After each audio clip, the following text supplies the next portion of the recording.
stare into the eye of a storm, one can see the tranquility that victory can bring.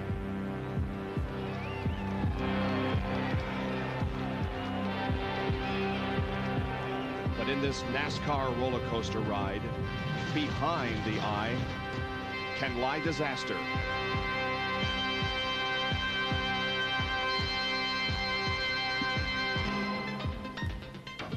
Darrell Waltrip, 2 races after his Pocono victory, looked down the barrel of a gun at Daytona's World Center of Racing. What looked to be a direct hit proved only a glancing blow.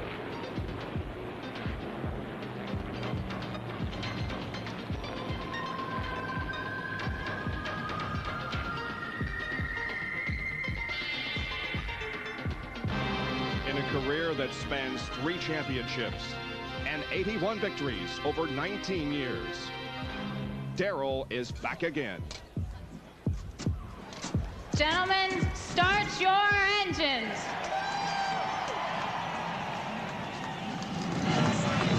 The command has been given. Darrell Waltrip and others get ready in sweltering heat to challenge Pocono International Raceway as the Winston Cup Series resumes its 1991 season. Dr. Jerry Punch talked with Darrell Waltrip just moments ago. Well, last we left Darrell Waltrip, well, he was on his roof, the victim of a violent crash in Daytona, possibly one of the lowest points of his career. But today, he is back at Pocono, Pennsylvania, the site of one of his happier moments, a win last month. And Darrell, it has been an emotional month for you. Yeah, when you were talking about low, you meant real low, right? I was laying on the ground upside down. And my whole world just kind of tumbled all upside down there on me in just a very few seconds. And, you know, they say adversity will make you stronger if it doesn't kill you. Well, I am one strong dude right now. Week off with the family on a vacation, had time to reflect. Any thoughts on getting away? Oh, it was great. I needed that week off because I don't know if I could have gotten down in the race car last week or not. I was terribly sore, had a black eye, and wasn't in very good shape. But I feel pretty good today. Still a little kinky here and there, but I think I'm going to be all right. I'm looking forward to the race. They say the eyes are the windows to the soul. Let's see if you can read Darrell's thoughts. Darrell looks for his 4th win today here at Pocono, trying to move into a tie with Bill Elliott and the late Tim Richmond for most wins here at this track they call the Daytona of the North.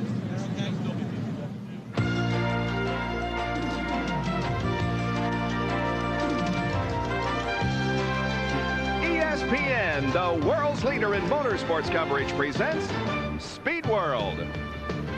Today, live from Pocono International Raceway in Pennsylvania, it's the Miller Genuine Draft 500. In an area known for cold weather, snow, and skiing, we have exactly opposite conditions today as it's hot and humid in the Pocono Mountains, but there's very little chance of rain. Good afternoon, everybody. I'm Bob Jenkins, and welcome to Pocono as the drivers get set to tackle this roller coaster, the 2.5-mile tri-oval. Now let's take a look at the point standings as we enter race number 16 of 29 in the Winston Cup Series. The quest for the Cup shows that Dale Earnhardt is on top. Ricky Rudd second in the point standings, but he had his worst finish of the year here a little more than a month ago. In 5th position, a guy that carries a lot of momentum into this race, Davey Allison. In the second 5, there you find Darrell Waltrip back here after that terrible crash at Daytona. And in 7th position, a guy who always runs well at Pocono, Harry Gant. Now, it's interesting to note that in the past 3 years, the driver leading the point standings at this time in the season has not gone on to win the Winston Cup Championship. Now, speaking of momentum, 13th in the point standings is Bill Elliott, coming here after that tremendous victory at Daytona. And with more on that, here's Ned and Benny.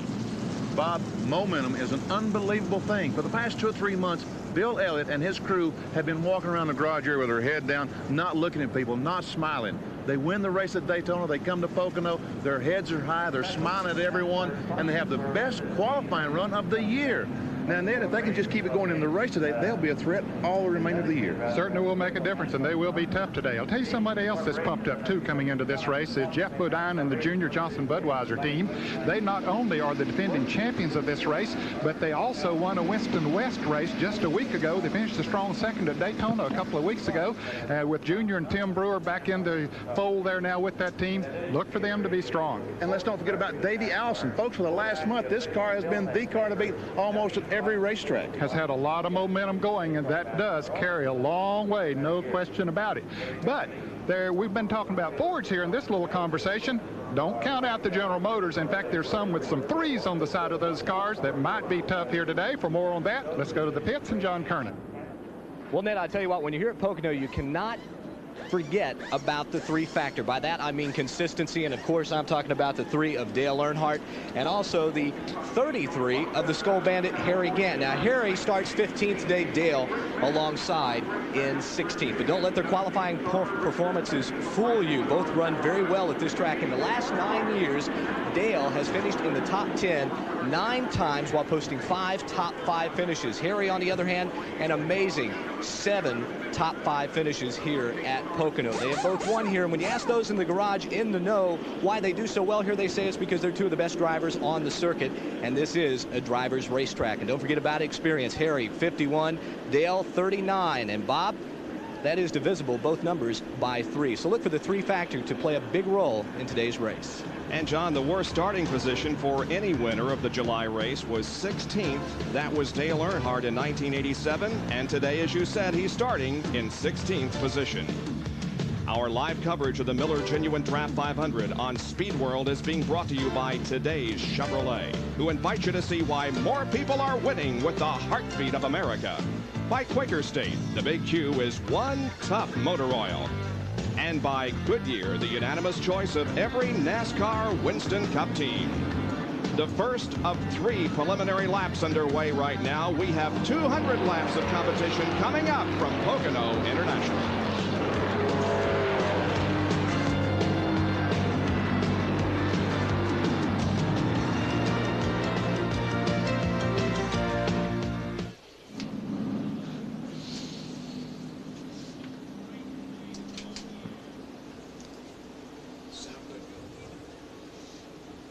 How far do we go on paint box here?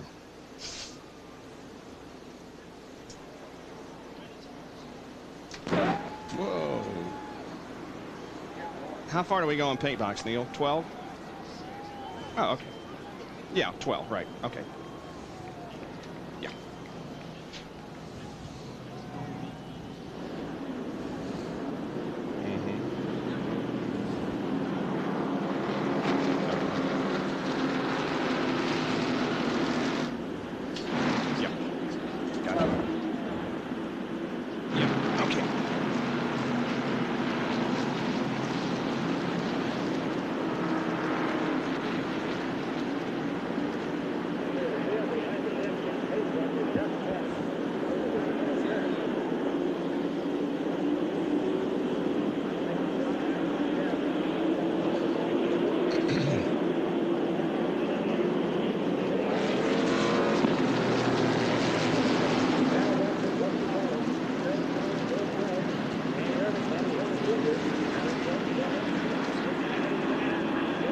Welcome back to Pocono International Raceway. The pace truck has the field in tow, and in one more lap they will get the green flag. In the meantime, let's take a look at the die-hard starting lineup. The pole position has been won by Alan Kowicki, his 2nd pole of the year, in a new event record 161.4.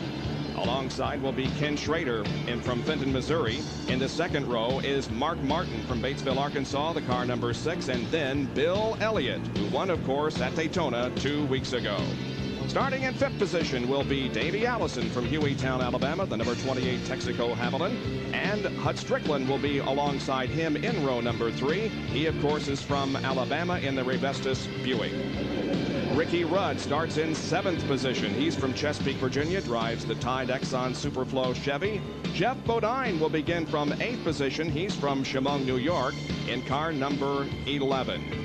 Darrell Waltrip will begin from inside row number 5. He's from Franklin, Tennessee, drives the Western Auto car number 17, and then Rusty Wallace, the number 2 Miller Genuine Draft Pontiac.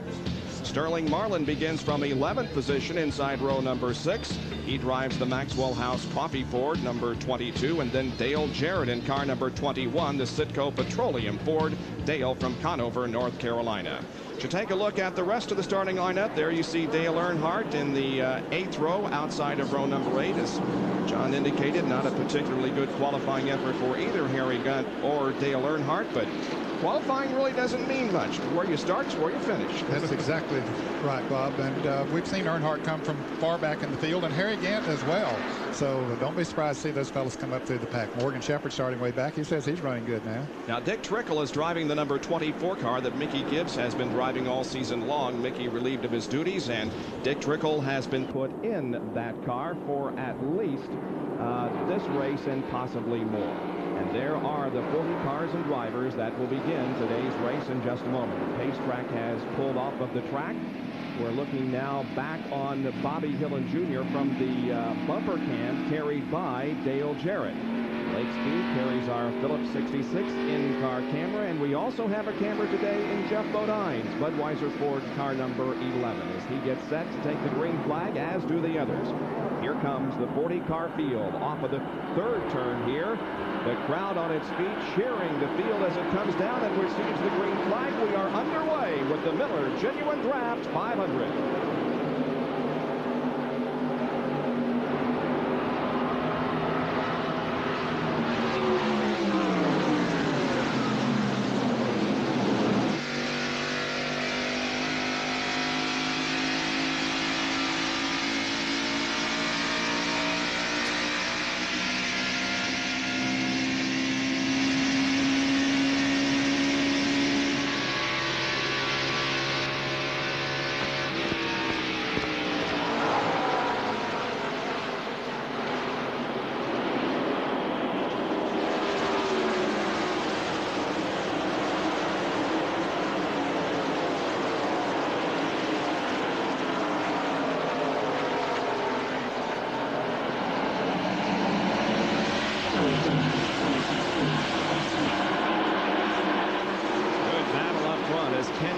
Pulls to the inside and challenges pole sitter Alan Kulwicki for the lead, and he grabs the lead at the end of the straightaway, heading into that 14 degrees of banking in turn number 1. So Alan Kulwicki drops back to 2nd position, and Mark Martin runs in 3rd spot as the field begins to get strung out just a little. Well, the big loser on that first lap was Rusty Wallace. He got on the outside going into turn 1 and dropped about 6 or 8 positions, but yesterday in practice he was one of the fastest cars. It looked like Ernie Irvin's fast too, and car number 4 coming on the inside of Darrell Walter, but look for Wallace to come back up through the pack. Oh, he went through there with Darrell Waltrip side by side, and Waltrip got pushed to the outside and loses 3 positions. Yeah, he's going to lose even more. That's right. Yeah, and he wasn't going to take any chances. He'll just see where he can get back in line there without getting too much out of shape, and he gets back on the inside of the track, and there's Rusty right behind him. Darrell falls in between Harry Gant and Rusty, and there is Dale Jarrett's bumper cam once again. Oh, look at that. That's, of course, Terry Labonte in the number 94 car, and that team has had a change of crew chief since we visited with you last 2 weeks ago. Dewey Livengood is now the crew chief on that car, replacing Steve Lloyd. There is Mark Martin now challenging Alan Kulwicki for 2nd position. Again, the cars swing out of turn number 1 and go down the 3,055-foot long pond straightaway. It takes them to the tunnel turn. And now Mark Martin caught on the outside and is going to lose positions. Look at this battle, though. There is Dale Earnhardt, Davey Allison, and Harry Gant. A couple of those 3 cars that John talked about earlier. And look how much Harry Gant backed off. Davey backed off a little bit. Earnhardt just shot out from the middle of that trio going into that turn. It was smart that somebody backed off. And the number 13 car has crashed. That is Gary Ballou. Looks like he has had hard contact with the wall and also involved the number 44 car, and that would be Herb Hare. Herb Hare looks like he's just spun and not hit anything. He's back underway, but Gary Ballou, some heavy damage. As a caution flag waves, all the cars are slowing down. Our first caution of the day comes out for a 2-car incident, and here it is. You see Ballou going in the corner, lose control, go up and smack in the wall, and we saw Herb Hare go by sideways. He later lost control. And look at the gasoline coming out of that car. Is he forced that car didn't catch on fire? He sure is, but there is no fire. The car, however, is in the middle of the racetrack. Stop there. We can see some movement inside the cockpit, and so it appears as if Gary Ballou is okay. But it does bring out our first caution of the day. And the field is under the pace truck once again. Let's take another look at it. Now watch when he backs up in the wall, the liquid coming out the rear. That is gasoline. There's Ballou going up. Car still hasn't hit anything. There, Irv Hare goes by. Just barely looks like he might have touched him as he went by. Now he hits the wall. And we see that's tire smoke we're seeing now. But watch the gasoline as it comes out of the car. Wow. Yeah, it's leaking gas as it comes off the wall and stops in the middle of the racetrack. Well, today, the Piats. Yeah, that one.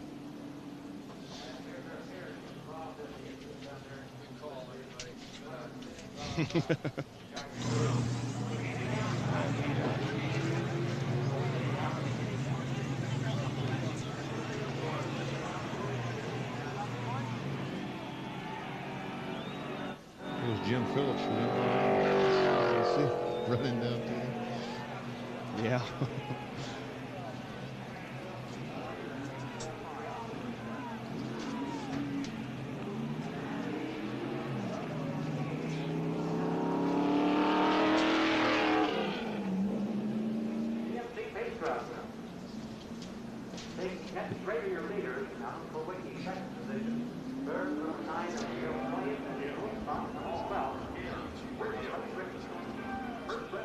I don't know. Some of them are shifting. We don't know about Ernie Irvin. You got a disparity there.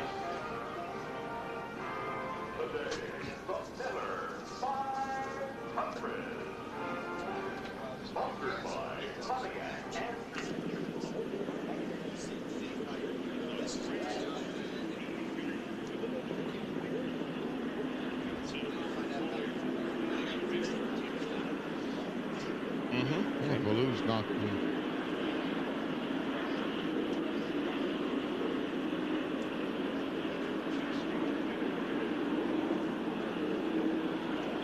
We're under an early caution light here at Pocono International Raceway because of a crash just outside of the tunnel turn number 2, involving the 13 car of Gary Ballou, and Irv Hare also involved in that incident.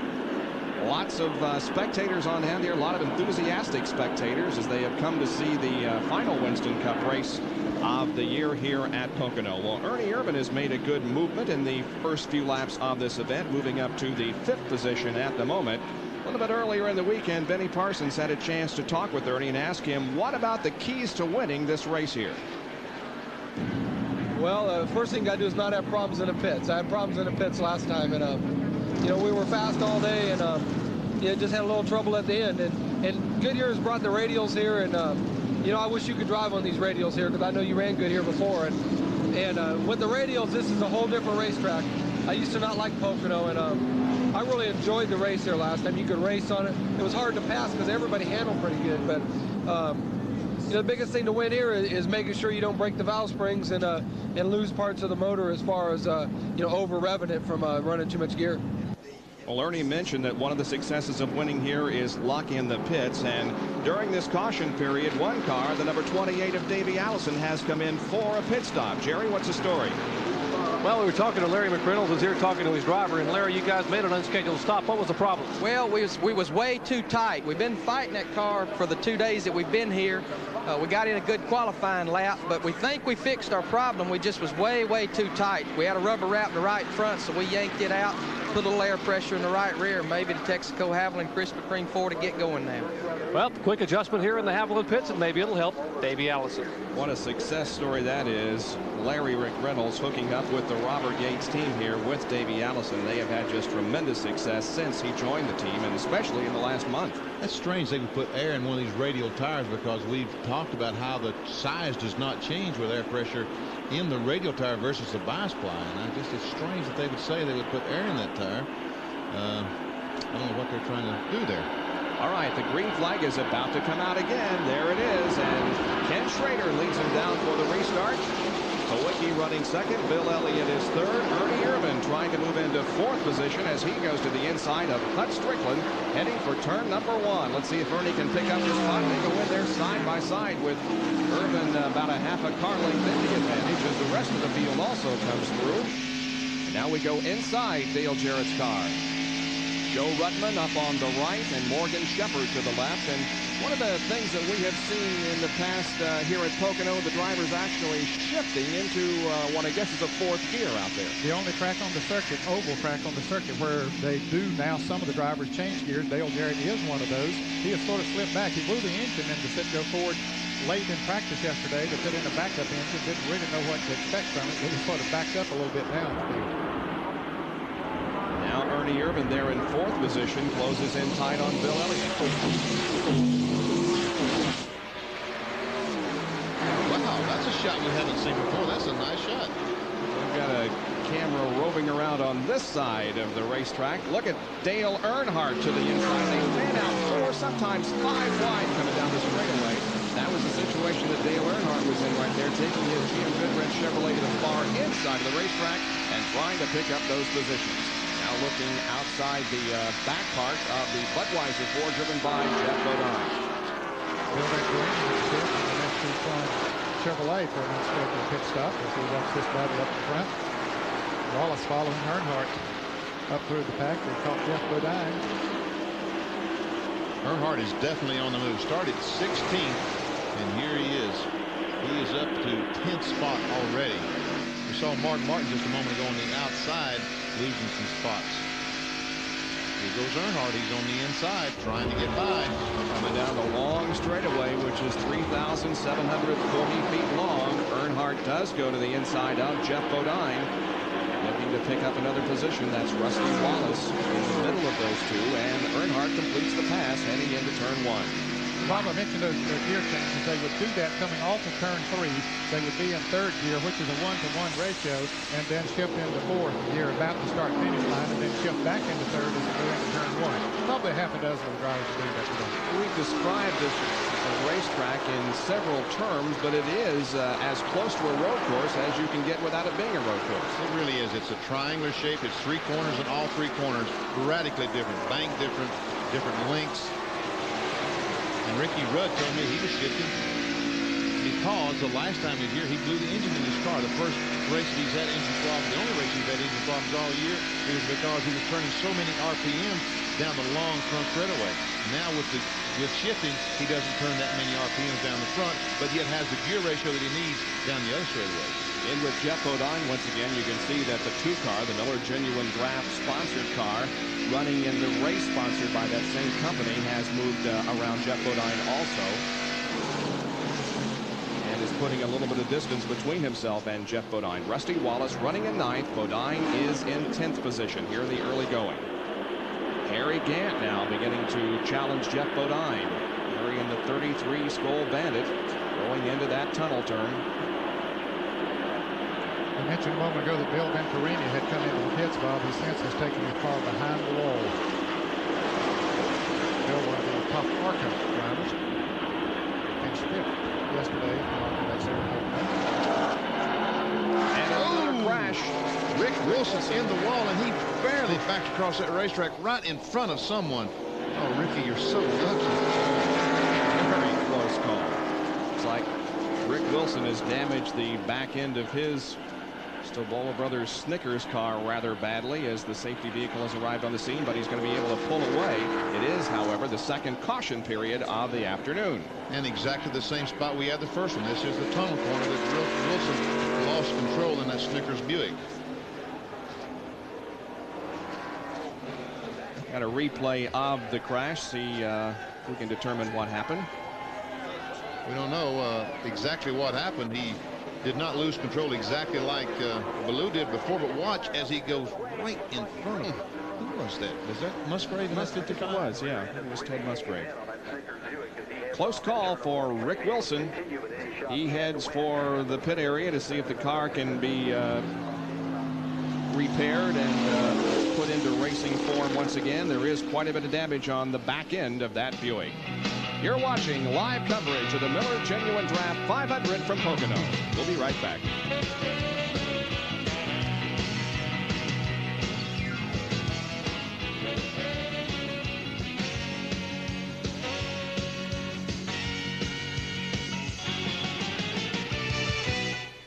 Okay.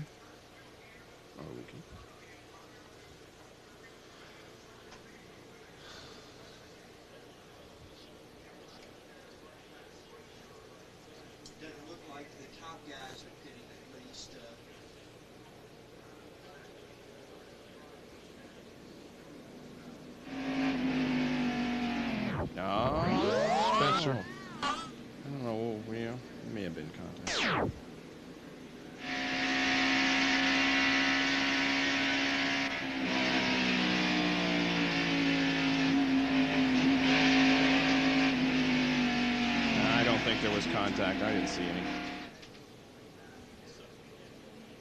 Okay. Pit road becomes somewhat busy here in our second caution of the afternoon because of a crash out of turn number 2 involving Rick Wilson. Davey Allison has brought the Haviland Ford in for a second time already, Jerry.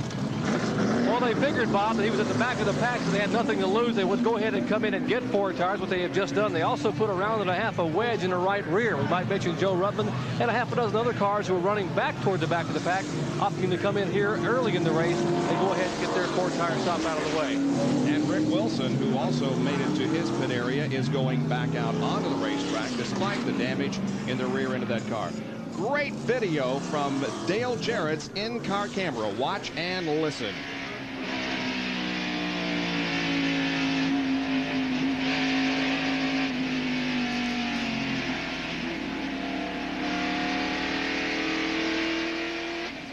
And now let's take a look in slow motion to see if there may have been contact between Wilson and Jimmy Spencer to the left of Dale Jarrett. I didn't really see any. It's hard to see from that camera angle, but I don't think there was any contact. Sure doesn't look like it on the screen. And I'm sure Dale Jarrett was saying, here we go again. But he escaped. So the pace truck continues to be at the head of the field. We have completed 11 laps in this 200 lapper here at Pocono, and we'll be back right after this. Stay with us.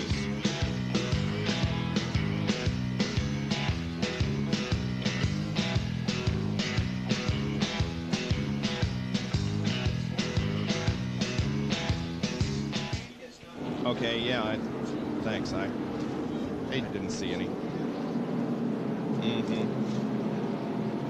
Let me talk to Jerry just a second. Jerry. So they would run back to the garage area, Pam, so they're going to probably bring Rick Wilson in. They said the car's broken up pretty bad, so I'm not going to get a chance to talk to anybody right now. I'm headed back to Schrader's pit. Jerry? Oh, yeah. Hi. You said they put a couple of rounds of bite in Davis' car. Did they get it too loose, or do you mean they took bite out of the car? Nelson, they said they put a round and a half in, right rear? 3/4 of a round in the right rear. Does that mean they tightened the boat? My understanding was the car was too tight. Yeah. So they put it 3/4 in, which would loosen it up, right? Okay. I got you. I understand.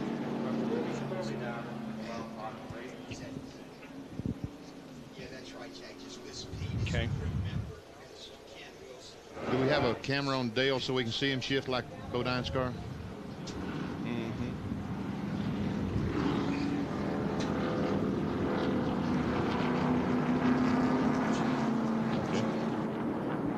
That opening shot we had on the 11 car was perfect for shifting.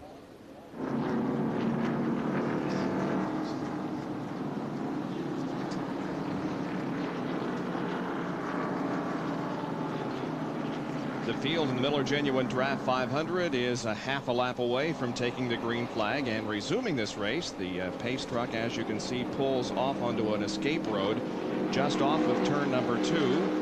And now the field is in the hands of the leader of this race, Ken Schrader, driving car number 25. He's been one of 2 leaders so far, as Alan Kowicki, the pole sitter, led the first couple of laps, and then Ken Schrader came down to take over that top spot. Bill Elliott back there in 3rd. 4th is Ernie Irvin, and Hud Strickland running in 5th spot.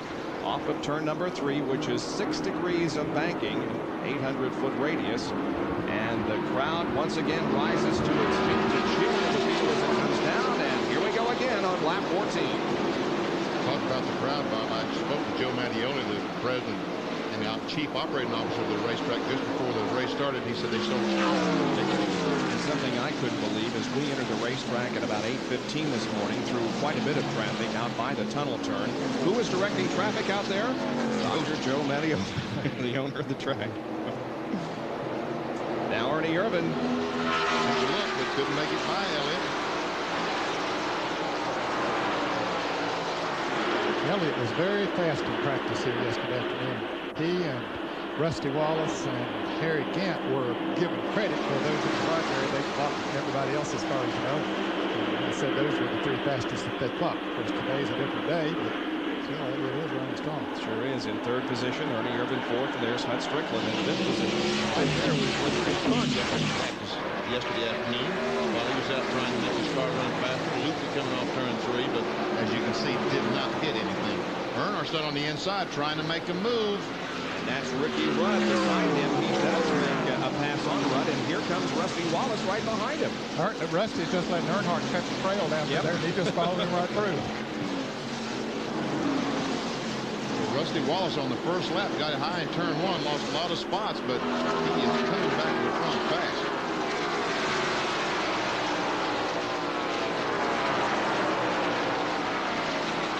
That 5 car, we talked about shifting earlier, that 5 car is shifting. Right now he is in 3rd gear, which is, as Ned said, a 1-1. Rusty's going to take a look on the inside of Earnhardt and takes the spot away. He sure does. Moving into turn number 3, Rusty Wallace picks up a position on Dale Earnhardt. And there's a spin up here. Looks like Michael Waltrip. And some fire seen from that car. Michael Waltrip's Pennzoil Pontiac stopped in turn number 3. We did see some flame coming out of it earlier. I don't see any right now, but Michael has taken a hard shot into the outside wall in turn number 3. And the fire truck is there immediately. Crew jumps off. Can you believe the Waltrip bad luck with Darrell 2 weeks ago, and now Michael Waltrip is involved in a crash, and the yellow flag is out for the 3rd time. And there's Michael getting out of boy, Mikey. He's climbing out. Appears to be okay. Well, he surveying the damage. Hard. Yeah, he sure did. Here's a look at it. Turn 3 was the scene of the crash. It looks like that the 66 car of Lake Speed might have just touched him as he went in the corner. I mean, again, that is purely speculation. Lake Speed was right behind him, and we can see the car, I would imagine, did exactly like Gary Ballou's car. It ruptured the gas tank. As it hit the wall, some fuel came out, and thank goodness for the rubber gas tanks these cars have, which immediately stopped the flow of fuel. And thank goodness Michael is out of it, walking around, surveying the damage, and he can see once he went to the back end of that car. He looked at the front first. He probably didn't look too bad up there, but once he walked around to the back, he's looking for a driver. Wait a minute, he's looking for a driver to shake his fist at, I guess. I believe he is too. Or maybe he's walking to the ambulance.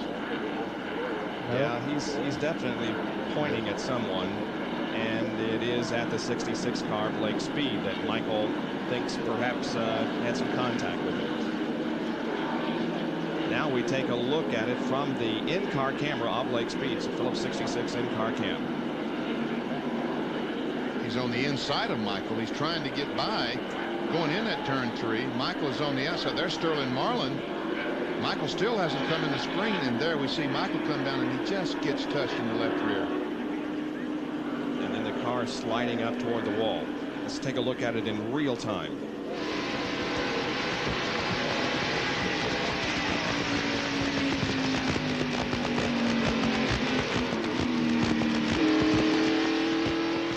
Let's go to Jerry Punch, who's with Billy Engel.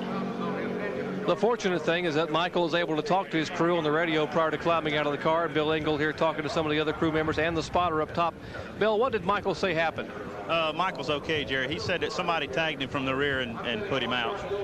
And the car, is it fixable? Do you think it may have gotten the fuel cell? Well, Michael said he believed it did get the fuel cell. He believed the rear end housing, trailing arms and stuff are bent. We're going to get it back in the garage area and see if we can get enough pieces to put it back together just to get out here and run to maybe save some points.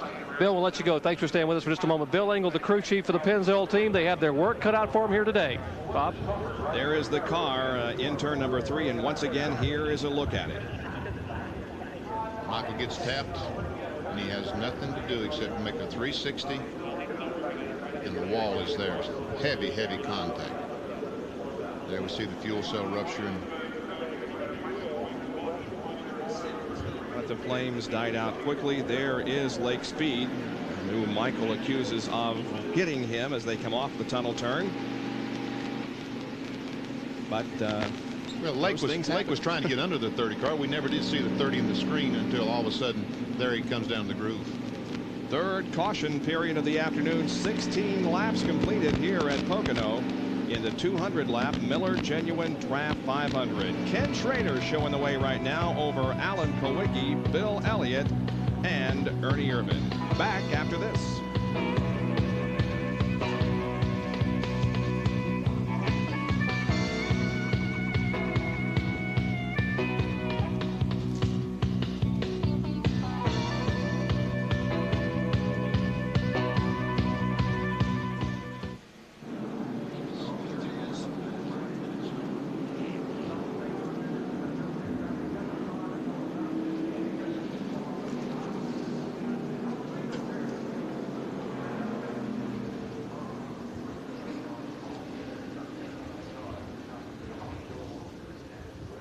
Is that right?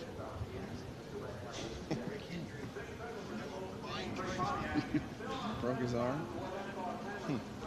Just goes to show you those things are dangerous. That's right.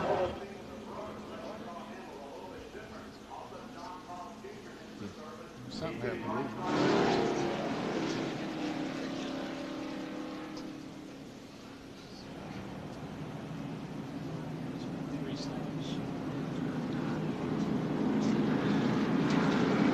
Still under caution here at Pocono.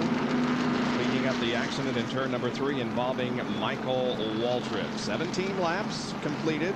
Ken Schrader is the leader of the race. Well, we of course were here last year for the race that we're doing this year. We take a look at that event in our Pure Later replay.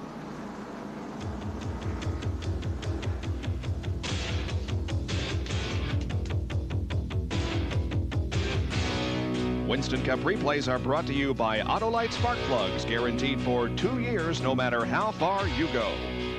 Points leader Mark Martin was on the pole for race number 16 of the 1991 season at Pocono International. But it was New York native Greg Sachs and Jeff Bodine who battled for the early lead. By the 31st circuit, Dale Earnhardt had moved from 11th to 1st for his only lead of the day. On lap 118, Bodine retook the lead from Sachs with Martin close behind. Lap 197 and Ken Reagan brought out the 10th caution of the day with a crash in turn 1, allowing the field to close in on Bodine.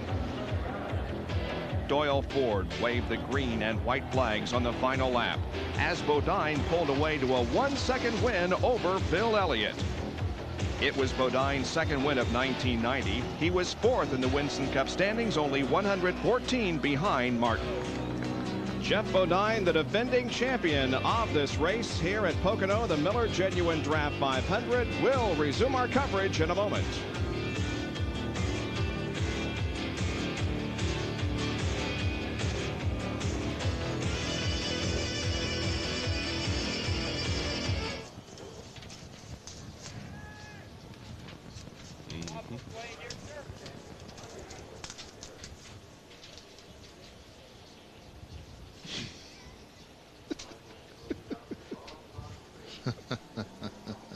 I bet that's Joe V. I guarantee it. Yeah.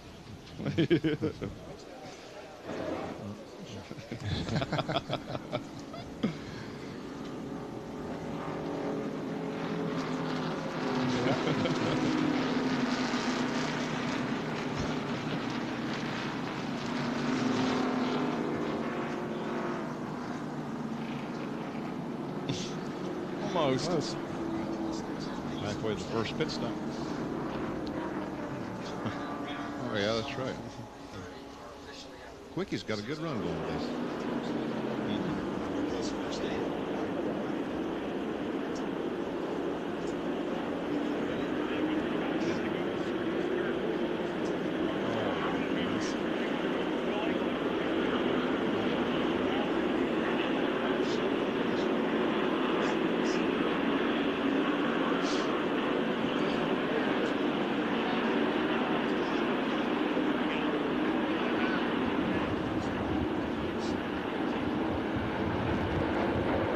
Just as you rejoin us, Doyle Ford looks toward turn number 3 and decides it's time to wave the green flag and get this race back underway. Bobby, who really decides when they restart the race? Ken Schrader, the leader of the race. In this instance, it was Ken Schrader. As soon as he accelerates and Doyle Ford hears that sound, he then throws the green flag. Rusty Wallace and Dale Earnhardt run a side-by-side battle that Rusty comes out on top of. Yeah. The thing about, we can't tell when these fellas make contact, can we? Unless the tires hit the side of his car for the tire mark on him. Earnhardt jumped up on the outside of Rusty going into the turn 1, but Rusty had the inside is the best groove. Rusty running in 7th, Earnhardt is 8th, and Ricky Rudd is 9th. Sterling Marlin in the blue 22 right in front of Rusty. Rusty Winston, Hoban's the next victim. Big Winston West race out in Evergreen Speedway in Washington last weekend. As Sterling Marlin started from the pole from, and his teammate Jeff Bodine won the race.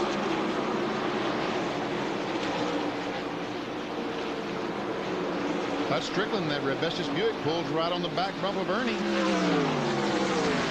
Ernie looks like he might be being held up just a tick by Elliott. And look at Kowicki.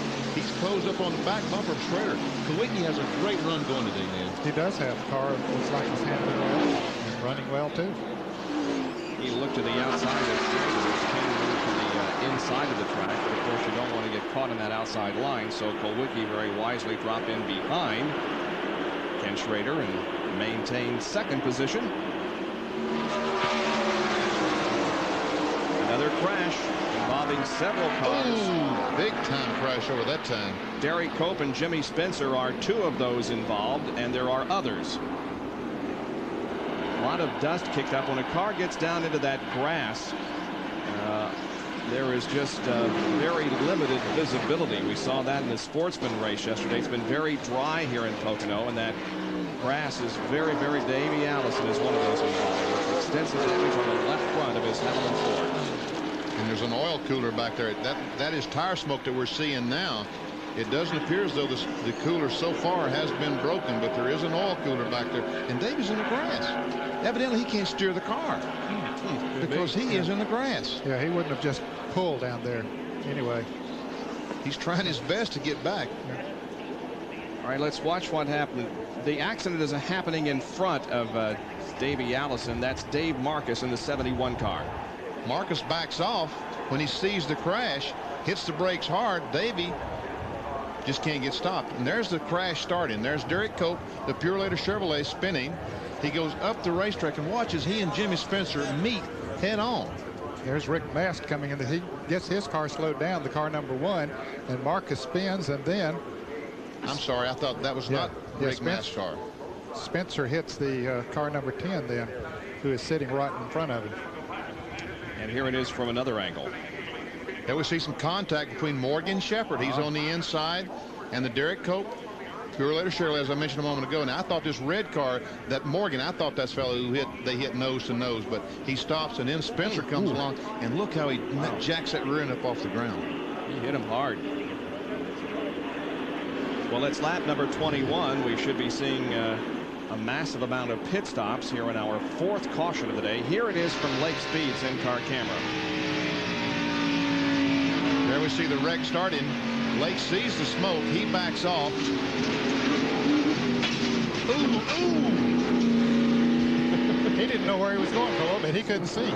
Yeah, the visibility was virtually zero. Let's go to John Kernan, who's in Ernie Irvin's pit as he and others come down for a stop.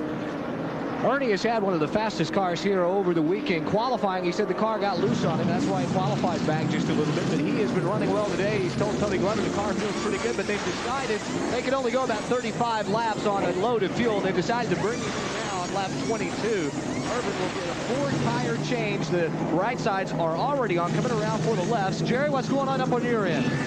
Pretty much the same thing. John Dale Earnhardt completing his 4-tire stop, routine stop for Earnhardt. Now Ernie Irvin's still in the pits, but he is pitting further down pit road. Remember, pit location very important here. Ernie Irvin is still in the pits as they line up to exit pit road, and Bill Elliott will win the race off of pit road back to turn 1. So, routine pit stop. Back to you, John Kernan. The reason Ernie was held up just a little bit, 2 lug nuts came off the left front tire, so the tire changer had to pick them up and thread them by finger, and that held them up and cost him probably 5 to 7 seconds. And it cost him valuable position on the racetrack also.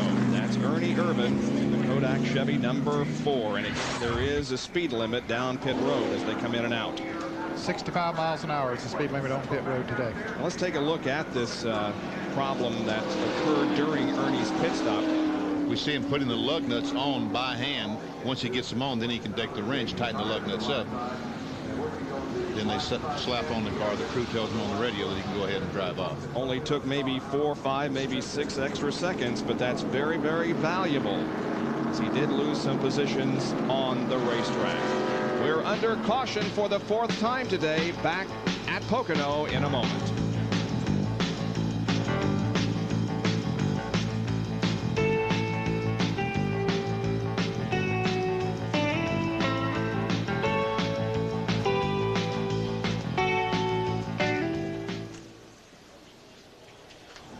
Yeah, but we've been racing an hour and we've only completed 22.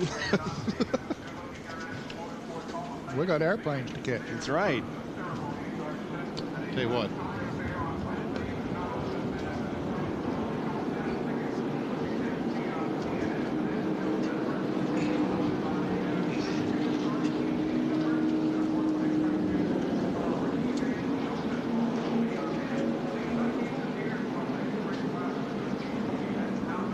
Did all the drivers get out? I see an ambulance coming up to the infield.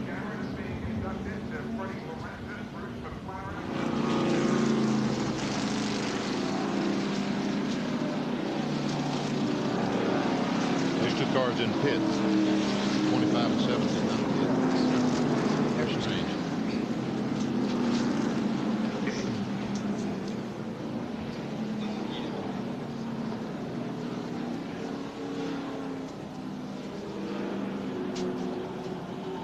Three of 200 laps completed. Ken Schrader leads the Miller Genuine Draft 500 here at Pocono. Alan Kulwicki running second. Chad Little is third. Then Joe Ruttman and Ted Musgrave, the top 5 at this point. We're under our 4th caution period of the day because of an accident involving several cars in turn number 2. And here's the replay. You see Morgan Shepherd once again. He and the 10 car, that's Derek Cope, the Pure Leather Chevrolet, make slight contact, but just enough. Cope spins. He goes up the racetrack. He really doesn't hit the wall that hard. He gets a car, he just bumps it, but along comes Jimmy Spencer in the backward frozen food Chevrolet with nowhere to go, and boom. Meanwhile, car spinning down through the dirt, blocking all the visibility of the racetrack. Of course, we saw Davey Allison get into Dave Marcus as Dave was slowing down after he saw the accident in front of him. I would imagine that was Dave Marcus through the dirt that we saw. Probably he spun. There's Davey in the pits doing some work on the car. Well, with a crew cam being worn today by Todd Parrott of the Miller Genuine Draft crew, and as Rusty Wallace came in, here's how it looked from Todd Parrott's perspective. Todd is the fellow carrying the tires.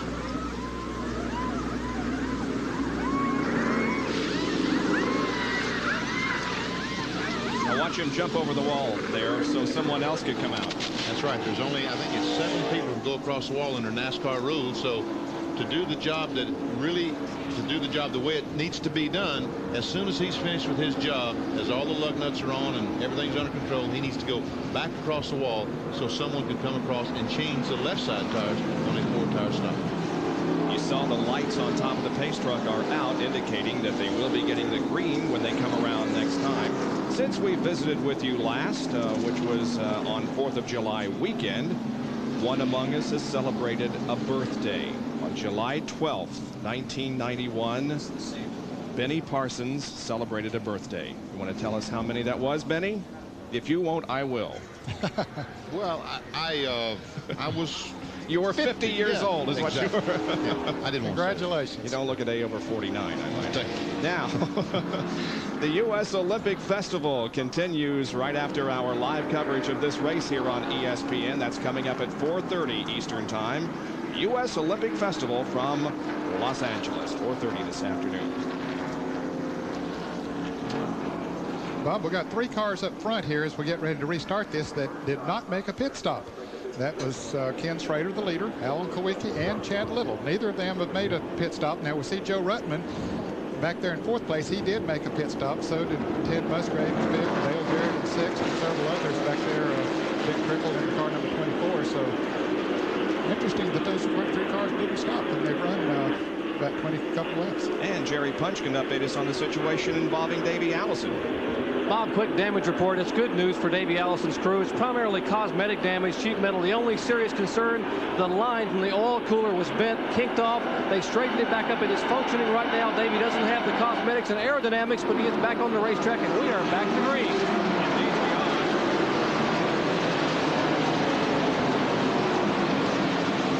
25 laps now completed, and only 10 have been run under green so far, as 4 caution periods have interrupted the flow. You see Bill Elliott, Dale Earnhardt making good moves down on the inside. There's Hud Strickland going up on the outside of a couple of cars. Dutch car running strong here today. We're look out the windshield of Dale Jarrett's car. They said he had a miss in his car. It looked like on the restart he didn't get off to a very good start. And we might mention that Davey Allison remains on the lead lap. You see the gear shift knob just in the bottom of the picture. That means that the car is in third gear. There it is. That's in third gear. He's running from turn 1 all the way through this area of the racetrack. Let's see if we can stay with this. We'll see him shift about the start-finish line probably. Here comes off turn 3. Checking the review mirror. Yep, there it is. There he shifts into fourth gear. And you notice he didn't move his left leg, so he didn't use the clutch. Yep. That's the Jericho transmission. They can do that without using the clutch. Meanwhile, Harry again is taking a spot away from Dale Jarrett. Now we see he's downshifted already back up into third gear, and he will ride all the way back around the racetrack in third gear. Again, third gear is 1-to-1, and fourth gear is overdrive. That's the unique thing about the Jericho. They can put the ratios in there that the drivers want. We saw his left leg move that time. That was to hit the brake. Yep, he does. And I didn't do that when I drove race cars. I used my right foot for the brakes and the gas. I think that's the reason I didn't win any. It'll be interesting to take a survey and find out how many do the right and how many the left legs. There's Dale moving to the inside of Bobby Hamilton, trying to move into 9th position.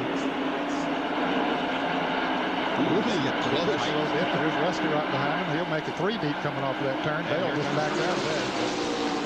Good racing all over the track. Here's Elliott, Rutman, Earnhardt, and Strickland. And way down there is Ernie Irvin. Ernie way down on the inside. Look, Hut Strickland takes that spot away from Dale Earnhardt. Earnhardt trying to get back on the inside of Hut. I don't know if he's going to be able to make it or not. This is the battle for 4th position. Strickland and Dale Earnhardt with Joe Rutman right there in 75. Rutman did not stop this last time. He had stopped on lap 11. Earnhardt and Bud Strickland ran there. You see the Rutman still right here.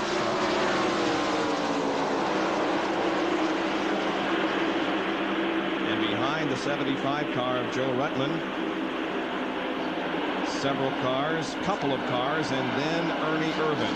Harry Gant, Chad Little, and Ernie Irvin, followed by the 2-car of Rusty Wallace. Now Irvin moves to the inside of Chad Little. Harry Hyde is the crew chief on that car for the remainder. And look at Rusty Wallace and Mark Martin playing tag out there.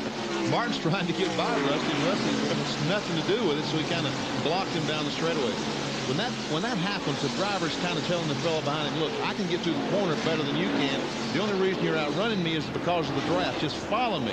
That's what he's trying to tell Martin. And Martin is not listening. He's not listening. 3 wide going through here. Something's got to give. Mark Martin will hit the brakes and fall in behind Chad Little.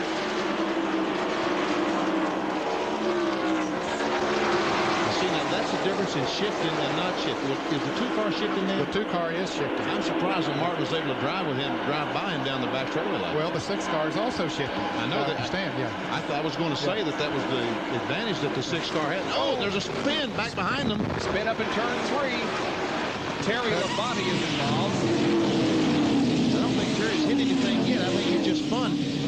However, there is a car that is up against the wall in turn number 3. It looked like Ted Musgraves. I'm not sure. We'll see that or Dick Trickle. I don't know either. There's Terry Labonte, who doesn't appear to be hurt as far as the car is concerned. I think he just did sloop it and not hit anything. However, there is a car up against the wall in turn number 3. I don't know what the rule is when pit road is closed like that and you spin on the pit road. The 24 car of Dick Trickle, you were right, Bob, that hit the wall there. And a lot of damage to his car as he comes into the pits. Okay, we have a replay of it. Watch the top of your screen. There we see Trickle's car and Labonte, both of them go up. And Labonte just barely missed the wall, but Trickle was not that fortunate. And Labonte goes down between cars. And watch as Sterling Marlin almost clobbers the 94 car. Labonte was able to drive into the pits, and so was Dick Trickle in the 24 car. A lot more damage to the 24 than the 94, however. But Labonte does remain on pit road for the moment as the 5th caution flag of the day is displayed. And here's another angle from our camera being handheld on the flag stand. Looks like there may have been some contact between those 2 cars before they slid up into the wall. when the cars spin like that normally you would think there was some contact, and all the accidents today that we've seen, with the lone exception of the one car, there was no contact. And here is another angle of the incident. Yeah, we couldn't really see the contact there. Oh, there might have been some contact up earlier. There was no contact between Labonte and Dick Trickle. As a matter of fact, Labonte was the victim of circumstances, and there is some damage to the left side of that car. He hit Trickle. He went between Trickle and the wall, and there is some damage to the left side. I wondered why Labonte came in the pits rather than going around. I understand now, because there is some damage. So we have had, within the first 30 laps of this race, 5 caution periods and some sheet metal badly damaged. No driver injuries, however. Alan Kulwicki heads toward the pits. Here's Jerry Punch. Actually, he could have run probably 40 laps. They were planning on pitting him before lap 40, and they realized that Ken Schrader can probably go 50 laps. At least that's what they tell us, according to their fuel mileage. So Kulwicki will come in now and get a full tank of fuel and fresh tires. Alan's still looking for that first win of 1991. And Joe Ruttman also in on the bottom of your screen, getting a look at our split screen pit stops as Kulwicki's crew now changes the right side tires. 4 tires for Ruttman. Alan Kulwicki will get his right side tires, and now a little bit of a trouble on the right side as they have to finally get the car off the jack. Danny Glad running around on the left side. They had a problem on the right side. Ruttman is out, and Kulwicki is still in the pits. Fortunately, it is a caution flag pit stop, so it won't hurt him that much. Left side tires going on. Alan Kulwicki will pull away. Remember, 65 miles per hour on pit road, and Alan Kulwicki is one of those drivers who has gotten the speeding ticket this year for being a little too quick. So he's very careful exiting here at Pocono. Dale Jarrett also comes out, but at the top of your screen you can see that Davey Allison remains on pit road. And this is under caution. There's Davey, as he still has problems in that Havoline Ford. We'll be back with more of our live coverage from Pocono.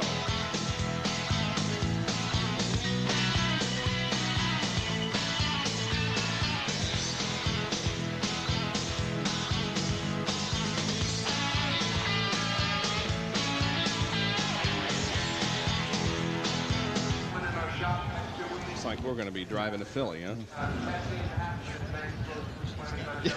That's not a bad idea. Evidently, because it does make any difference. See, I mean, didn't have they're going to make so many pit stops tomorrow morning. I might think of that. Yeah. Yes. Okay. They must have predetermined they're going to make so many pit stops, and that's it. Yeah. Schrader. Evidently, they've decided they're just going to make so many pit stops, and it doesn't matter when they come. I mean, you wonder why he's not pitting on the caution when he's going to have to pit on the green. Well, but he can pit on the green and still stay in the lead lap. Still stay in the same lead lap. That's right. So it's not that big a deal. All right.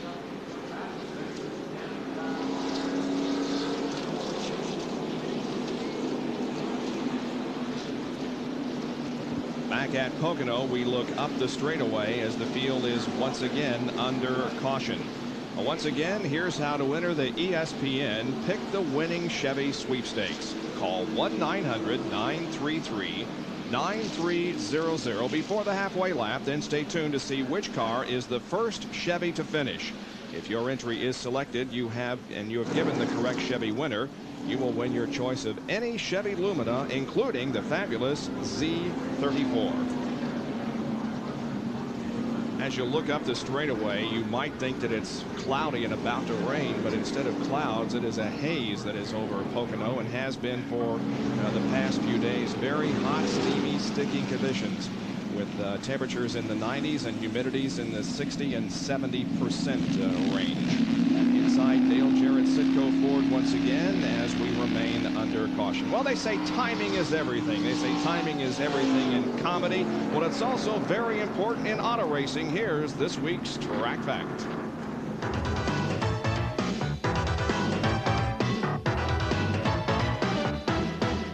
Track Facts are brought to you by Quaker State. The Big Q is one tough motor oil. You're looking at a conventional timing chain which surrounds this cam gear and crank gear. Now, this double width metallic chain looks to be very strong, but looks are deceiving. In recent years, The increased compression and increased valve tension in Winston Cup engines has caused failure in many of these chains, therefore ruining the motor. Well, recently, many of the top teams have gone to this rather unique Kevlar belt. It's a belt drive system. Space-age technology here, folks, much like the space shuttle. This belt, extremely strong, surrounds these gears and is mounted in the front of the engine. The advantage here, of the teams we talked to, not a one said they'd had a failure. I tell you what, timing chains have put me out of more races. You're always going through a session that you get bad timing chains, and you go along and you break a timing chain. 3 years later, you're back breaking timing chains again. At Pocono International Raceway, we're glad you could join us for our live coverage on this Sunday afternoon of the Miller Genuine Draft 500.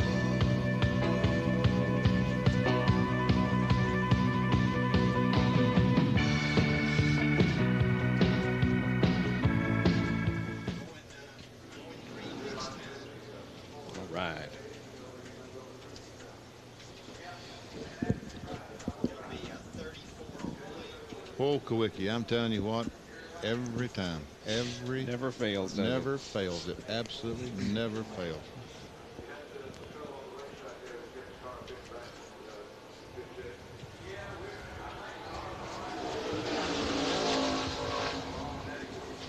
So who hasn't pitted? Chad Little and 25. All right. Richard Broom said if they get 3 more laps of caution, they can make it all the way. Oh, these guys are a piece of work out here, I tell you. We get a chance, I want to tell Rick Hendrick's story. I think that's pretty humorous. Mm-hmm. Yeah. Are we right, Jerry, that they just a determined number of laps? I mean, they're going to make a determined number of pit stops. Hey, I think that's what they've predetermined here. But exactly, yeah. By the way, hey guys, I got an interesting story down here. Harry and Chad were talking. Chad wanted to come in on this caution to pit. Harry said, "No, keep your track position. We're running 9th right now." He said, "You get more TV and more girls that way." Chad said something back to him that we didn't quite make out. And Harry said, "Look," he says, "I draw more girls with my bush hog than this team does right now."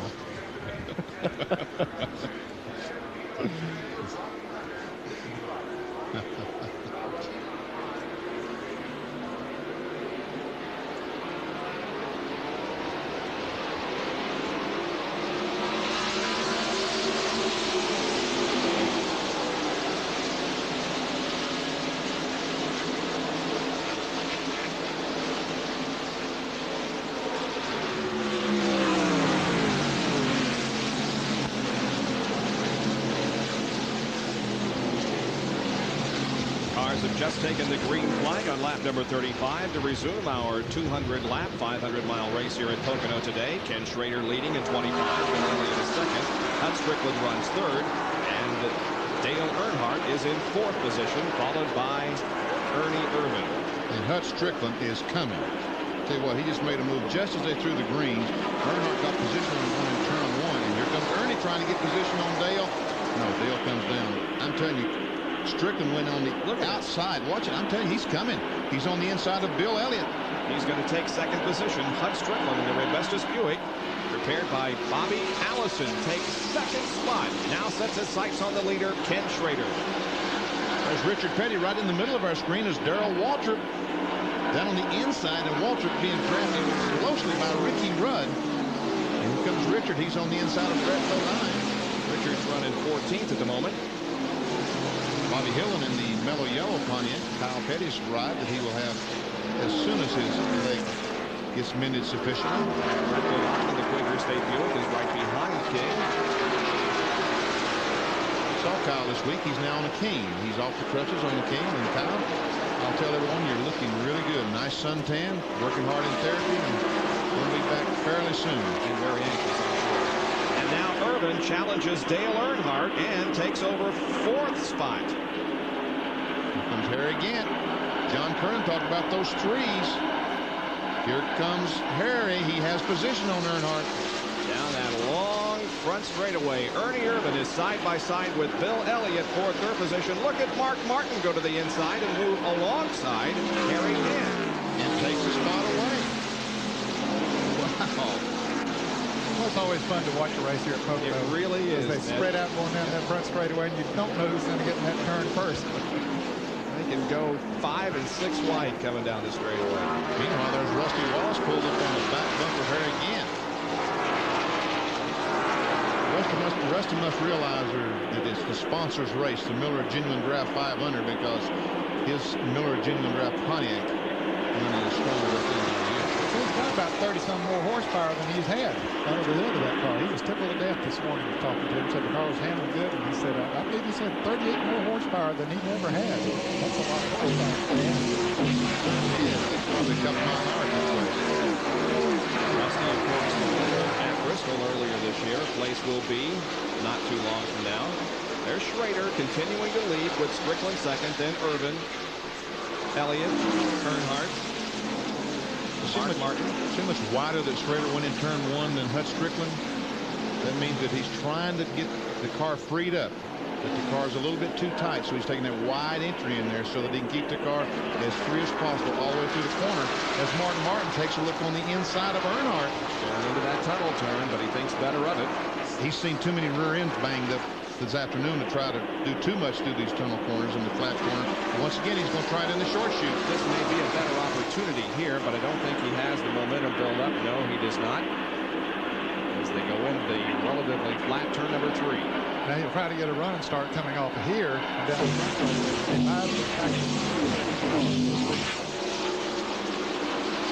he was. He's just going to stay in line.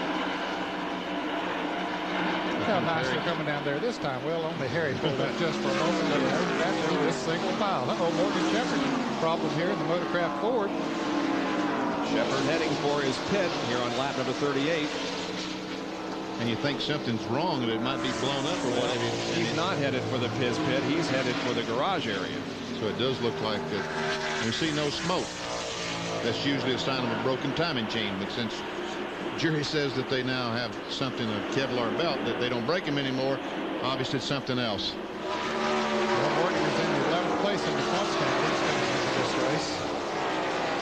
He's won $254,000 so far. I understand that he might have had an engine bearing go bad in the engine.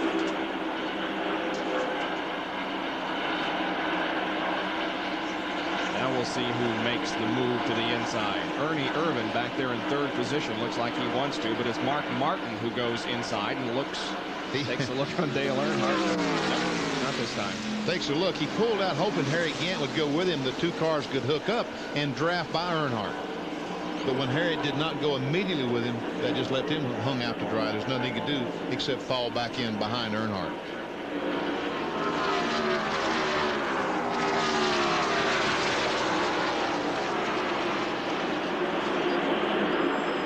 Earnhardt leading the points. This time last year, Mark Martin was leading the Winston Cup points. But this year, Mark Martin is back in 8th spot, about 368 behind Dale Earnhardt. Mark Martin is just not getting in the flat 3rd corner. And look at Ernie now. He is really tucked up on the back of Hut Strickland now. This is for 2nd place. Schrader leads. Hut Strickland and Ernie Irvin battling for 2nd. You know, it's pretty impressive, the jobs. Caution flag is out. Dale Jarrett, possible cause. Yep, he spun off to turn number 3. Car in the infield. Looks like it's moving. It's going the wrong way, but it's moving. He's trying to start it. We see that's the starter. He has his left hand on. He's holding the throttle down there, and it starts up. We saw the vibration on the shifter. That means the engine was running again. He's very close to the entrance of the pits. We'll take a look at it. Watch the upper part of your screen. This is from our speed shot just off of turn 3. And you see the dust kicked up, but shot's a little wide. Can't really see what happened. But Dale, something happened. Started in the corners where Dale had his problem, and the end result was coming off the corner. Did a couple of loops down there, bringing out our 6th caution period so far today in the first 41 laps of this race. As you can see, Dale is moving again as we go inside with him. Well, we've gone 41 laps here. Are we going to see a pit stop by Ken Schrader now? He's given up and ignored all of the other opportunities. Is this the time? He's gone over 100 miles. We see his crew. See his crew right behind Doyle Ford. They have jack in hand. I would think they would come in this time. Surely. Chad Little is also not pitted. Harry Hyde instructing him to stay out there on the racetrack, but there is the Schrader pit crew as they get set to come in. Is he coming in, Jerry? I believe he is, Bob. In fact, they're playing a little game with Kenny in the car. They have a lot of fun here on top of being very serious about their racing. But Richard Broom probably keeps his drivers relaxed more than any other crew chief I know. Every time the caution would come out, Kenny would say, "Now, can I come in now?" And Broom would say, "No, not yet." So this time the caution came out, and Kenny said, "Now, when am I going to come in? I mean, don't keep me in suspense, guys." He said, "Okay, next time by, come on in." So they're keeping their driver loose, and as we wait for Kenny Schrader down here. And by the way, Kenny Schrader and all of the Hendrick crew wanted to say hello to their boss, Rick Hendrick, and even though he's a successful entrepreneur and car owner, he's not immune from accident. Last night he fell off a bicycle, broke his toe, also broke his wrist on a bicycle. Richard Broom says, "Hey, we were going to trust this guy in a race car in Topeka, and he can't even ride a bicycle." But Rick Hendrick is home watching his cars run very well, as now Kenny Schrader brings what was the leading car on the pit road where we are waiting, and they will service the car as we expect with 4 tires, clean the windshield, 2 cans of 76 gasoline. And also, we are told a minute ago from Richard Broom that if you watch the service on the Kodiak Chevrolet, Schrader chose not to shift during the race. They don't have the overdrive in his car, whereas Ricky Rudd's crew does have the overdrive. So it is working so far for Kenny Schrader. He's at pit stop, and let's go up pit road to John Kernan. Jerry talked about Richard Broom keeping Kenny loose. Harry Hyde has taken over Chad Little's team this week as the crew chief, and he's been keeping him loose. They've been telling Chad to stay out, stay out. You're going to get more TV time if you stay out. So, Harry, you were right. Here's your TV time. Chad in for a 4-tire stop. It moved all the way up to 3rd, but it dropped back out of the top 10, and now he is down and away with 4 tires and a full load of fuel. Caution remains out, and it's because of this incident involving Dale Jarrett. Here it is from his in-car camera. Going across a short chute, just going in turn 3. That's right behind Greg Sachs, and he goes up and tries to get inside. Sachs makes just a little bit of contact with Sachs, and when he turned away from Sachs to try to dodge him, that's when he lost control. A lot of tire screeching, but I don't believe the car hit anything. Didn't sound like it hit anything hard. He has been in the pit since then. And the Wood brothers have put 4 new tires on the sit-go Ford, so he's ready to go again, I guess. Hi, Dale. Looks like he's looking at the camera. More concerned, I think, with getting back into competition here at Pocono International Raceway. We'll be back after this.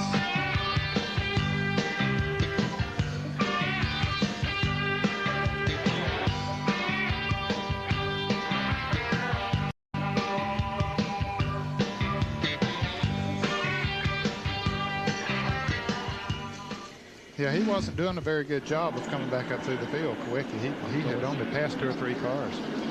Okay.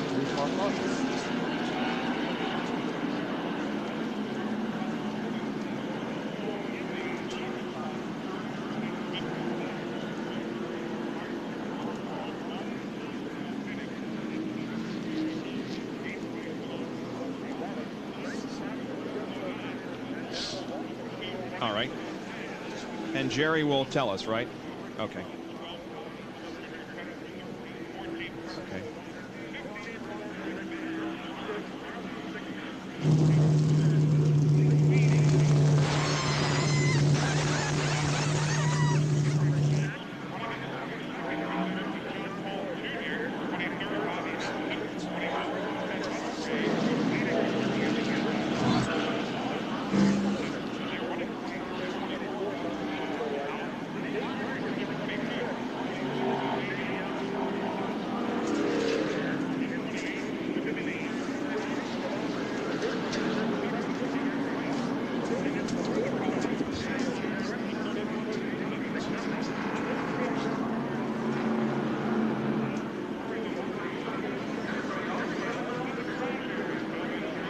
Welcome back to Pocono International Raceway and live coverage of the Miller Genuine Draft 500 on ESPN Speed World. Under our 6th caution because of a spin down in turn 3 by Dale Jarrett. During this caution period, and when we saw some cars come in for pit stops, they popped the hood on Alan Kulwicki's Hooters Ford. Jerry, what was the story?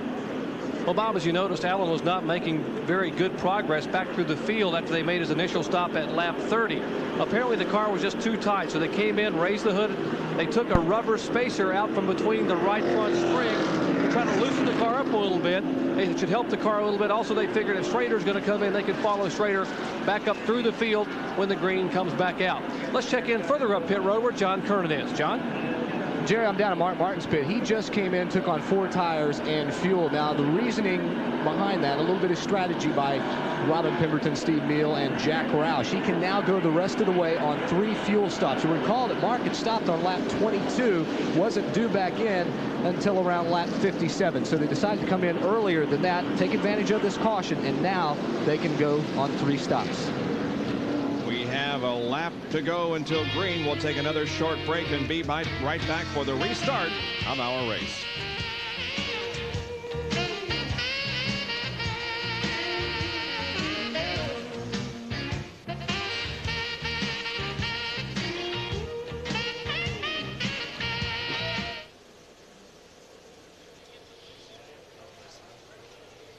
Boy, isn't that the truth? What's the deal? And Hut's leading the race. Mm-hmm.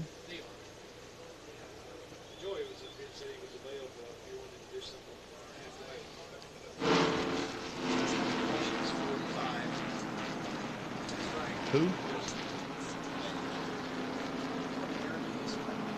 What?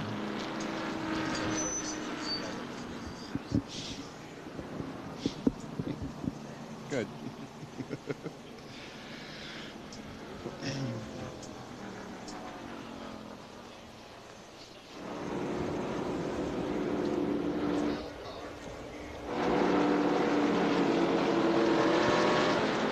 At Pocono International Raceway, I'm Bob Jenkins, along with Ned Jarrett, Benny Parsons, John Kernan, and Dr. Jerry Punch. And the Cincinnati Reds will be playing the Pittsburgh Pirates on Sunday Night Baseball tonight at 8 o'clock here on ESPN. The Reds finally broke their losing streak, which extended back before the All-Star game yesterday when they beat the Pirates. And they will go at it again tonight at 8 o'clock Eastern Time, live here on ESPN and Sunday Night Baseball. Green flag flies, back to racing. Hut Strickland is the leader of the race. Ernie Irvin is second, then Elliott, Earnhardt, Gant, and Wallace. Hut Strickland moves over to the inside, trying to get some drafting help with Terry Labonte to keep the 4-car behind him, and it worked. Look how high when they got in a little bit too hard down in turn 1, went up the racetrack. He's going to give Ernie a shot on him down the back straightaway. Bill Elliott off the pace. Way off the pace as everybody streams by him on the inside as that Coors number 9 has a flat left rear. You can see it.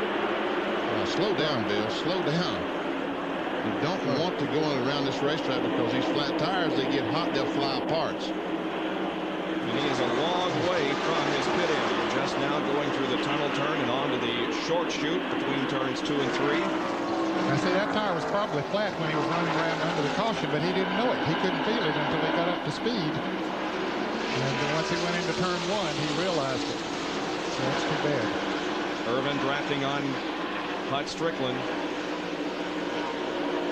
And the crew, Elliott's crew, waits patiently for Bill to bring that car in so that they can change that left rear tire. Jerry? Indeed they are. What a tough break for the man who had such a great day going in Daytona. Remember, though, he had to stop and go in Daytona, so he can come back. Elliott bringing the Coors Light forward to a halt.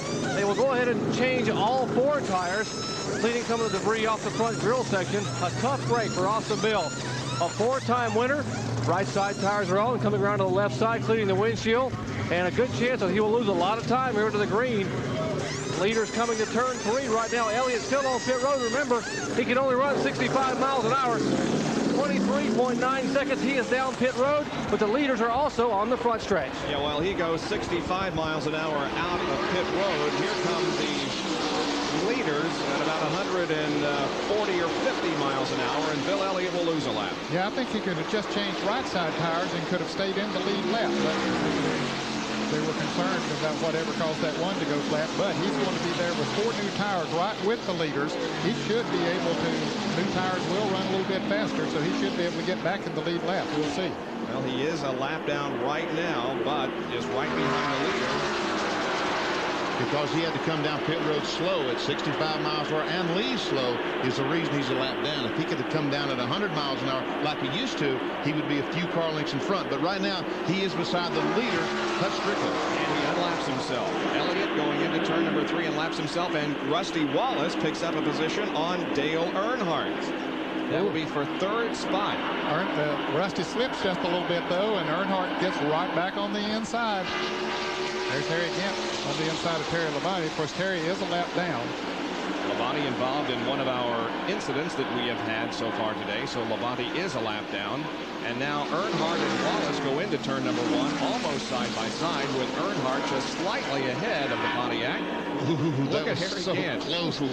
I guess Harry just kind of knew that Rusty was going to do that, so he backed up and gave him enough room, because that's what we've seen all day. A fella try to come down in the groove, get bumped by the guy behind him, and back into the wall. You know, I've seen Harry Gant make several good, solid, sensible, conservative moves so far today. I believe he's just sitting there, just sort of riding. Let those fellows do their thing up there, stay out of trouble. There, Rusty slipped a little bit again. Gant backed off. Didn't get up there and rub him or anything. Let him get straightened out. Later in this race, he's going to be a factor.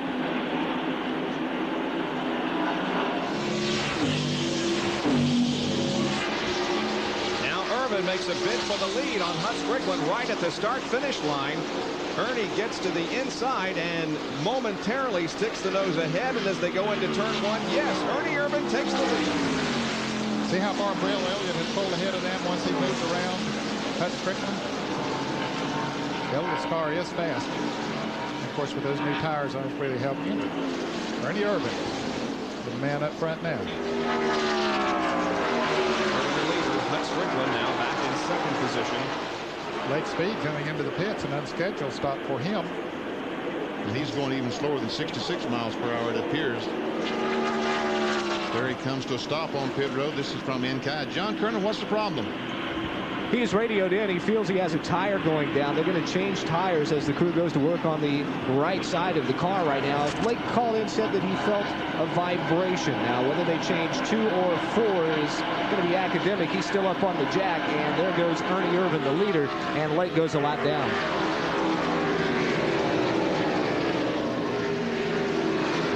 Lake speed will accelerate out of pit lane rather slowly. Took 19.2 seconds for that pit stop. Here's the battle on the racetrack, however.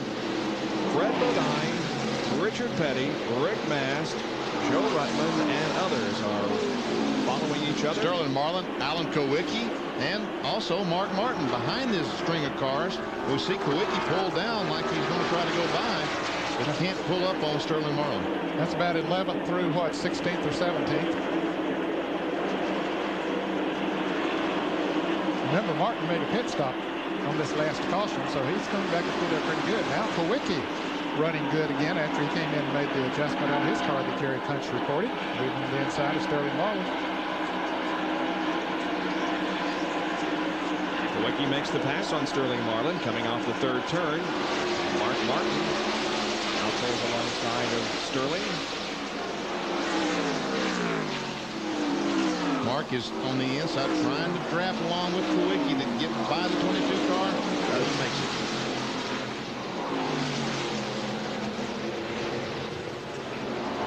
Irvin, meanwhile, hey, he's pulling away a little bit from Hut Strickland.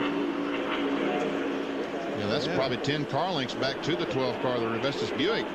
So Ernie Irvin, he told me that he had a fast car here in June, but he made a late pit stop. The car fell off the jack. He went to completely to the rear of the field. And we know how important track position is, especially at a racetrack like this. He did work his way back to 6th, which he felt was pretty good. Yeah, he finished 6th in that race a little more than a month ago here at Pocono. Right now, Ernie Irvin leads this race with Strickland running in 2nd spot. We'll be back in just a moment with more of our live coverage.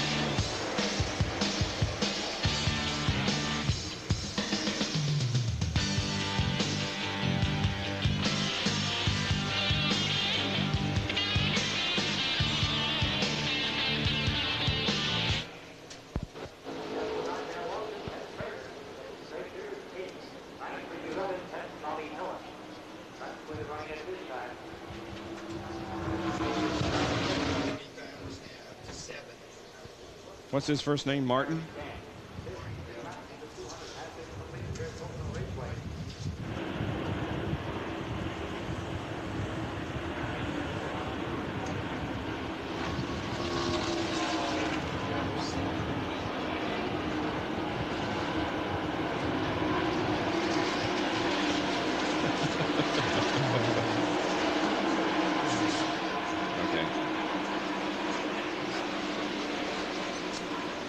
Rusty? He was on 3rd edition, Kenny, of NASCAR Video Magazine. 2nd? Okay. Rusty's taking over 3rd.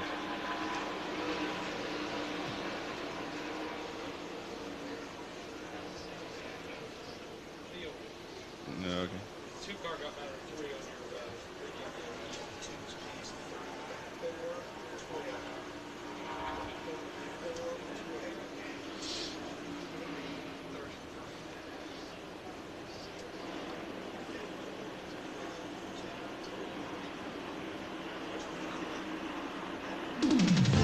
We are live today at Pocono International Raceway near Long Pond, Pennsylvania for the NASCAR Miller Genuine Draft 500, being led right now after 54 laps by Ernie Irvan. Our Speed World coverage is being brought to you by Ford and your Ford dealer. Have you driven a Ford lately? And by Subway, sandwiches and salads made fresh before your eyes.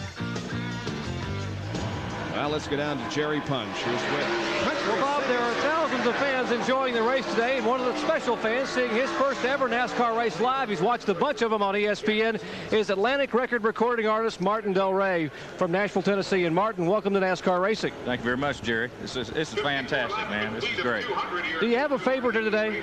Well, my all-time favorite has always been Richard Petty, the king, but I'm pulling for 2 guys, one from Tennessee, one from Arkansas. Darrell Waltrip, since I live in Nashville and I'm originally from Arkansas, so I'm kind of rooting for Mark Martin too.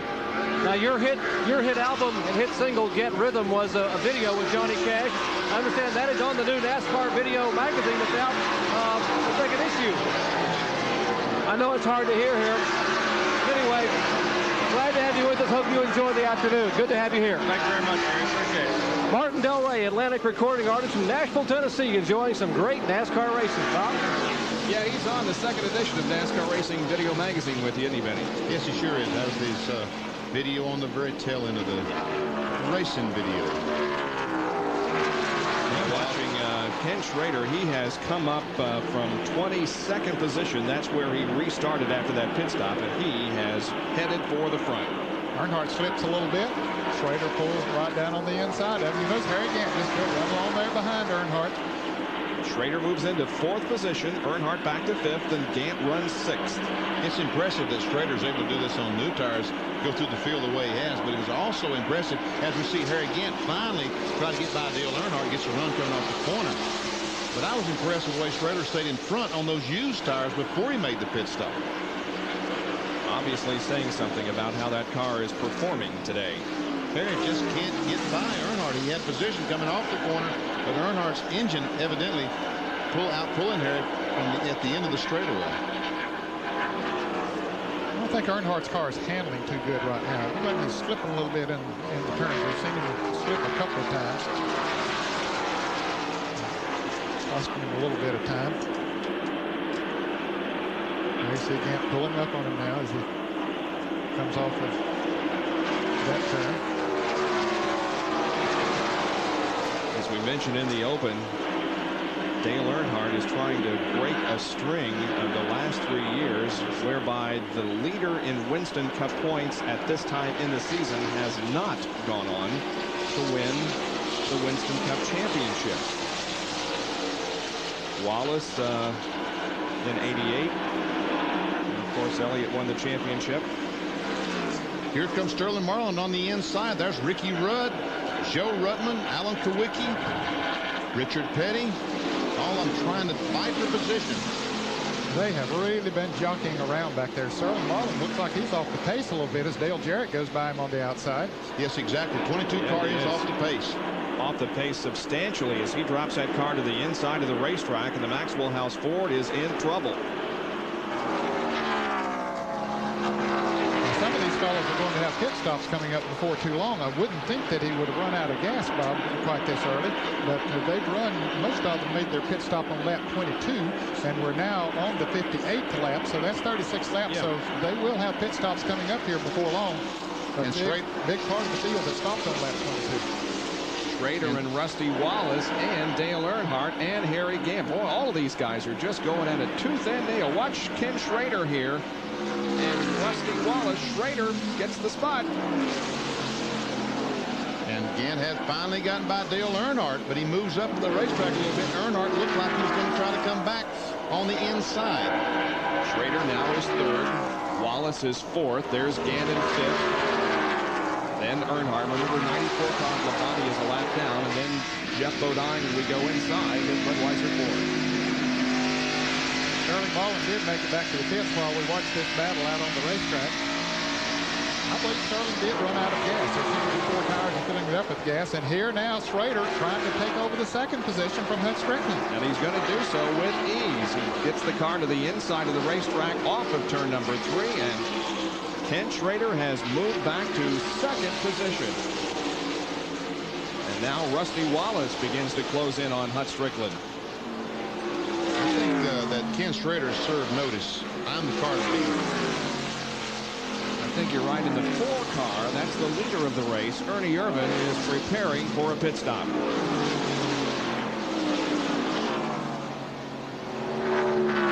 think we're going to see a lot of cars in the next 5 or 6 laps for a pit stop. And meanwhile, Schrader can run for another 25, 30 laps. There's the interval between first and second. You can see that Ernie Irvan has built up quite a substantial lead. However, is in need of a pit stop, and the crew waits on him. Let's see if it occurs this time. Yes, it's going to. Ernie Irvan comes down off of the 3rd turn, and let's go to John Kernan. This is expected, actually they expected Ernie to come in about 2 laps, but his fuel light came on just as he was coming off of turn 3, the last lap. So Tony Glover said, Ernie, get the car into the pits and we'll take care of you on the very next lap. They're waiting. Seems like an eternity. We're all the way down in pit number 2 toward turn 1. Ernie pulls it in. They will go to work on the right side. Hand Ernie a nice cool drink, getting some gasoline, and his car is still running, so he's not quite out. They have to get that front grill clean to make sure that the car doesn't overheat. 4 tires under green. They need a really good stop here. Lights are already on. Lefts are going on. They get them on. No mud guts falling off at this point. And Ernie sitting there waiting. Gasoline in 23.4 seconds. Pit stop than last time for Ernie Irvan. This comes under green. He falls back substantially on the field. But he will stay on the lead lap, Bob. He's getting out pretty far in front of Rusty Wallace now comes in for a pit stop, and Terry Touch is right there to call pit stop. As expected, Timmy Makar and the crew are waiting on Rusty Wallace, and we will have the crew cam on Todd Parrott. Our crew cam on Todd Parrott as you see him run across to the car. Crew beginning to work on the right side of the machine. Now Todd Parrott is carrying the tires. He will throw that right rear tire down. You see him looking at the tire, replacing the lug nuts. Eddie Dickerson putting those lug nuts on, and now they jump around to the left side of the car. Work continuing on Rusty Wallace's car on the crew cam as they're getting ready to stop Rusty Wallace to pitch the lead car of Hut Strickland. Rusty Wallace's crew now, left side tire zone, 22.6 seconds, and the Miller Genuine Draft Pontiac is away. Some great shots there from the crew cam as Rusty Wallace goes back out onto the racetrack from Todd Parrott. Speaking of camera angles, did you see Saturday Night last night and the tread cam? Wasn't that unbelievable? Sure did. What a great shot. The camera embedded in the racetrack. Yeah. Hut Strickland now coming down pit road. He had assumed the lead after Ernie Irvan made a pit stop. Let's go back to the pits. Well, Bobby Allison's Rebecca Buick. Jimmy Finning and the crew waiting on Hut. Scheduled pit stop for Hut Strickland. They will make a chassis adjustment on the right rear. Jimmy Finning now back across the wall. They have cleaned the windshield. Remember, NASCAR watching very closely the number of people over the wall. Right side tires are on. They pitted on lap 21, so they have run 40 laps or 100 miles on the track. And also in front of them, Ricky Rudd is getting service in his Tide Chevrolet as the Rebecca Buick is down and away. Rudd's crew continues to get service, and the Goodrich Chevrolet of Dale Earnhardt will follow Hut Strickland down pit road. And then comes Rick Mast as Ricky Rudd's Tide machine stays on pit road. Now down off the jacks on the left side. It begins to build up speed coming out of the pits. As the lead now goes to Kenny Schrader. There's Harry Gant, Jeff Bodine. It could be as many as 20 laps before Ken Schrader will need another pit stop. 63 circuits have been completed out of 200. This is the Miller Genuine Draft 500 from Pocono International Raceway. Back in a moment.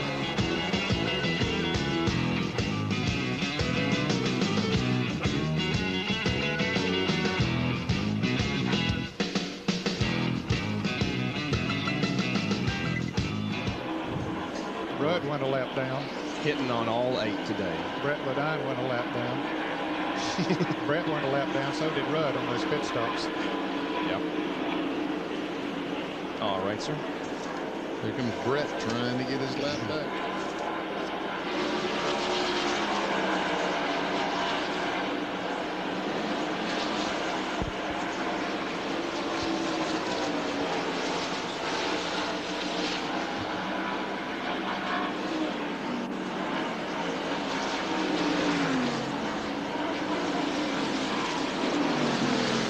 About timing is everything.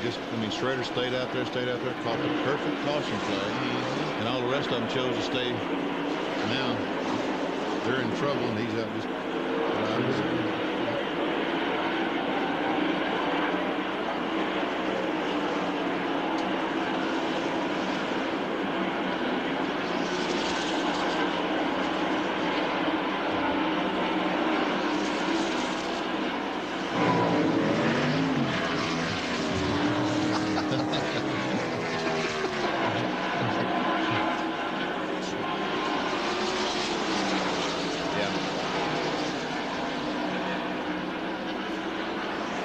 The yellow has come out once again here at Pocono because of a crash back in turn number 2. We see a car that has slid to the inside and kicked up some dust. It appears to be the number 64 car, and that would be Gary Wright's machine. Boy, this is going to be a break for some drivers, Bob, who had not made a pit stop. Bad break for others. Ricky Rudd went a lap down when he made his pit stop, and I don't think he beat Schrader back to the line, did he, Benny? That was my question. I don't know which one if the caution fell before or after they got to the line. If it was after, I would think that Schrader would probably let the 5 car go by. So we're just... Well, evidently, Schrader did get the caution because he has slowed down and Rudd is slow behind him. So evidently they did get the caution. Let's go to the pits and Jerry Punch. Remember at the top of the show, guys, we saw a close-up of Darrell Waltrip's eyes. Well, if you saw him right now, you'd see a big smile on his face because they were scheduled to pit in 1 lap. So you mentioned it was a break for someone. Well, indeed. At Daytona, he didn't get much of a break, flipping 6 times. But here at Pocono, again, things are going his way because right on cue, the caution came out, and DW will bring the Western Auto Chevrolet down pit road for what would have been a scheduled green flag, but now caution flag stop. He had moved up to 4th place as a result of a lot of those pit stops. And let's remember that Bill Elliott now has made his lap back up. He was in front of Schrader when his caution flag came up. Jerry Punch. Pit stops as the crews and cars now coming down pit road. Ken Schrader, Jeff Bodine. Here's Darrell Waltrip, Harry Gann, Mark Martin, and Alan Kowicki as they all make their way on the pit road. And here's DW and the Goodrich, pardon me, the Western Auto Chevrolet, the Exxon Superflow car. And we'll show you Kenny Schrader as well as this Kodiak crew going to work on that car. Schrader on the top of your screen, Jeff Hammond and the Western Auto crew on the bottom of your screen. 4 tires for Kenny Schrader, Richard Froome and the crew. Likewise, 4 tires. They're hustling through here. Doug Roger. Schrader is out, getting all the fluid. Western Auto car, Darrell Waltrip. And we will see now Ken Schrader will beat Darrell Waltrip down, but here comes the Budweiser car. Jeff Bodine. Harry Gann is out. Likewise, Morgan Shepherd and Harry Gann. Great work there by that crew as they make their way down pit road. And here is Bill Elliott in for tires, the Coors Light crew, right side tires. They dance around on the left side of the car. Jack beneath the left side of that car. Our latest winner here in Winston Cup Racing and a 4-time Pocono winner. Elliott getting service under the caution. So as you said, Ned Jarrett, Benny Parsons, and Bob, a lot of breaks for some of these teams who desperately needed a green flag stop and now get to make the stop under the leisure of the yellow flag. And Elliott completes his work, goes out onto the racetrack, and is hoping to become the winningest driver in Pocono history with a victory here this afternoon. Well, we're getting closer to the halfway point. Call now to enter the ESPN Pick the Winning Chevy Sweepstakes. To enter, all you have to do is dial 1-900-933-9300 before the halfway lap. If your entry is selected and you have given the correct Chevy winner, you could win a new Chevy Lumina Z34. Stay tuned to see which car is the first Chevy to finish. Here at Pocono, 66 laps have been completed out of 200. We'll be back with more from Pocono and the Miller Genuine Draft 500 right after this.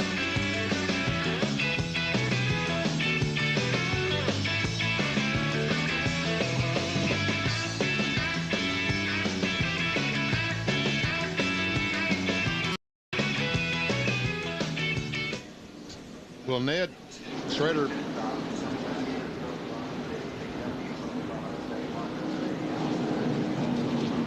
Well, Ned, Schrader blew that theory that there's going to make so many pit stops.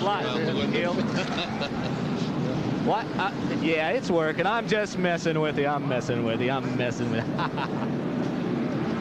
Well, thank you. I didn't hear you say throw-ins. I just kept talking.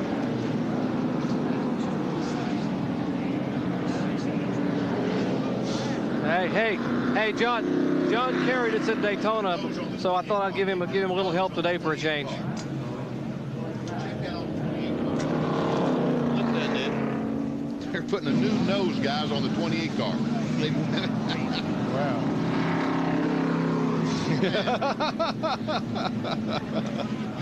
Very good. Red is? No. Just so you know, the 28 car is running hot. That's why they had to change the nose.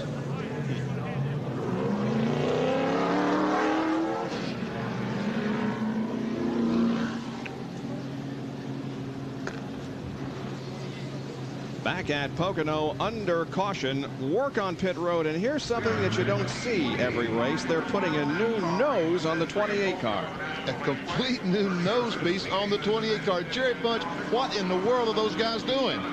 Well, it's cosmetic surgery, Benny, of course, and that's happened to some of the best of us, I guess, over the years with when God wasn't very kind to us at birth. But in any event, all jokes aside, the real reason for the change of the nose on that car is because when he got in the crunch early in the afternoon, they put so much sheet metal back against the radiator, they just couldn't pull it out, and the car was just overheating. They couldn't get enough air through there and couldn't get it channeled properly to the oil cooler and to the radiator. They decided to go ahead and replace the nose and make sure they didn't cook an engine because they want to stay in the points race. They want to have a shot at getting a good finish here today at Pocono. Well, Davey Allison finds himself now in 5th position in the point standings.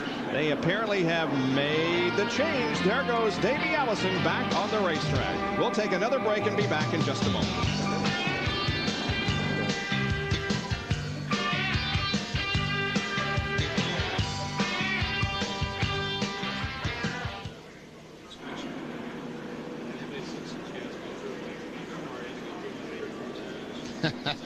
I think that's a good shot, don't you? Yeah, it is. Yeah. Good point. Yeah. Boy, could we elaborate on that. That's the temperature inside the car, 115. That's not bad. I mean, I always thought it was 130, 40 back then. Mikey.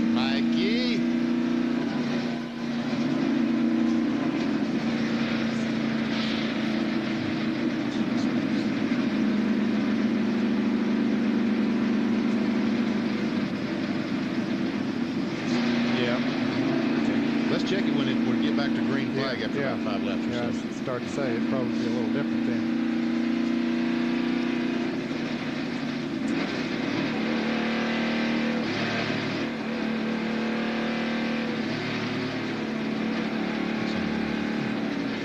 Accommodations for 2 people report.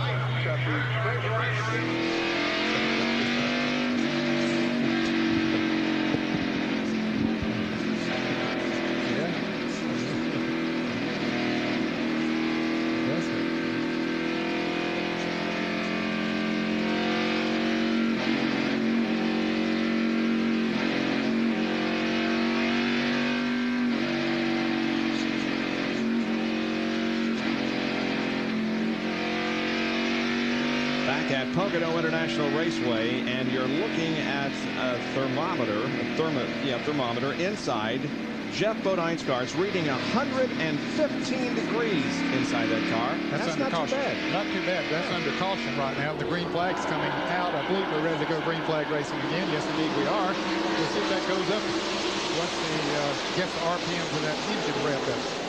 You figure it's 92 or so outside. 115 isn't bad inside a closed race car. Into turn number 1. King Richard Petty, who is running in 6th position at the moment. And he goes by. That's John Paul Jr., car 53. Making his first Winston Cup start, by the way. The leader of the race is Ernie Irvin. Ricky Rudd in the Tide Chevrolet right in front of Irvin is a lap down, right on the tail end of the lead. And he's trying his best to get that lap back.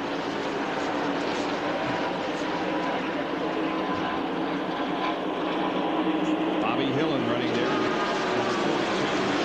5th position. Rusty Wallace and Dale Earnhardt are ahead of these two. King, Richard Petty.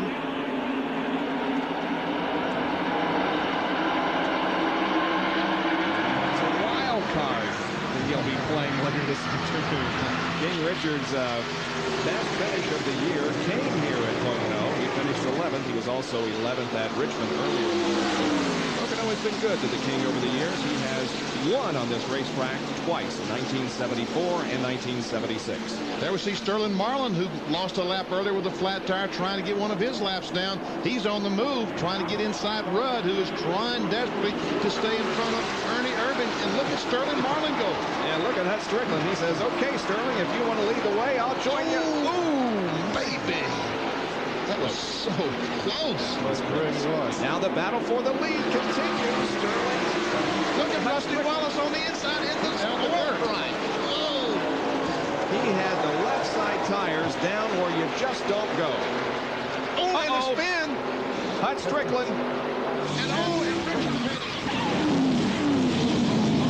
And a massive crash coming off turn number 3. The racetrack is completely blocked. There's Dale Earnhardt backing down the racetrack. Darrell Waltrip is involved. Dale Earnhardt, Ricky Rudd, Bobby Hillen, King Richard almost flipped, but he is among those that is running. There's Earnhardt's car. We see some heavy damage to the left front. Rudd pulling away. Here comes Rudd pulling away, as is Alan Kowicki, and Dale Earnhardt is headed the wrong way on the racetrack, but now comes into pit road. We see some heavy damage to that 42 car right in the left side of the screen. Darrell Waltrip is against the inside wall. And poor Darrell suffers a second crash in as many races. The GM Goodrich crew going to work now on the 3 car. Of course, the pit road was closed. They're still waving the flag up there, but Earnhardt figured he couldn't go around the racetrack. He just went up to the end of there's Richard Petty's car, but Earnhardt did come in with this even though it was closed, so they're working on the car. There's the King, and there's Darrell Waltrip's battered Western Auto Lumina. We can see the damage that he's done to the guardrail. See the forward sign? Oh, yeah. How the guardrail is bent where Darrell has run into it. So there's some obvious and heavy damage to the front of his car. We see the emergency people talking to Darrell. It looks like he was trying to start the car, and maybe he was thinking about getting going again. Let's hope that is the situation. The 25 car is also on pit road, as is Dale Earnhardt. Well, it all happened as Hut Strickland and Ernie Irvin were battling for the lead in turn 3. They're coming off the corner. Ernie runs up and just touches the 12 car in the back enough to send him spinning. Hut almost saves it, but then he goes back across the racetrack, and look at Richard go over the nose of that 5 car. Here comes Earnhardt. He hits the 5. The 42 car comes off the wall, and boom, Darrell Waltrip hits the 42 car and then goes into the inside retaining wall. I'll tell you, it's lucky that somebody didn't hit the abutment there separating the racetrack and pit road. Here it is again, Hut up high. And you see, when they're coming off that turn, fellas, they can't just cut those cars to the left and get out of the way because the momentum is going to the outside of the track. And so when something's in the way out there, they just aren't able to do much with the cars. There we see the 42 car once again right in the smoke as he comes off. Now, I have to keep my eye on Dale Jarrett. You know, he's sort of coming down through there for the 4th time today. He has weaved his way through one of those things. The gods are riding with him.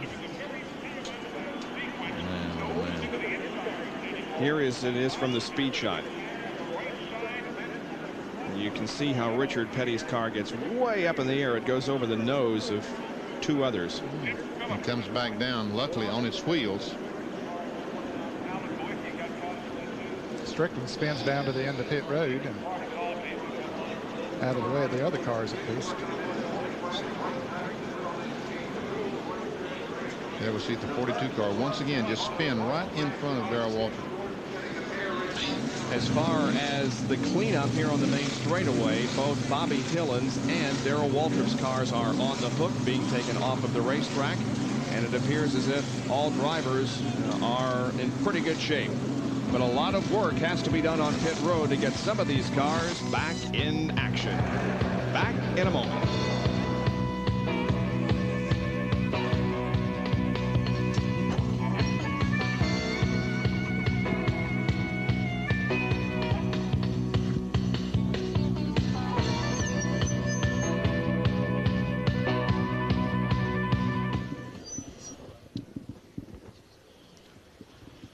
I thought that kind of thing was over, but I guess not. 17 is done. The 42 is definitely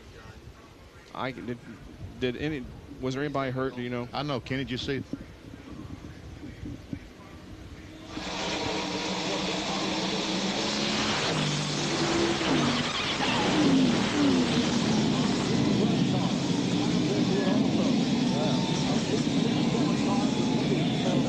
I'm gonna play that.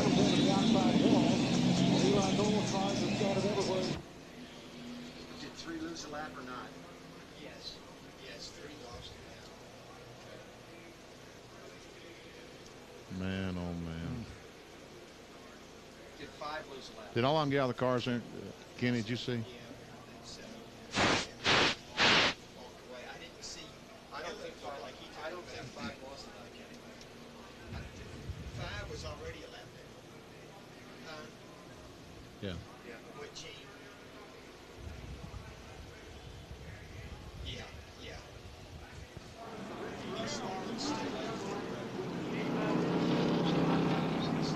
Our 8th caution period of the day, certainly the most serious of the afternoon, as a massive crash has eliminated several cars, and the cleanup procedure is underway here on the main straightaway. The accident in turn number 3, and Ricky Rudd is among those who was involved in the crash, and the crew is working on that car.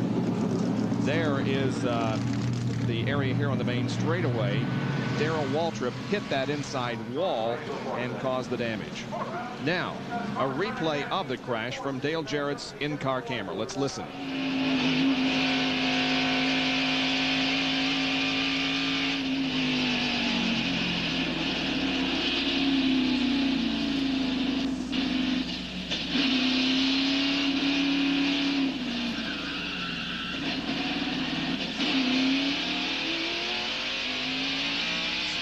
And that's the thing that you want to do when the wreck is over. Get out of there as soon as you can, because somebody's going to come and tag you if you don't. You know what that shot reminded me of? Remember Days of Thunder when Cole Trickle drove through the crash? That looked exactly the way it was.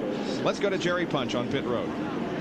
Actually, Bob, we're back in the garage area, and Darrell Waltrip has climbed out of his car and is hugging his wife, Stevie.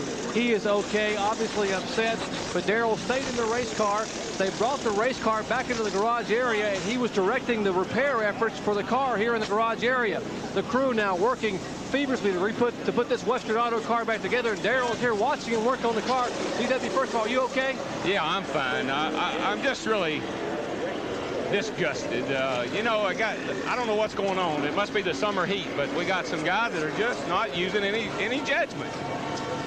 How bad's the car hurt, DW? Oh, it's tore all to pieces. We might be lucky to get going. I doubt it, though. Darrell Waltrip obviously frustrated, but he is all right and thankful for that. And the replay here is the crew now. Richard Petty's car getting airborne. The STP Pontiac, Strickland sideways, Ricky Rudd sideways. Everything breaks loose. No way to stop. Earnhardt into the 5 car, heavy damage in the front of the Goodwrench Chevrolet of Dale Earnhardt. Car spinning and sliding. Richard Petty now comes down and sliding sideways in the car number 43. A tough break for a lot of competitors, including Richard Petty. And Darrell Waltrip getting tagged by Bobby Hill, and his car goes head-on into the wall. And then thus they have the Western Auto Chevrolet now back in the garage area trying to rebuild it. The front end, they will have to put a radiator, most of the front suspension. The motor seems to be okay. They're still looking at it here, but another tough day for DW. Well, we talked at the opening how when you look into the eye of a storm, behind there could be disaster. And disaster has struck Darrell Waltrip for the second consecutive race. He's okay. So is Bobby Hillen. Everybody appears to be okay, and that's where Darrell's Chevy ran into the wall right at the Ford side. And we see the NASCAR official, Buster, overlooking to make sure what they can do about the problem.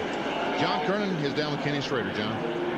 Well, they're going to work here on the Kodiak Chevrolet. Kenny, a lot of damage on this front end. Can you fix it, do you think? Oh, they'll get it fixed. These guys are good, but it won't put us up there in contention to win this thing, though.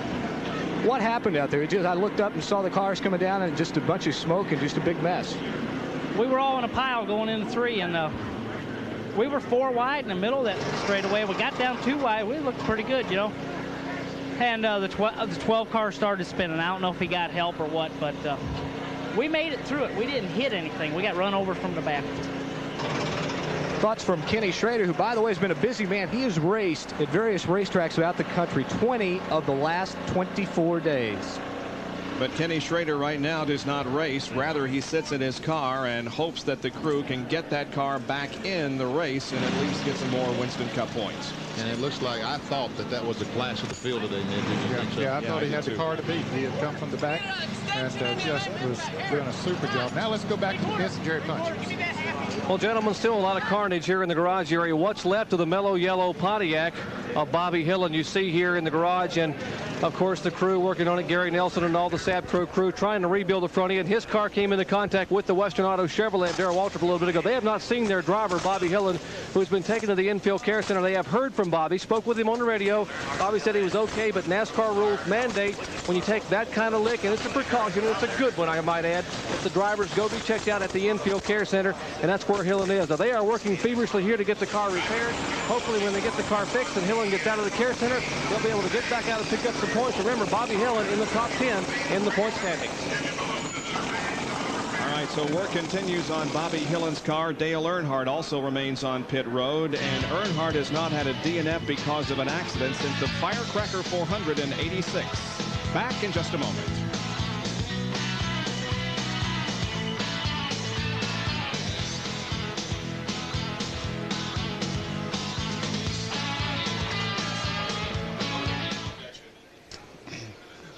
Okay.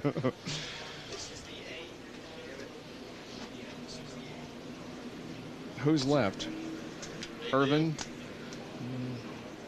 I just hope they aren't running that commercial on the network showing Ernie Irvin by entering the contest. Yeah. I tell you, he's the only Chevy left, isn't He and Dave Marcus, I believe they are. Boy, the lines are going to get busy now.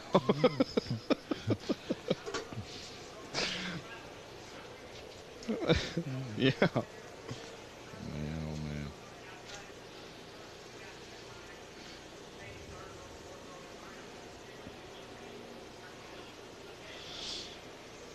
Okay.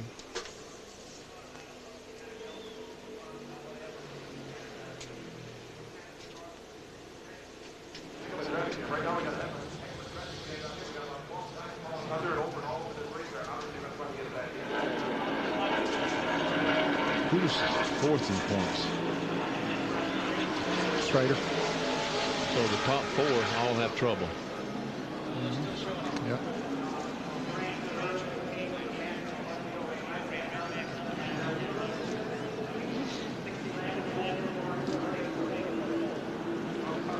We are back at Pocono International Raceway in Pennsylvania for the Miller Genuine Draft 500. 76 laps completed. We're still cleaning up a multi-car crash coming off of turn number 3. Here's how it all began.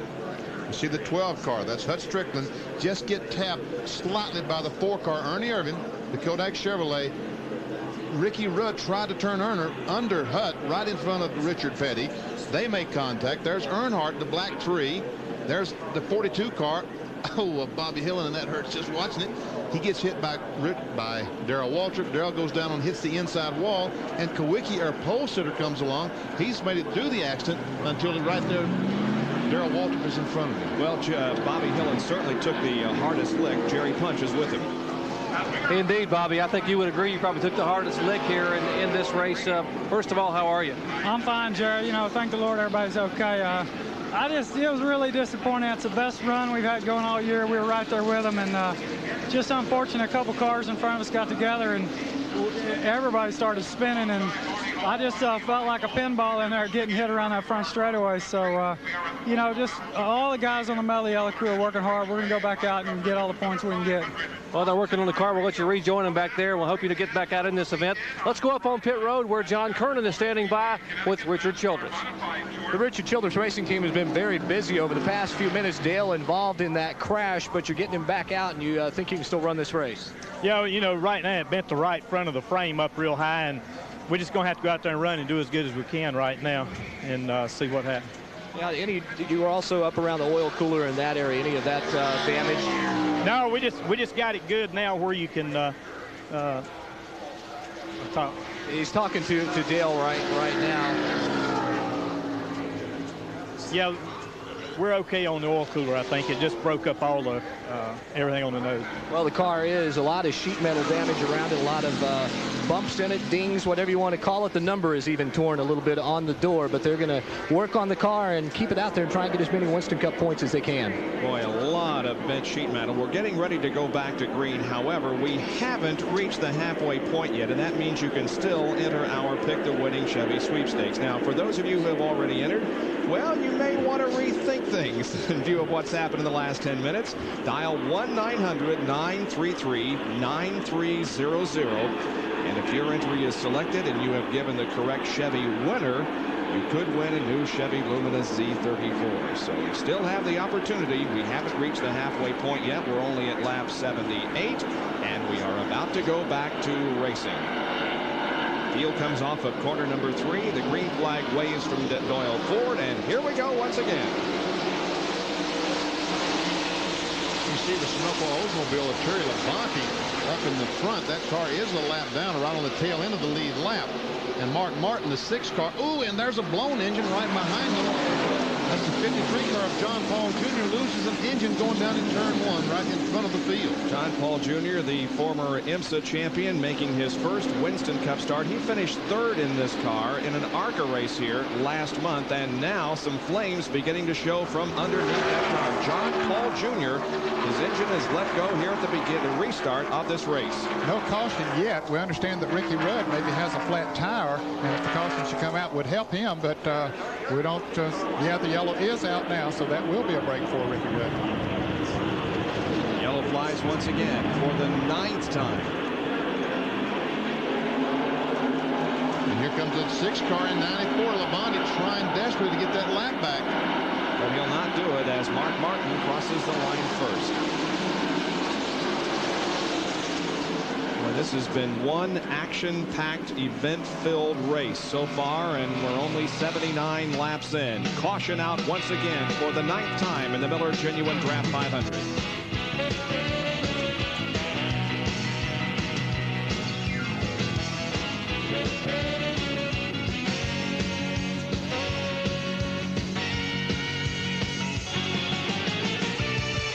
Okay. We have anything to drink up here? Anybody want anything? Yeah, I'd like a fresh one. Yeah. There's some right next door. Yeah. There's some drinks right next door to us now.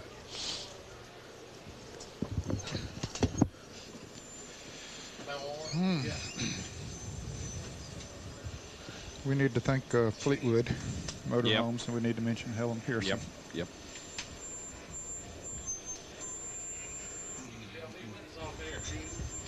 First lap of caution is 80. It's supposed to be. Thanks, sweetie.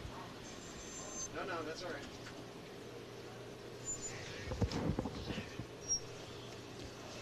Bill, are you back yet?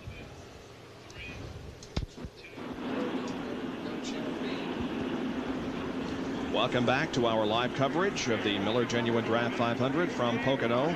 This time the caution is because of a blown engine. And Mark Martin is coming into the pits as we remind you that the Toronto Indy, which is being held today up in Toronto, Ontario, Canada, can be seen tomorrow night at 7:30 Eastern Time here on ESPN. Here's John Kernan. just talked to Jack Roush. Mark is coming in. He's making the pit stop for 4 tires. He said, hey, we want to win this race. We can now make it on only 2 stops. 1 more stop left to do. With 80 laps, he's got 120 laps to go, so he only needs 2 more stops. So this will be a 4-tire change. The crew doing work on the right side. A little bit leisurely, more so than you would see under green. Right sides are on. Left sides, Jack going under, ready to go up. Left's coming off. And on, he's getting a full drink of fuel. Also, others on pit row. I should say Kenny Schrader is now standing by waiting to go out. Mark is away, and Kenny has completed repairs, and he's headed back on the track.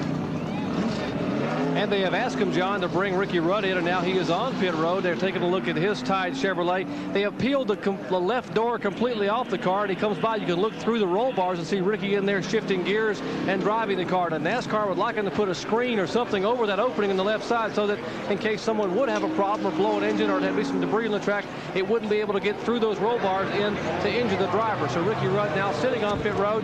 He begins to move away back to turn 1 in his damaged Tide Chevrolet. Another wounded car from that crash up in turn number 3 goes back out onto the racetrack to just complete as many laps as possible and get as many laps as possible. Dale Earnhardt also comes in for another time as they continue to work on that Goodwrench Chevrolet. Bob, while we'll have a moment, there's another sad note in the world of auto racing this week. Helen Pearson, wife of David Pearson, passed away. Helen had been ill for more than a year.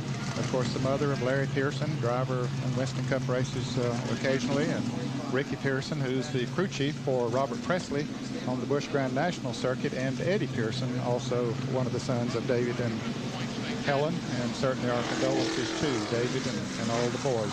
From all of us here at ESPN. Earnhardt goes back out on the racetrack. Jerry, what's the situation there?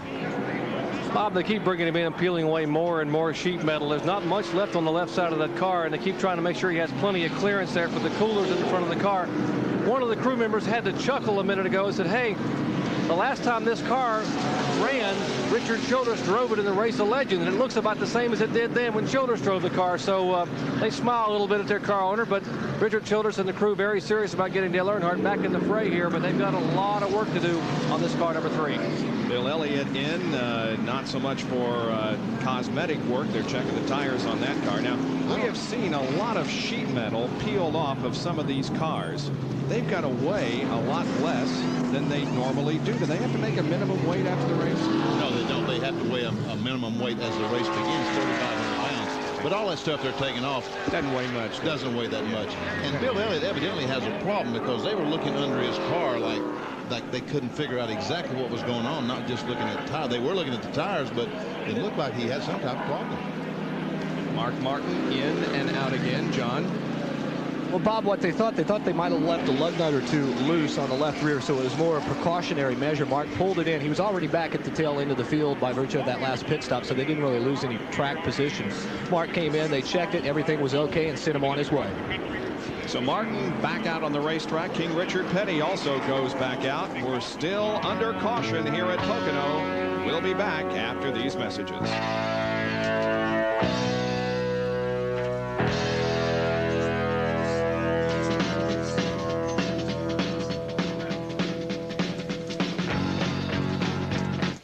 Hey, look who's leading. The leader's leading. You know, if he can keep on leading this thing, he can win it.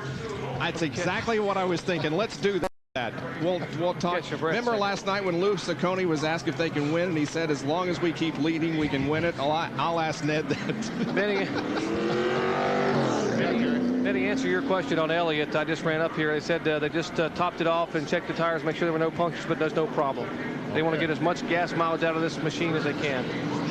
All right. Is it really like something's wrong? Yeah, I saw him sitting there for a long time, too. We were running up here. Couldn't quite get here before he left, but they said there's nothing wrong.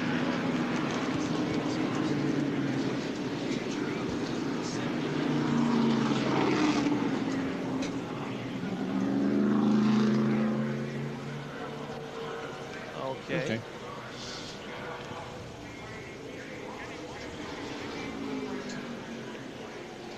Murphy's Law.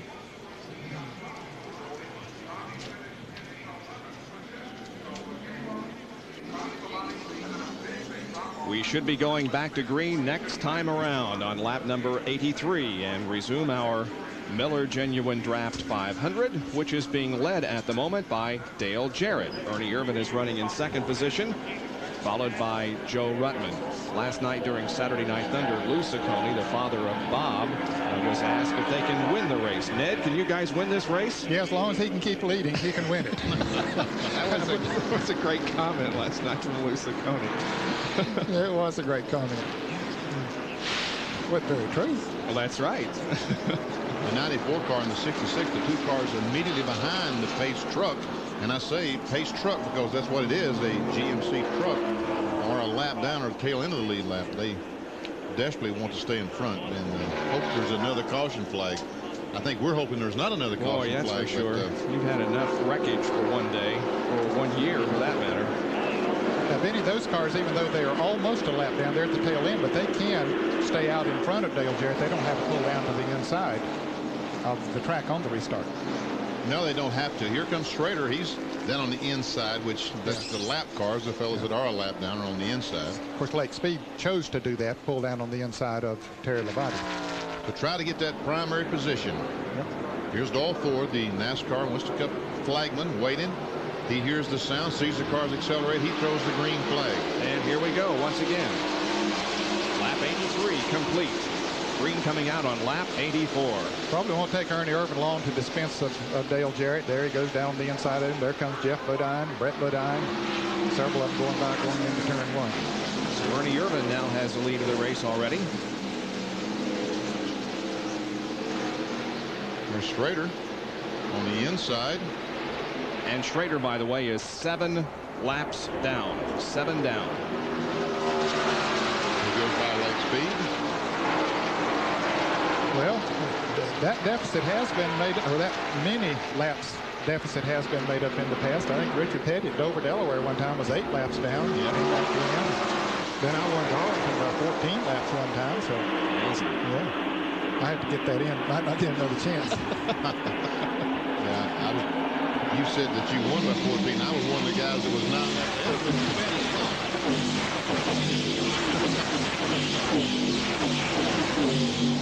Schrader going inside Terry Labate at the end of the straightaway, and he will put Terry a lap down. Another lap down. And there's Rusty Wallace and Jeff Bodine, 2 cars that look like they got through the crash, and the 12 car is back running at speed.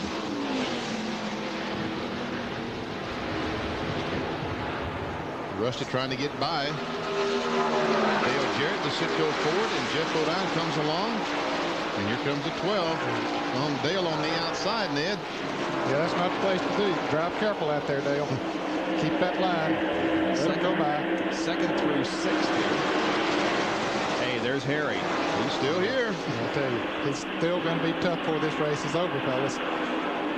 See there, he didn't go up there and get too aggressive trying to get around Dale.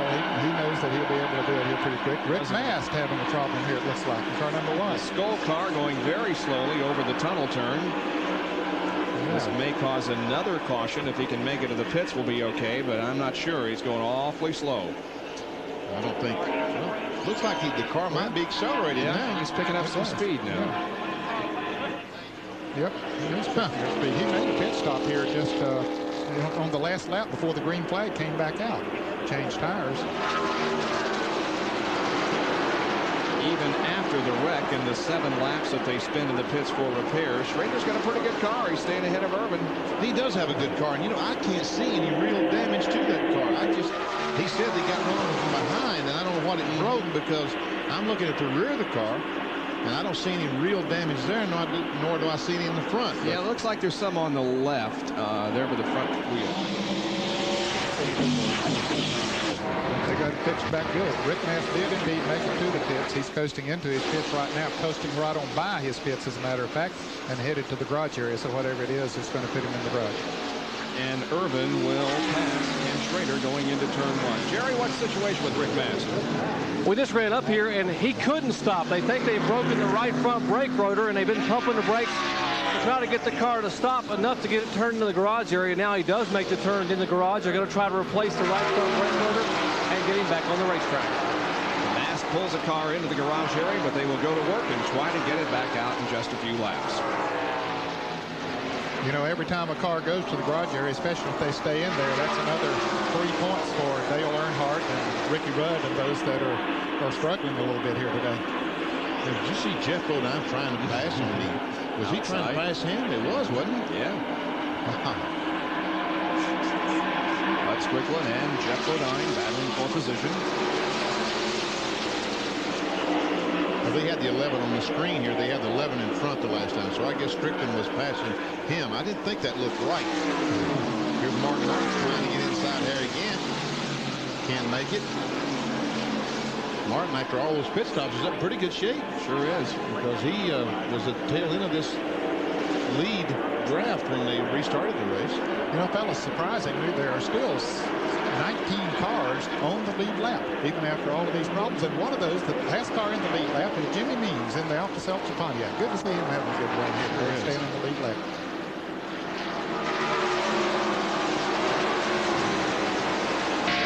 The Budweiser Ford, and now this is the way it looks to him.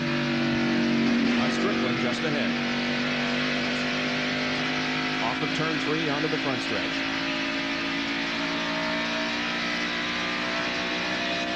Of course, that Strickland did not lose a lap in that wreck, so he's hanging right in there.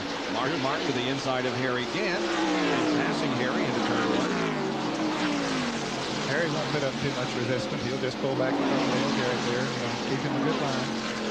I still believe he's on the planned race.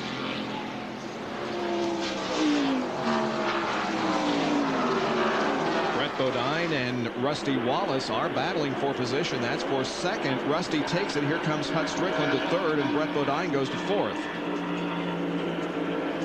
Brett Bodine has quietly been having a good race, isn't he? Sure has. He made a green flag pit stop, got a lap down, but got back in front of Ken Schrader then before a caution came out just a couple of laps later, and so got himself back in contention.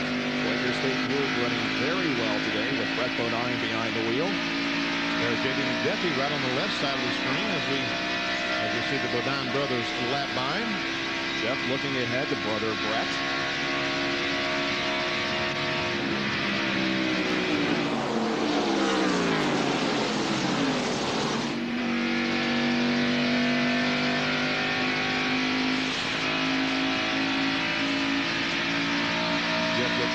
Up on the back bumper, and here comes Mark Martin trying to get an idea. Jeff has position. This is going into the corner, and this is for 5th position. And Mark Martin passes Jeff and takes over 5th. Okay, he's come back up through there pretty good, fellas. He made a pit stop, you remember, on this last caution flag, so he has come from the back of those 19 cars that are still in the lead left. All right. Jeff goes right up on the back bumper of Mark. Mark doesn't get in the corner good, but boy, he gets back on that gas and gets off the corner. Super. He's one of those drivers that is changing gears, which helps him get off the turns well. Ken Schrader continues to run right behind the leader of the race. However, he is 7 laps down. Jerry Punch has a report. Well, Ken Schrader made an excellent move, or he would have lost a lot more time, guys. When that accident happened, he broke the left front A-frame, so the car was undrivable. He made a U-turn at the end of the straightaway and came up pit road the wrong way, took the car back to the garage area. They jacked it up, put an A-frame under it. He went back out, only lost 7 laps, so considering they replaced the entire left front A-frame assembly, he's not in too bad a shape. Not at all, and the car's running well. Ernie Irvan is leading, however. As we are approaching the halfway point, 89 laps have been completed on a hot and sunny day in the Pocono Mountains.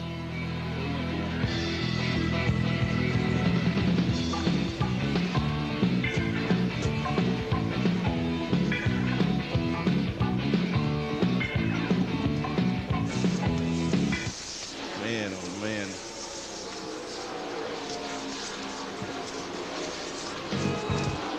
No, okay. 6. A billion miles. Billions and billions. Okay. Need to give, I mentioned that 19 cars in the lead lap. We need to give them that. Good. Good.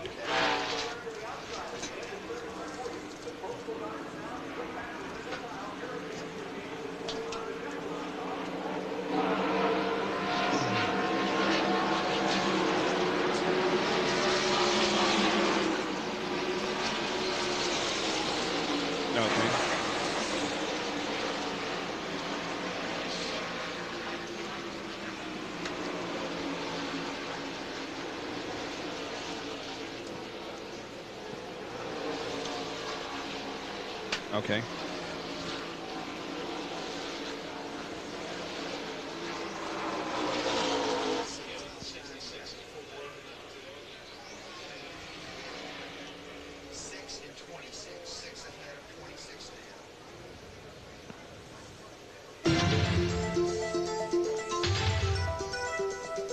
Around the world with over 1 million miles of race coverage. ESPN Speed World today in Pocono, Pennsylvania for the Miller Genuine Draft 500, and they have turned out by the thousands for this race despite the hot and humid weather. This is a great place to spend a summer vacation, of course a great place to spend a winter vacation with the mountains nearby, great skiing in the wintertime, and lots of things to do in the summertime, including watching racing here at Pocono International. Ernie Irvan in number 4 is the leader of our races. We're 7 laps from the halfway point. And now we'll give you a full field rundown. Watch for your favorite driver, where they are running. Brett Bodine running there in 5th position. Dale Jarrett back in 6th. Jeff in 8th. And Chad Little back in 10th spot. Alan Kowicki has remained in the lead lap. He has some damage to the left front of his car. Leg speed. Yeah, now he's a lap down. He's the first of those cars that are a lap down. Dale Earnhardt is a lap down, a result of the accident. So is Rudd. Petty involved in the crash, as was Ken Schrader. Now, here are the cars that are out of the race. Gary Ballou crashed early on lap 1 or 2. Bill Venturini didn't crash, but he had some mechanical problems. Jimmy Spencer in the crash. John Paul Jr. dropped out with a blown engine, and Gary Wright was involved with a spin over in turn number 2. And behind the wall, not necessarily out of competition, that includes Michael and Darrell Waltrip and Bobby Hill as they try to get their cars repaired and back out onto the racetrack. They've got some serious work to do to get those cars back out, because both of the Waltrip cars were just cream. Darrell's in the front, Michael's in the rear. Both drivers are okay. No injuries as far as I know of today, but there's been some real crashes. We'll let the field go through the frame, and not only do you know now where they are as far as serial scoring, but you'll be able to watch for your favorite driver and see where it is exactly on the racetrack. Well, we saw Bill Elliott was back in 10th or something. He has passed several cars since then, so he has moved up to 8th now. There he dropped back to 10th. Sterling Marlin tonight. There you see those cars coming in the frame there.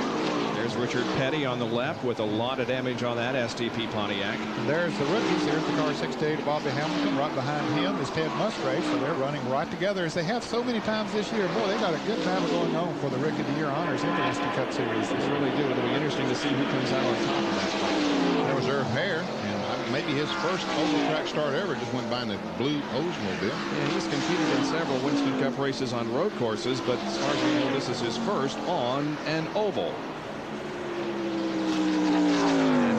There's Ernie Irvan blasting out of turn number 3 and heading down the straightaway. Now you have been familiarized with where everybody who is out there is running on the racetrack.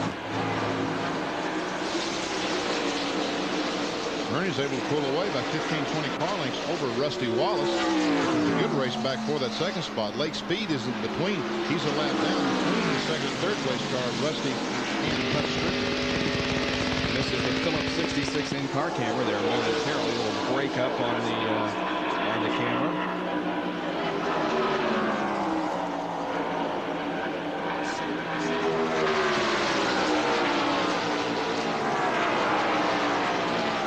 You know, Lake has run pretty good in that car today. He had an unscheduled pit stop and got a lap down, but he is able to run with the leaders. Right now, you're right, Ned. He's running as good as Rusty Wallace, who's second place car. 15th and 16th at the moment. Davey Allison on the left in car number 28, and Dave Marcus in 71 on the right. Still in the lead lap. Even though Davey has had all kinds of problems, put a new nose on the car and lots of work on it, but has maintained the position on the lead lap. Yeah, you'll notice the different color there on the front end of the car. That's because they have completely replaced the nose on Davey's machine. You know, Dave Marcus is sponsored by the Big Apple Market here in Pennsylvania, and I believe he's going to make his annual appearance there tomorrow. The fans up here in Pennsylvania will be able to go by and visit with Dave. He'll be there to sign autographs and greet them.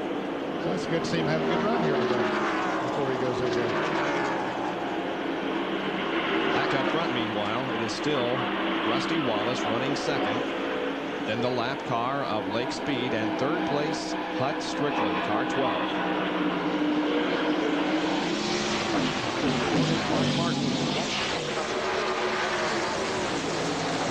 These cars are going down the front straightaway. They look like they're going so slow, about 180 miles an hour right there, folks. Now braking heavy down in turn one, down to probably 120 miles per hour. Joe Ruttman in 75 and Chad Little in 19 are on the same lap and battling for position. Chad taking just the inside of Joe, falling back in line. Now he takes the high line coming out of the corner. It's 11th and 12th they're running for. What happened, Chad Little, as he made that move down to the inside, got his angle going in the corner too straight, not able to make it around. So when he got in the corner, he couldn't turn the car. And Ned, here are those rookies that you were talking about from our first and second in the Winston Cup rookie point standings: Bobby Hamilton and Ted Musgrave. Of course, Musgrave is in the lead going into this race, but he might not be when they come out of this race, because this is the 15th race for Bobby Hamilton in the Country Time car number 68. That's an Oldsmobile. And they have a new sponsor on the car number 55 this week, Jasper Engines. And we understand from D.K. Ulrich, the owner of that car, that is going to be the sponsor for the rest of this year. So it's good to see that car with some writing on the side of it. Yeah, it sure is. And Ted has really performed well in Winston Cup racing. Both of these guys have, but both of them have great futures in Winston Cup racing. 99 laps have been completed. In less than one circuit, we will at last reach the halfway point. This has been a pretty slow race to this point because of all the crashes that we have had. We've had 9 so far, and it has really slowed down the pace of this event. Let's hope that the second half is much faster and much safer. It certainly looks like everybody's driving a lot more careful now. Of course, they're not bunched up. Here comes Ernie Irvin. Halfway being shown by Doyle Ford, and it is the halfway point at last. All phone-in entries now for this week's ESPN Pick the Winning Chevy Sweepstakes are closed. The winner of the sweepstakes will be announced in our next Chevy Sweepstakes race. You can dial 1-900-933-9300 in the next 10 minutes to enter the next ESPN Chevy Sweepstakes coming up later this year. But for this race, the entries are closed. Ernie Irvin leads this race. Ken Schrader continues to run right behind him, but because he was involved in an accident and spent 7 laps in the pits, he is well off the lead. Back in a moment.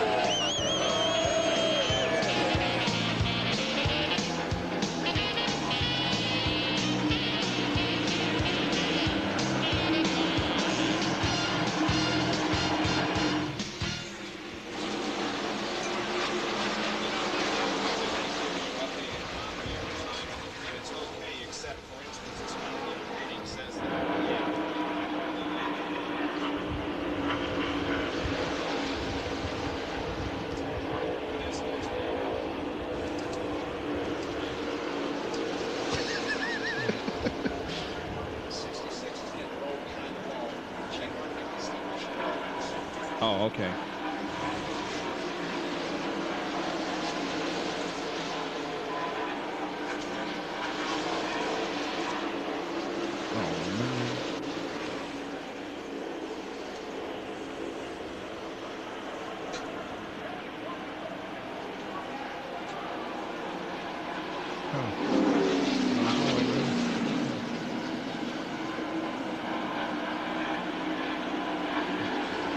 He's going to drive away. He's going to drive away, though. He'll probably be back out again.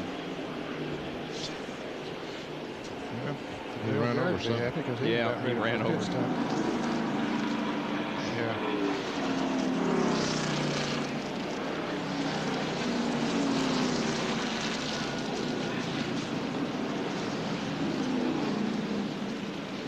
Back at Pocono, and the caution light is on again for the 10th time this afternoon, and it's because of Richard Petty's crash up in turn number 1. He hit the wall, turn number 1 pretty hard, started to drive away, but then couldn't.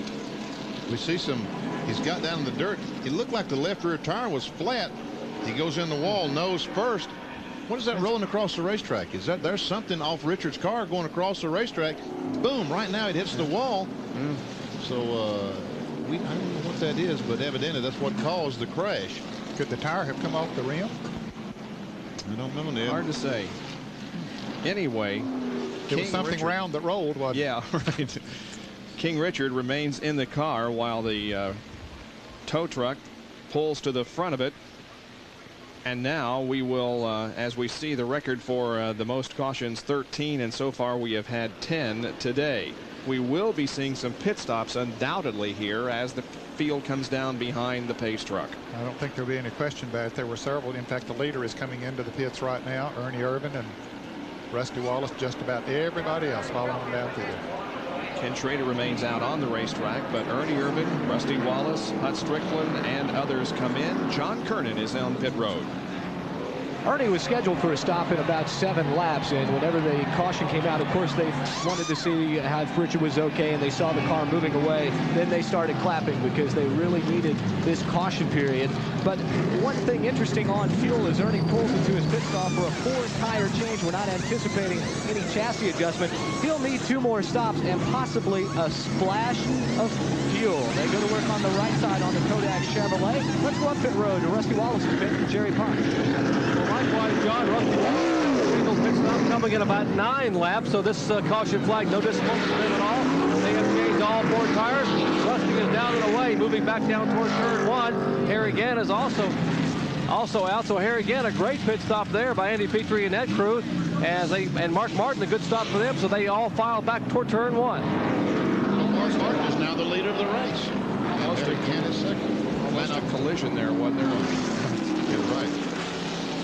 Martin might not be the leader of the race, but he's the first cars, all those cars that made a pit stop out of pit road. Davey Allison will be credited with leading the 104th lap because he did not pit, and this is the first time that he has led today. Exactly. That's why I didn't want to say Mark was leading the race, because I figured, wait a minute. Jimmy Means is going to be scored in 2nd position. How about that? There he is, Jimmy, in that blue car, the Alka-Seltzer Pontiac. That's Rick Wilson in right in front of him, I think, in a Snickers Buick, still running after that crash earlier.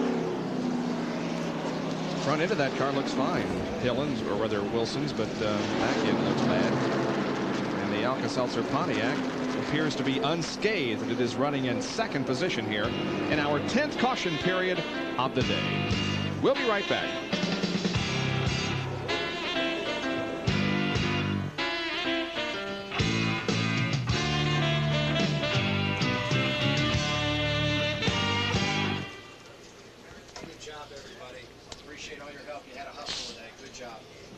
Okay.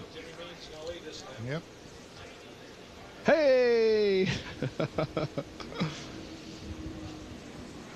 I'm not sure Davey led that last lap because didn't the leader go across the start-finish line first? He led it, and he just was credited for leading that lap because he passed the scoring standard. Oh, it's not at the start-finish line. Right. Oh, yeah. Okay. Okay. Right here, I thought if it was here, he didn't lead the lap.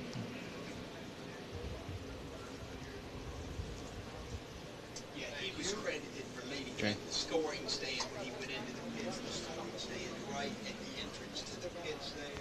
So they gave Davey credit for leading that lap. Then Jimmy will get credit for leading this one.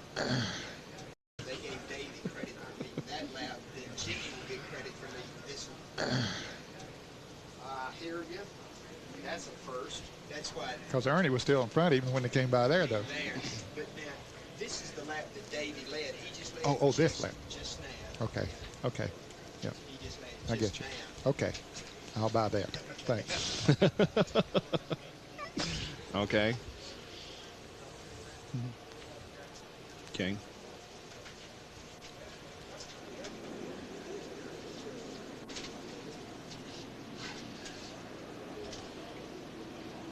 Back at Pocono International Raceway, and you can see the race fans here at Pocono know of Mr. Parsons' love for food. Had the pleasure of eating with Benny last night as he had about 4 of those grilled hamburgers that were prepared by the Miller Genuine Draft people. Let's see what in the world Benny has in store this week in this edition of Buffet Benny. I came down to Village Square restaurant today for lunch. I hurried through my salad. I half ate my entree because look what was waiting. Look what a dessert bar. All these pies and cakes baked by Honey Bach, who's 76 years old, lives right down the road. I want to try some of the chocolate pie myself. Joe, what are you doing here? Benny, I heard you came down here. I want to make sure there's going to be some pie left for somebody else. Well, sure. I'm going to take this one back with me. Can I put this on your tab? Let me smell it first. Oh, wait, you got your own money. Listen. Yeah, I got paid. Paybacks, Benny. Paybacks. I got to go to work, Joe. Don't be doing that to me, Joe. It helps.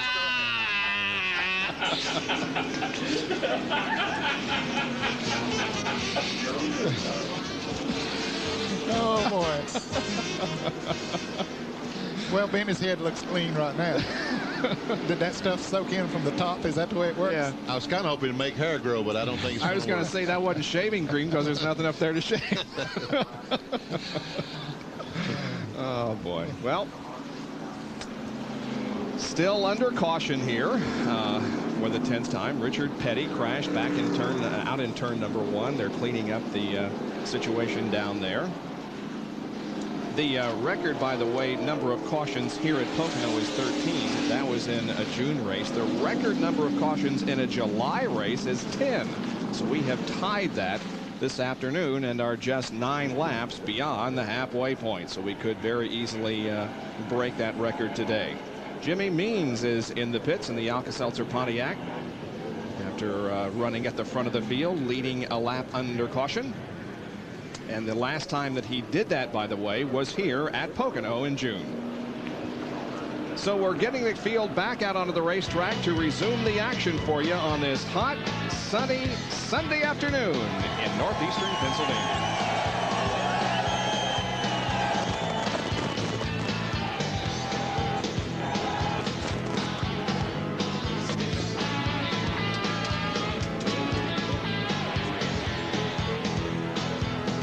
Okay, where did Means finish in June here?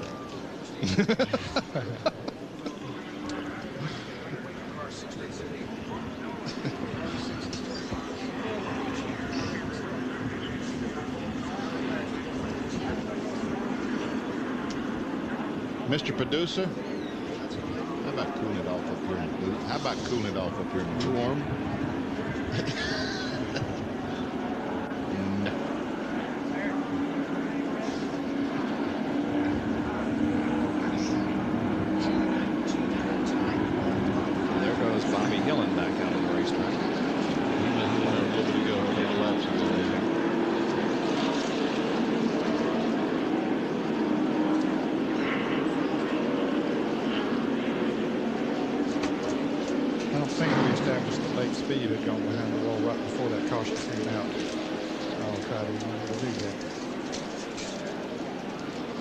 Briefcase look worse than mine. Oh, it's a mess. It is just an absolute mess. It weighs about 100 pounds.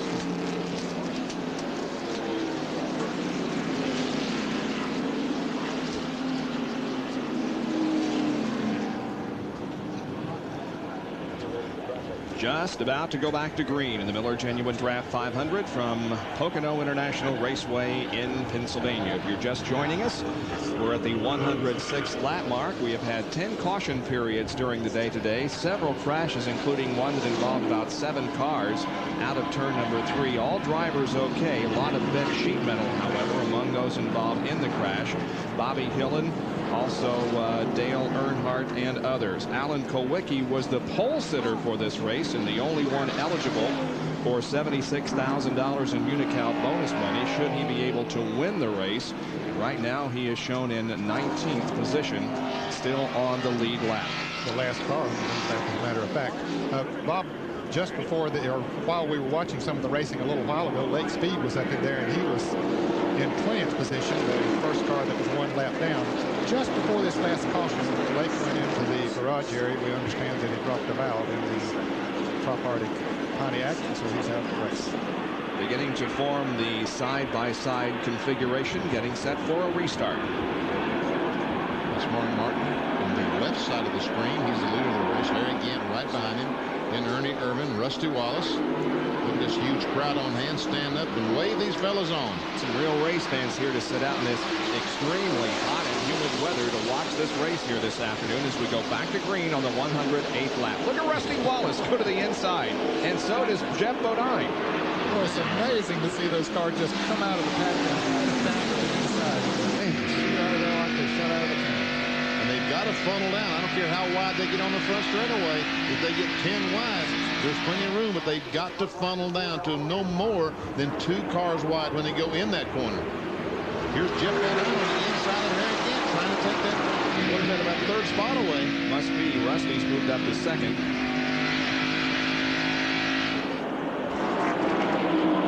Strickland off the pace as they come off that tunnel corner. He might have got the car a little bit out of shape. Pulling alongside Brett Bodine. That's Bill Elliott back there in number 9, and Sterling Marlin in 22, and Dale Jarrett in 21. Inside Dale Jarrett's car now, the Citro Ford, as he gets in behind Marlin, right in front, and Elliott up there to the right. Going down in turn 1. Once again, about 180 miles an hour. Breaking down to 120 miles an hour. Right down back on the gas. Elliott and Sterling Marlin went through the corner side by side. You don't see too much of that in turn 1 at Pocono. They're still side by side. I think they can go through turn 2 side by side. It'll be a trick if they do. It's like they are. That's right. Yeah, Marlin backs off. Yep. Out front. That's 8th, 9th, and 10th that we're watching. Elliott in 8th, Marlin in 9th. And here comes Greg Sachs on the inside of Dale Jarrett. Jarrett running 10th. And Sachs is 1 lap down. In 20th position. Dale Jarrett, he has got to be one of the most contented drivers right now because he has things pretty well locked up in 1992. Already announcing that he will join the new Joe Gibbs team, and we expect an announcement regarding a crew chief coming up very soon. Well, that could come as early as this week. They've been talking to some different people, and it'll be interesting to see who does come forth there. And you know that he has to be thrilled to be with a team like Joe Gibbs, because you know it's going to be a high visibility team, and you know we're going to talk about it. Well, all the people are going to talk about it. Yep. I think Gibbs will bring a different kind or a different level of credibility to the sport of auto racing because of the high visibility of him. He's such a fine individual. Yeah, sure is. Mark Martin is leading the race, looking for his first victory of the 1991 season. Now the Western Auto race recap to this point, showing us that Marcus led 7 of the 105 laps, 10 caution periods, total of 40 laps. We have been under caution for a lot of this race, lowering the average speed to 107 miles an hour, and the lead has changed 12 times among 9 drivers.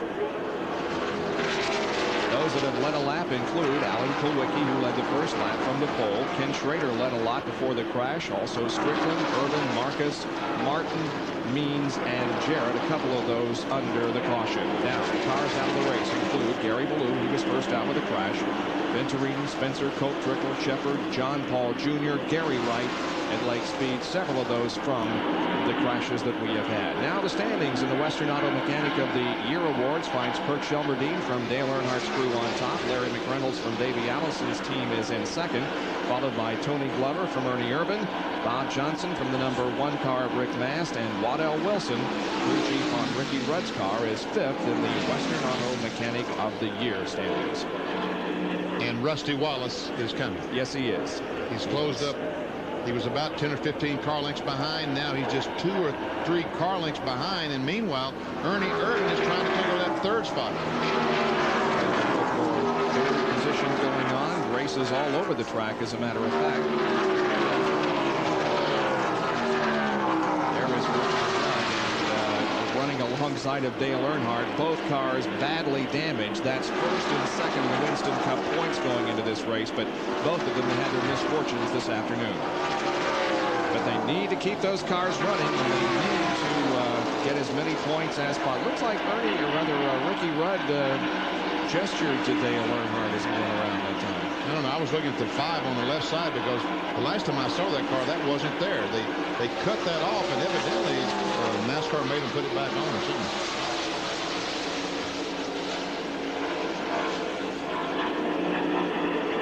Rick Wilson directly behind. That's Irv Harris right behind Rick Wilson.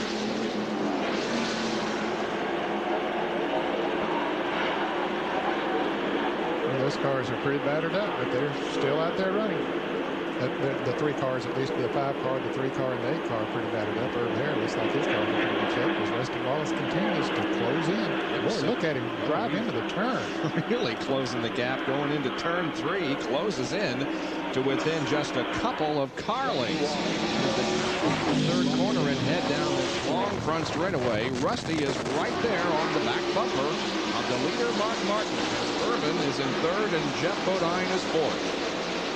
That's right. The last time we saw Ernie, he was alongside Jeff Bodine. He did take that 3rd spot away.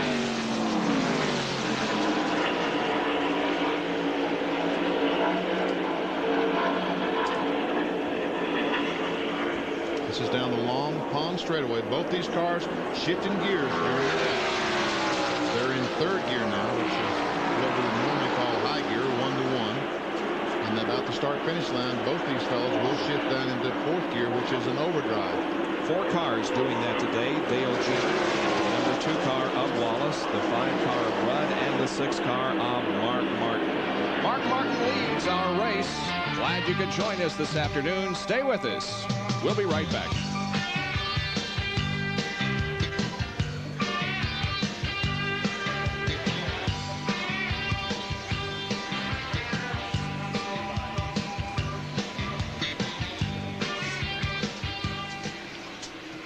Started 4th, and he's all the way up to 38th. Hey, Jer. All right. Yeah. I'm here, guys. What it is? Somebody asked me a question. Bob, are you yelling for me? Nope. Okay, I thought I heard you summon my presence. Nope. Well, I'll get back in the chair then. Oh, wait a minute. No, we were not loafing on us, are you? Okay, he's 29. Yeah. Pam, you got to keep him busy.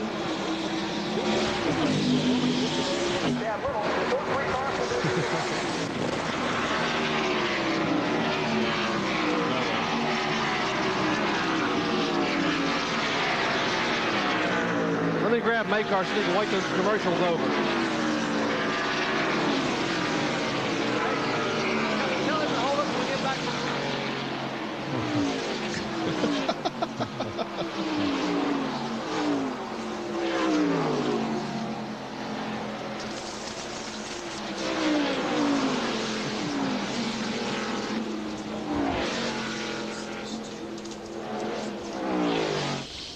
Okay.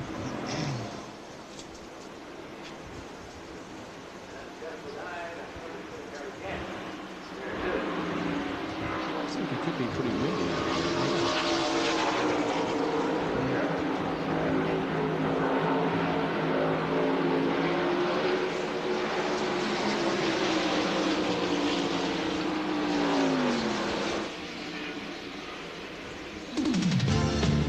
116 out of 200 laps are completed here at Pocono. Mark Martin leads this race, followed by Rusty Wallace, Ernie Irvin, Jeff Bodine, and Harry Gant. And our live coverage of the Miller Genuine Draft 500 Speed World presentation being brought to you by Oldsmobile. Stop by your Oldsmobile dealer and see what's new from the new generation of Olds. and by your local ERA real estate specialist. Well, Rusty Wallace has been mounting challenges. He's pulled in right on the bumper of Mark Martin the last few laps, but he's not been able to make the pass. And look at him close in once again in turn number 3. This is where he's been moving in every lap, but he is not able to pass Mark as they come down the straightaway. What's wrong with this racetrack? You just can't get to handle all the way around the track. Mark Martin handles well in turn 1, up in the tunnel corner. But you can see just how bad he is up in turn 3. That's where Rusty Wallace right now is beating him. But Rusty cannot beat him down at the other corner. It's just a compromise in trying to set the car up from one corner to the other. Not too far, lurking back there in 3rd position is Ernie Irvin, who has come within maybe 10, 12 car lengths of Rusty Wallace. And fellas, just a lap or two ago, Harry Gant was running in 5th place, but he has dropped all the way back to 10th place. Apparently, he has lost his cylinder on the Skoal Bandit Oldsmobile. He's still out there running, but he has dropped back to 10th place now. Watch Rusty Wallace just close right up on the back bumper of that Folgers Ford as he enter turn 3. Down the straightaway, Mark will pull away from him. Every lap, probably make a liar out of me this time. Now, Rusty, the next time by, the 4 car will be there. He probably will try to pull out. Hope the 4 car goes with him, and both those cars draft by the 6 car.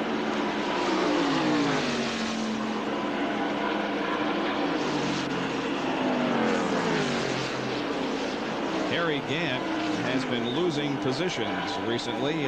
What's the problem as we get a report from pit road? Well, Bob, Harry had radioed in about 30 or 40 laps ago to told Andrew Petrie that the motor felt like it was getting weak. Andy said he didn't think it was anything to worry about at the time.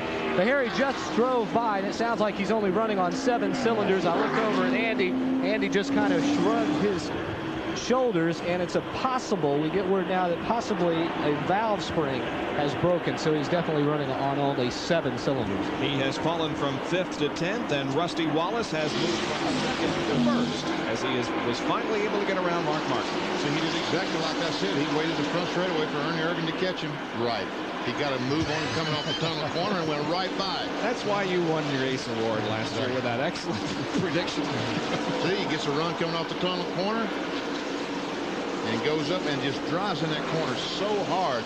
He must be driving in the corner 3-4 car lengths further than the 6 car Mark Martin. And let's go to Jerry Punch with a report on the Rusty Wallace car. For the past few laps, we've seen Rusty riding in the draft behind Mark Martin. One of the reasons, other than the fact that Mark was awfully strong, was to conserve some fuel. Now, Rusty and Ernie Irvin get about the same gas mileage in both of their cars, and they both will probably need at least 2 stops, maybe 2 stops and a splash of fuel. But they saw the 4 car coming in a hurry, so Rusty decided to go ahead and pass Mark Martin and try to pull away, because they are very concerned not only about Mark, but also about Ernie Irvin. He's extremely strong. Ernie Irvin pulls to the inside on turn 3 and challenges Mark Martin for 2nd position. Let's see how things shake out as they head toward turn number 1. Ernie Irvin goes to 2nd, and Mark Martin has fallen from 1st to 3rd in the last 3 laps. Well, certainly the 4 car is strong. They have analyzed that part of it right. So Ernie Irvin now picks up 2nd position over Mark Martin, while Rusty Wallace continues to lead this Miller Genuine Draft 500. We'll be back right after this.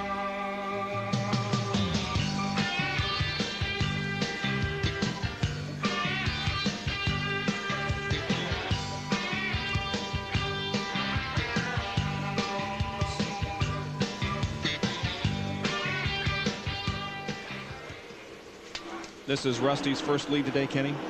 Okay. Okay, Neil, thanks. That was good. What's predicting that he would pass on his turn. Down the front 2 now. They'll line up 3-way.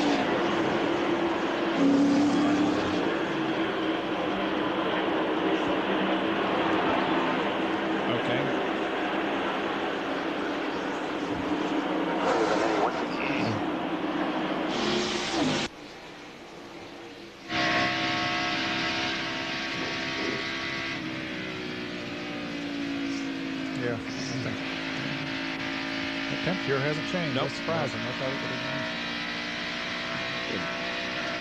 Draft win. Meanwhile.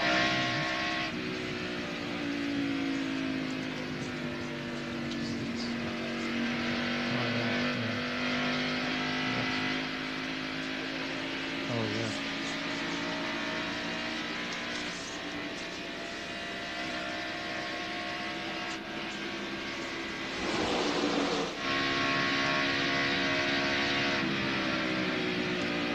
A few laps ago, under caution, we took a look at this thermometer that's in Jeff Bodine's car and saw it reading 115 degrees and thought maybe as we got into competition and went back to green that the temperature would increase, but it's still right around the 115 mark. But let's look where that's mounted. That's up, what, near the rear window, and a little bit high in the car. The one car, Rick Mast, having problems again.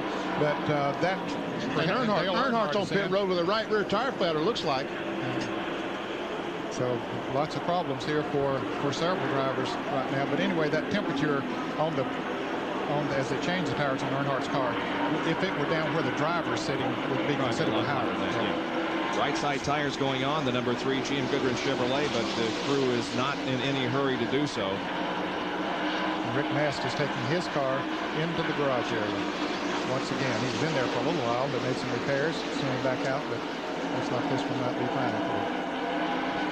Earnhardt has won another lap down because the leaders went by while he was in there changing that right rear tire that he saw flat. So he's now 2 laps down as Rusty Wallace continues to lead Ernie Irvin and Mark Martin. Bodine is 4th. In 5th place is Bill Elliott, starting Wall in 6th. 7th is Hutch Strickland. In 8th place, Brett Bodine. Dale Jarrett is 9th, and Joe Ruttman now in 10th. And Mark Martin, as we indicated, has fallen from 1st to 3rd in the last few laps. John, could there be a handling problem on that car? Bob, you're exactly right. There is a handling problem. The car has gotten just a little bit loose, so they've told him to kind of settle down, just run his pace. If the race goes green the rest of the way, their strategy is they've only got to beat the 11 car because the 2 and the 4 car, by their calculations, will have to come in twice and a splash of fuel. But on the other hand, the 6 car and the 11 car of Jeff Bodine can make it on 2 stops. Now, that's on their figuring based on running green the rest of the way. And the way this race has gone, I don't know if that's a possibility or not. Well, it certainly wasn't that way in the first half, but it does bring up some very interesting strategy that could play out in the closing stages of this event. I talked about the racetrack and what a compromise it is in setting the car up. The 4 car, Ernie Irvin, there's Rusty Wallace as we see a headshot of him up in the right-hand corner. But Ernie Irvin's car, as good as Rusty Wallace is up in turn 3, is a little bit better. But he's not as good as Rusty down in 1 and 2. It's next to impossible to get a car set up on this racetrack, Benny, to where it works good in all corners. You're going to have to compromise somewhere because of the difference in the banking. And you see Ernie is falling back right in front of Martin Martin.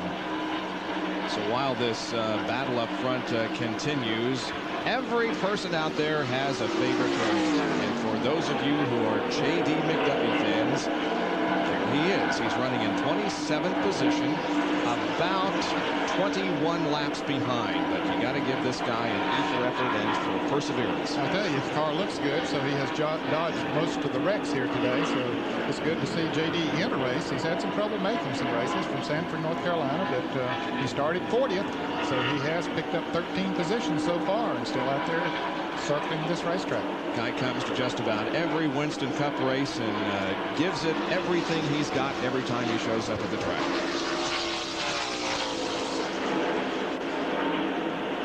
Martin falls a little bit further behind in 3rd position as Ernie Irvin is locked into the back bumper of Rusty Wallace. And the 17 car of Darrell Waltrip comes back on the racetrack as Ernie Irvin makes a bid for the lead and gets it in turn 1. Irvin goes back to the front, passing Rusty Wallace.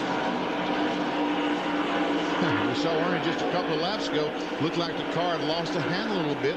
Backing up to Mark Martin. Now has taken the lead from Rusty Wallace. And boy, there's a record. I'm telling you, this isn't modified racing. This is Winston Cup racing. But that car of Darrell Waltrip looks like it has been through a tornado. He's 49 laps down. But Darrell Waltrip goes back out onto the racetrack.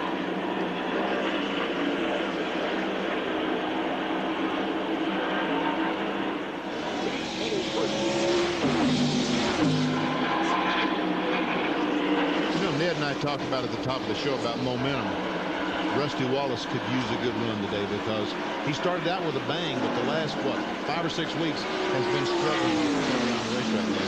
Yeah, they need some momentum, no question about it. They did win at Bristol earlier in the year and had some awfully good runs at some other tracks, but not the way that the form that he showed when he won the championship back in 1989. Well, Rusty's most recent decent finish was a third, of course, on the road course at Sonoma. But he had engine problems here in June and finished 31st. He was 17th at Michigan and he was 12th at Daytona. But now Rusty goes inside of Ernie and takes the lead back. What happened was Ernie ran upon J.D. McDuffie in the tunnel corner, and he had to back off the gas. He didn't want to pull on the outside because we've seen what happens when you get out there. And look at Ernie made it out of shape trying to get underneath Rusty Wallace. It looked like he was at dirt track coming off that corner with the rear end really hung out, and Mark Martin, because of that, closed right in. Yep, right in to catch right up. So the first three continue to run nose to tail. It's Wallace and Irvin and Martin at the Miller Genuine Draft 500. Back in a moment.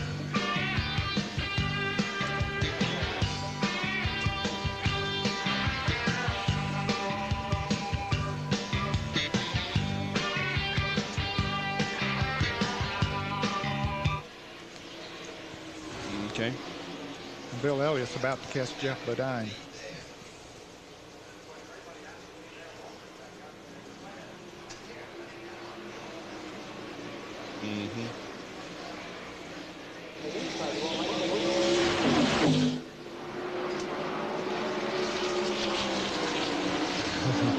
Okay.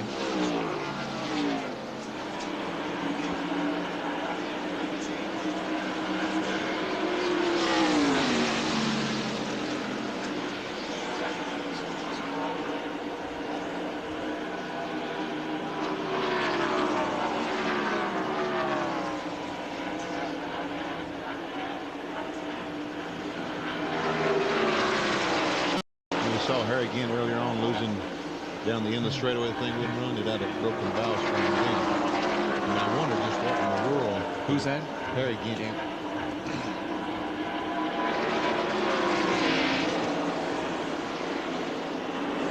Here are the top 10 with 71 laps to go. It's Ernie Irvin leading Rusty Wallace, Mark Martin, Jeff Bodine is 4th, and Bill Elliott 5th. In the second 5, Sterling Marlin 6th, then Brett Bodine, Dale Jarrett, Hut Strickland, and here is another lead change. These guys have been going at it side by side and wheel to wheel for the last several laps, and now, well, I was going to say Rusty Wallace is going to go back on top. Yep, he is. You're right. Meanwhile, Mark Martin is just sitting back there and saying, you guys are playing right into my hands. Jerry Punch reported that, you know, those fellas have to make 2 pit stops. 3, and Mark Martin only 2. Meanwhile, they're using up gasoline so that splash of gas becomes a half a can. And the difference maybe between winning and losing. Exactly. You know, I just thought of something. Look, here comes Ernie back again. On the inside of Rusty Wallace. Well, if nothing else, it's entertaining the fans, and I hope those of you watching at home, because this is good racing. They're just going back and forth with the lead. Now Rusty's going to try it on the inside again as Ernie comes off, gets the car loose. You know, you got to ask yourself, why are they doing this? It's their nature. That's exactly right. If you're a race driver, you want to lead, don't you? Exactly. You want to try to run for the lead. And they're having fun. Sometimes can get a little bit monotonous if you're just out there running around, you know, and don't change positions and lead a race for a long time. And that's what you want to do. But when they're changing around like this, it makes it more fun for them. Now, the last time, Ernie Irvin was able to get through the tunnel corner better than Rusty and pull up on the inside. Now, let's see if that same thing happens again. Doesn't appear though. Doesn't appear it's going to work this time. Nope. Rusty moves over, kind of blocks that spot because he knows that he's been getting off this corner better than Ernie. Ernie's been getting loose off this corner just in the last couple of laps. Mark Martin just continues to sit there and watch him dice around up in front of him. And look back here. Here's the fourth place car of Jeff Bodine, but look right on his back bumper when he comes in there. Bill Elliott's doing such a good job of drafting that you can hardly see it. Hard to see him, but he has caught Jeff Bodine. He was about 3 or 4 seconds behind Bodine, but he has run him down now. That's 4th and 5th we're seeing on the screen.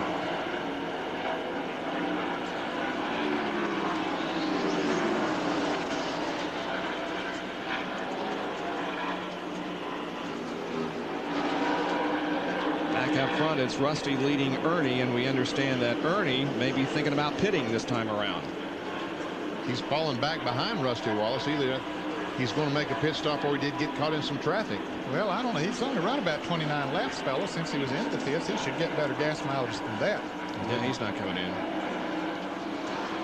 There's Alan Kowicki, our pole sitter. But again, we can see the damage to the left front of Kowicki's car where he ran inside of the Western Auto Chevrolet when Darrell Waltrip ran in the inside guardrail, and that's no place to go. And that puts Allen a lap down, so now 15 cars remain on the lead lap. Allen came out of the pits very late. He made a series of pit stops during the last caution and came out about a half a lap behind the leaders, and so they've just gradually whittled away at that and run him down and put him a lap down. So now there are only 15 cars on the lead lap. I understand that the fuel light came on in Ernie's car, thus creating the cause for concern. And they are ready if Ernie chooses to come in this time around, and we believe he's going to. Well, if the light, now they may have a short in the light. They may now watch the fuel pressure gauge and just wait until the gauge nope, he's coming in. Yep. Ernie Irvan relinquishes second position and brings the Kodak Film Chevrolet into the pits, and John Kernan is right there. Ernie had been getting about 38, 39 laps on a tank of fuel, so he is a few laps earlier than he should be, about 6 or 7 laps earlier. They were going to try and stretch it to 142, so they'd only have to make one more stop. But he radioed in a lap ago and said he had to come in. The light had come on, apparently. They will go to work on the right side of the car.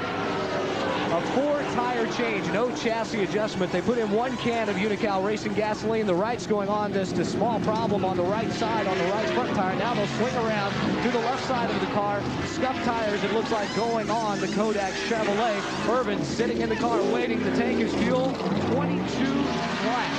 Rusty Wallace coming out of turn 3. Irvan out of the pits. Rusty coming down the straightaway at full tilt. But Ernie should be able to get back out. Yeah, he's going to be okay. He'll stay in the lead lap by a pretty good margin. But according to some calculations here, he only went about 78.5 miles on that tank of fuel. Well, you remember the race we did at Bristol, and we had an in-car camera in the Kodak Film Chevrolet, and there was a light on the dash that kept flashing all the time? If you fans remember that and remember that light flashing, I had some people ask me what that was. So I called Tony Glover and said, as we were watching Rusty Wallace, I asked him what that light was. It was a fuel pressure indicator. And he said, I don't know why that it shorted out or made that mistake and flashed all day. And I just wonder if, it may be doing the same thing, but I'm sure they do have a pressure gauge, and evidently the pressure dropped is why Ernie did come in. Rusty Wallace leads, and we get down to Jerry Punch, who's with the owner of this racetrack, Dr. Joe Mattioli. And Jerry, asked him about his directing traffic out there at 8:15 this morning out in the tunnel turn. Well, actually, Bob, Dr. Mattioli did direct traffic this morning. I'm with his son, Joey Mattioli, who is the president of the Speedway. It's a family organization. Dad was directing traffic this morning. You've been running around this morning directing the pre-race with a sandwich in one hand and a radio in the other. You guys have to be awfully proud of this place. Tremendous renovations over the past few years. New lounge for the drivers, newly repaved pit road. But these guys are trying to knock the walls down here on you, trying to give you a lot of work to do. I'll tell you, they sure are, but as long as the walls are holding and the drivers are safe, it's all worth it. Pocono, really, we're just a big short track. It's like a half-mile dirt track that just happens to be 2.5 miles long. We started off as a short track back in '68, and hopefully we haven't forgot where we came from. And every fan out here is important to us, and hopefully we make them feel at home when they come here. Now, I understand you sold every ticket for today's race, and they were lined up getting in here this morning. Certainly a tribute to the work that your crew, you and Bob Plevin and all the folks here have done. Well, I'll tell you, the tribute really is to this competition out here. If you remember last race we had up here, we had 20 drivers on the lead lap with the last lap to go. Any one of 20 drivers could have won. What NASCAR's done, the competition, when you can get 42 lead changes a race, the fans are going to come. And we just want to give them the best possible environment we can so they can really enjoy themselves here. Now, in case you don't recognize Joey Mattioli, he was the guy with the pie in his face on Buffet Benny. I guess Benny surprised you a little bit there. But he sure did. I'll tell you what, though, we've got a Buffet Benny plan. We're going to have a Buffet Benny diet plan. And Benny's next race, we're going to have a contest to see if he can make it 2.5 miles around the racetrack. Run it. Well, what we're going to do this year, it's Buffet Benny. Next year, we're going to have what they call Benny size. We're going to have Benny's aerobics, and every week he'll go work out with somebody. Maybe we'll have him work out with you. I heard he has great legs. Well, that's what I hear, but you can't tell. How about it, BP? How are the legs? I don't know why these guys are making all these plans for me. I can't wait to see you run around this racetrack, or even walk around it, or even drive around in a car at your age. Rusty Wallace leads here at Pocono. Nice to have you with us. Stay with us. We'll be back with more right after this.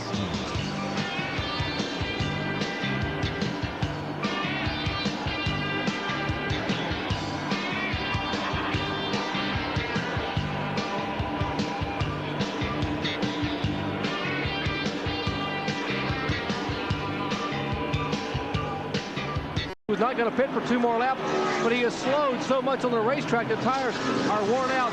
We'll watch on the crew cam here Todd Barrett, the tire carrier, as he dances around the right rear of the car.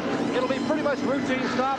All 4 tires clean the windshield. And the good news for the Miller Genuine Draft crew that come to the left side is it will have to make only 1 more stop. If they can get this past lap 163, that's their window. Left side lug nuts are on. They are pounding on the hood, pushing, and the car is away in 21.7 seconds. A good view from the crew cam and a good pit stop by the Miller Genuine Draft crew. And others are on pit road also. Bill Elliott pulls out. Hut Strickland is getting left side tires, and now the crew moves to the right side. And here comes Chad Little down pit road in the 19 car, that red and white machine. And Bill Elliott brings the Coors Light Ford back onto the racetrack. Chad Little had made the greatest advance so far today. He started 33rd and was running 13th before this last pit stop. And the lead now goes to Mark Martin in the Folgers Ford.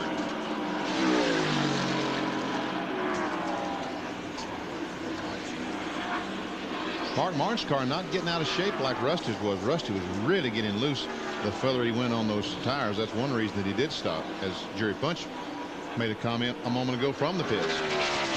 Of course, Mark was sitting back there running in a smooth line while Rusty and Ernie Irvin were dicing it up there in front of him and abusing those tires a little bit. That's a very good point, Ned. Brett Bodine comes in for a pit stop. He has been among the top 5 for the last 50 laps or so. The Quaker State Buick team has the car rolling again. Team owner Kenny Bernstein competing in drag racing competition this weekend.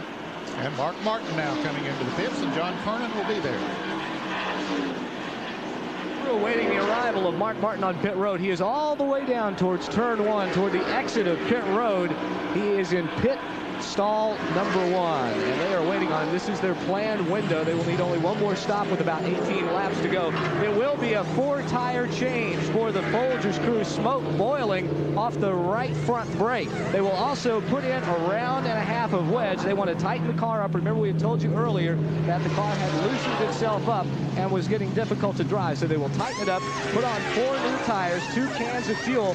Now their strategy is on their final pit stop is to come in with about 18 laps remaining and take on right side tires only. And we will see how that strategy plays out as Mark Martin works back up to speed. Jeff Bodine has taken over the lead in the Budweiser Ford, and he's waving to somebody. Apparently he's about to head into the pits. He might be low in fuel. As a matter of fact, he is coming off of turn 3 into the pits in the area where Jerry Punch is. Indeed, Ned, scheduled pit stop, but they will have to come in for 1 more stop. They can't quite make it the rest of the way, so the Budweiser crew will go to work on the defending champion of this race a year ago. 3 wins in 1990. They have yet to go to victory lane here in 91. Good pit stop thus far. Right side tires are on the car. They cleaned the windshield. Left side lug nuts are off. And Tim Brewer, Mike Hill, and the rest of this Budweiser crew now scamper to the left side. They are pounding down on that rear spoiler. The car a little bit too tight. They want to give him as much speed as possible here in the late lap. Off the jacks. He is down and away. Good pit stop for the Budweiser team. Through the gears, Jeff Bodine goes to get back up to speed. So nice to see those drivers wearing the full face helmets. Dale Jarrett had moved into second behind Bodine. He also came into pits the same lap as Bodine, and he goes back out. So just about all of the front runners now, I believe, have made pit stops.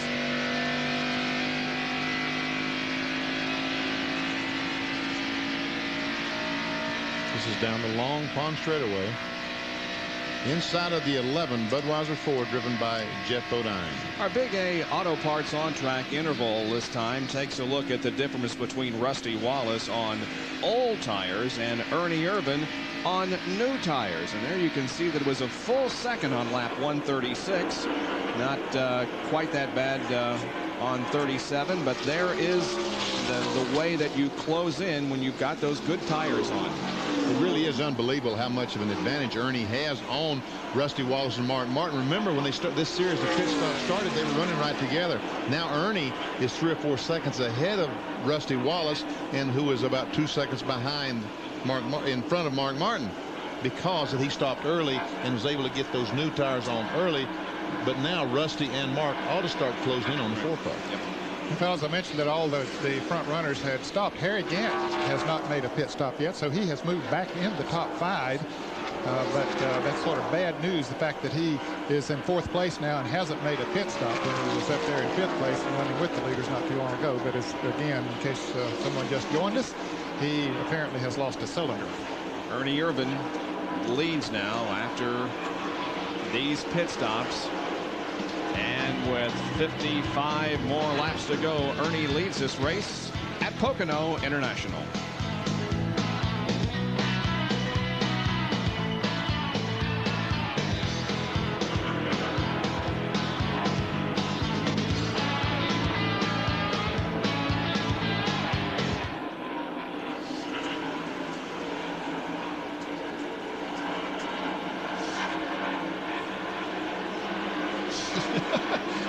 My name is Bobby. Bob, yeah. Oh, well, I know who you mean. Yeah.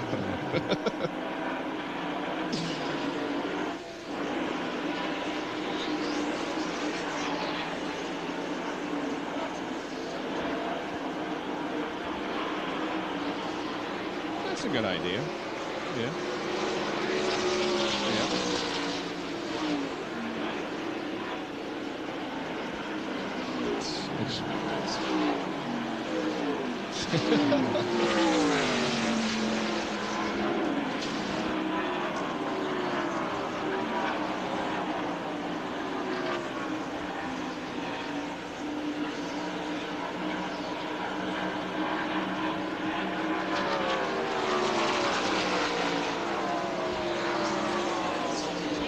What's everybody standing up for and pointing?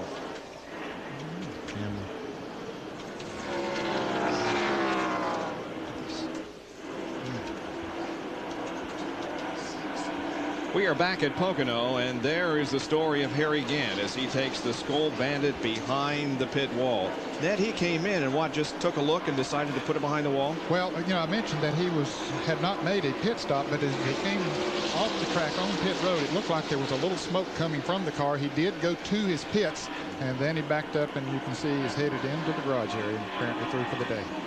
Harry Gant, 7th in point standings, goes into the garage. John, what was the problem? A very disappointing day. First of all, as you documented, they did break a valve spring, but when he came in, you saw this. Well, we could see the smoke. We were in commercial break. Smoke boiling off the right front.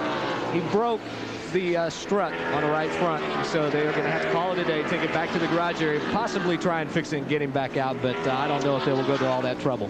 Gant was in 7th place in the Winston Cup point standings coming into this race, has one victory to his credit so far this year.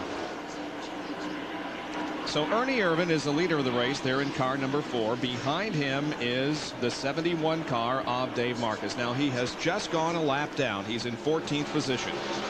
So that leaves 13 drivers on the lead lap. Got a pretty good long run here of green flag racing. And there comes the second place car, Rusty Wallace, the black and gold car. Yeah, he has definitely closed in on Ernie from the distance he was after they had made their pit stops. Letting you check for your favorite driver here. There goes Jeff Bodine coming through the frame. And look at Rusty. He is passing the 71 car. And there's the 17 of Darrell Waltrip. Now, Darrell is nursing a very badly wounded car around the racetrack after being involved in that crash here on the main straightaway several laps ago. And of course, added to that was that terrible crash that he had at Daytona 2 weeks ago during the running of the Pepsi 400. He's had terrible luck at Daytona. Darrell, do you ever want to run at that racetrack again? You know, I've heard one quote that makes a lot of sense to me is adversity will make you better if it doesn't kill you. And so, you know, it's a tough deal for me to stand here 44 years old and with all I've got going for me, my wife, my family, my daughter, and say something like that. But I don't understand what's happened to me at Daytona. I've been going there for all these years. I've had all kind of problems there. I've been hurt there more, but no other racetrack I've ever been to where have I been hurt except Daytona. And I don't know why. And I really am going to give out a lot of thought before I go back there in February. But yes, I'll be back there in 1992 and hopefully beyond.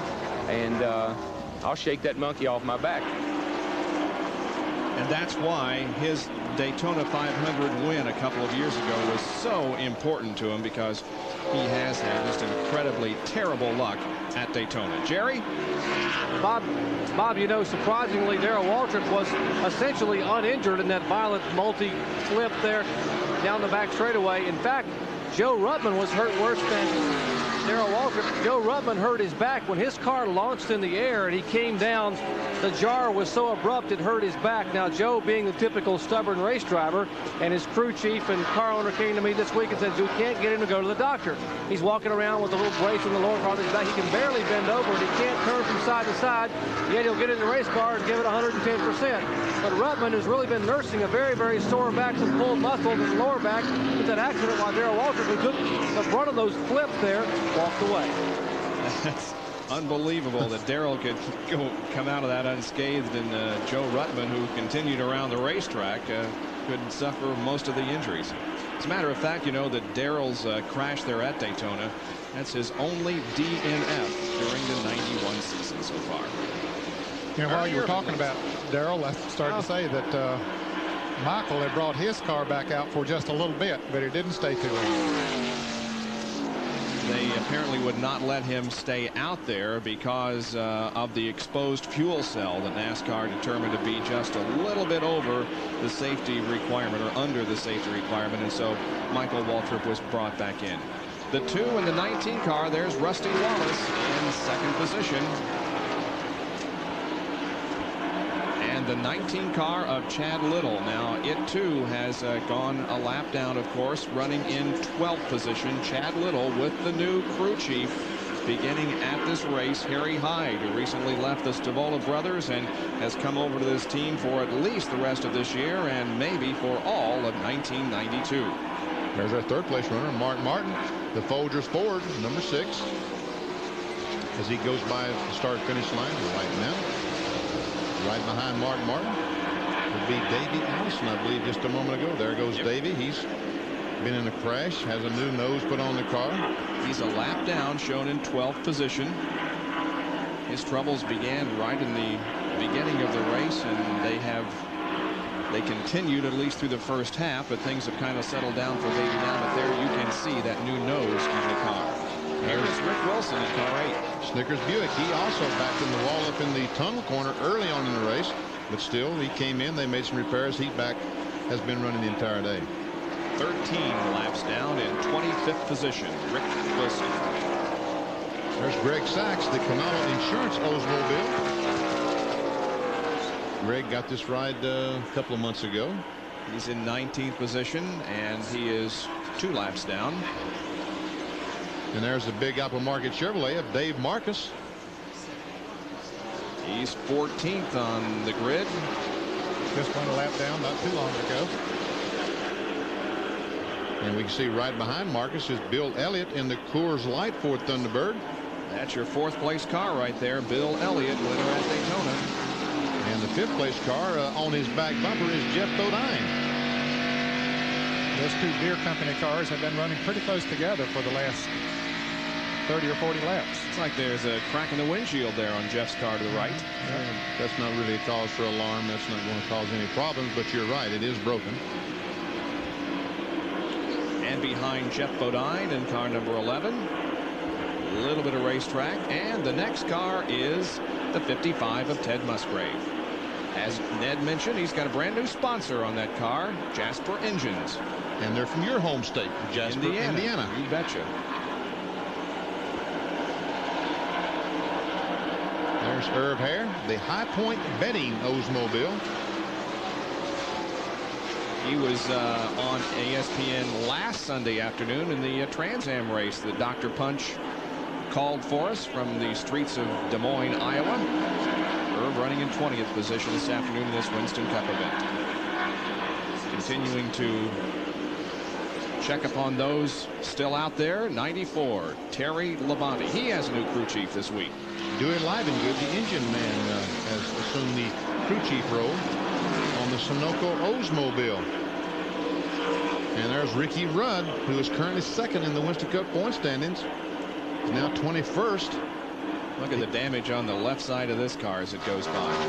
Incidentally, Terry Labonte is shown in 16th position. He is still 1 lap down.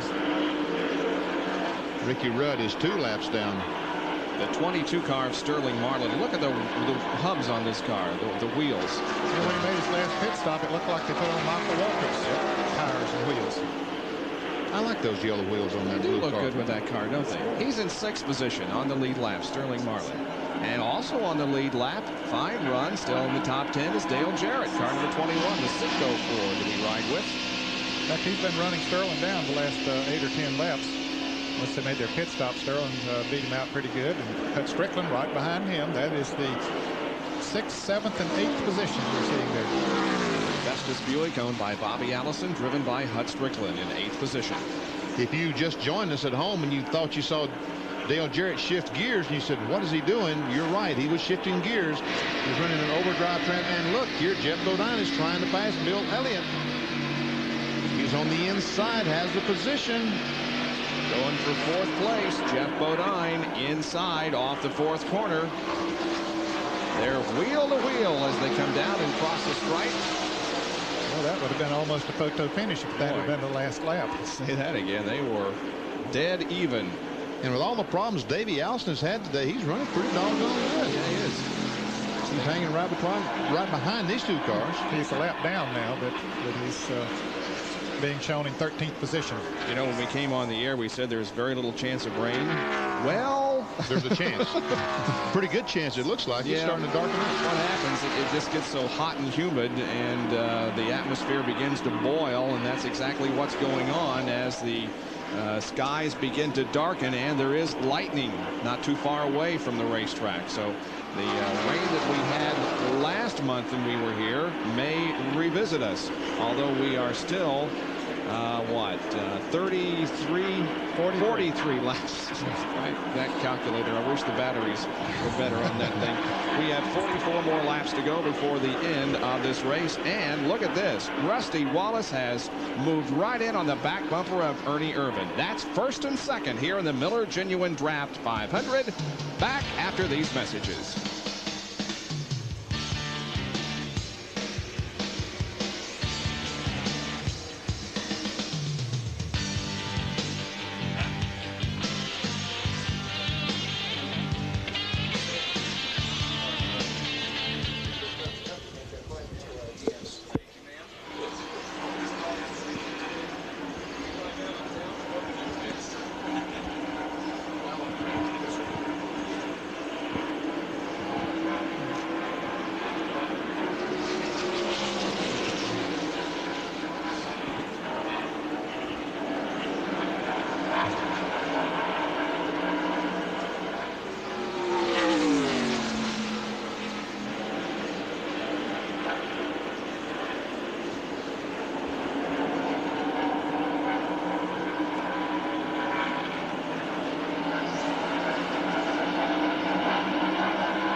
Bob Jenkins, Ned Jarrett, Vinnie Parsons, John Kernan, and Dr. Jerry Punch back at Pocono International Raceway for the Miller Genuine Draft 500 Winston Cup race, event number 16 out of 29. The leader on the left of your screen is Ernie Irvin, and behind him by a few car lengths in second place is Rusty Wallace. And we will tell you that there is rain in the area, and perhaps that is causing some concern of Rusty Wallace, and that's why he's attempting to close in so rapidly on Ernie. He was just 2 or 3 car lengths behind Ernie when we went to break, and during a commercial break, Ernie pulled away by a couple of car lengths, but now it looks like Rusty might be closing the gap ever so slightly.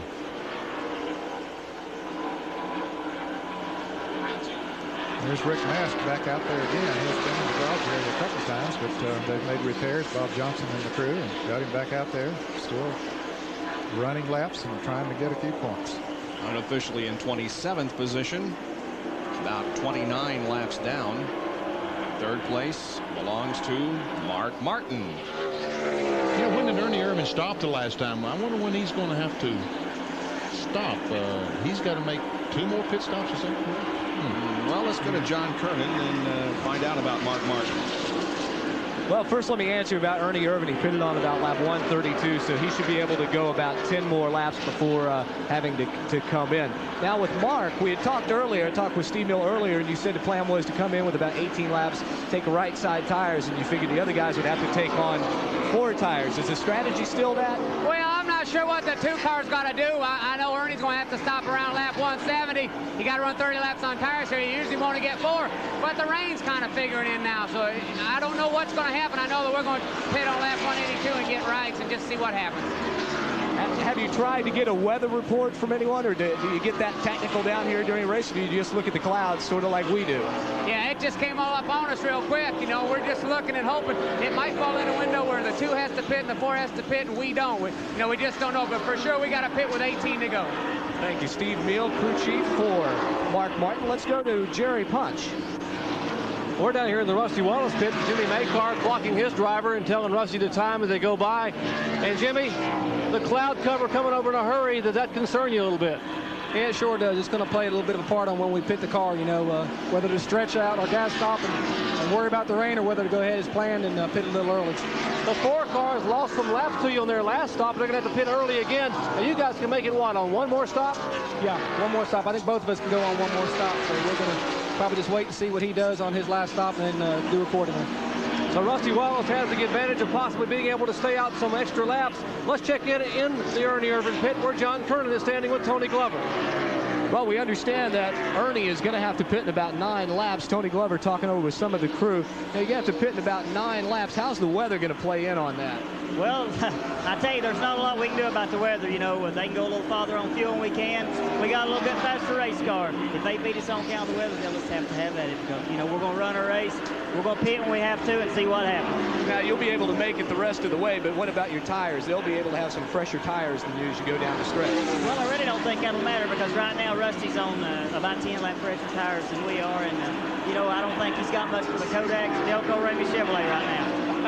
Well, there you have it from crew chief Tony Glover. He still thinks they got a pretty good shot at winning this race, and they're due to pit in about 8 laps. Good work by our 2 pit guys on bringing us up to date on the strategy that the top 3 cars are thinking about here in the closing laps of this race, and with rain bearing down. Now, fellas, on the last run, Ernie Irvin only made 31 laps on that run, and now he has run 29 laps since he was in the last time. If he can go 8 more laps, maybe there was a problem with that light, Benny. And I'm sure that they calculated the score, but they put in it at that time and said, hey, he could have gone maybe a little further. What happened was, and John Mike can check with those guys and just see how much gasoline they put in that car on 29 laps. If the light was flickering and they put in 15 gallons, they said, whoops, we've got a bad light. It wasn't the fuel situation, it was the light that was wrong. Well, Ernie Irvin leads over Rusty Wallace at 163 laps completed of the Miller Genuine Draft 500 at Pocono International Raceway. Back with more after this.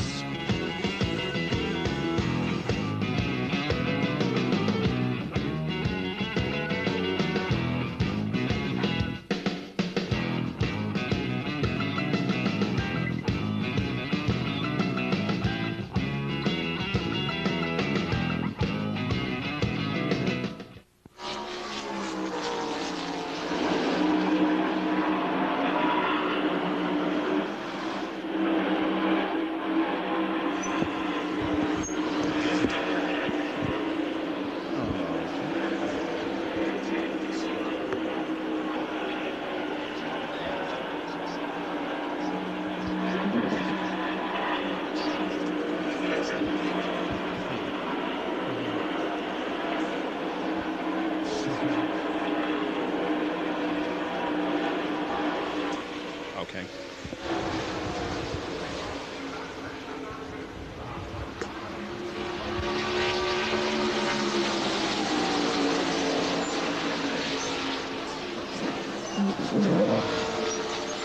Didn't say anything.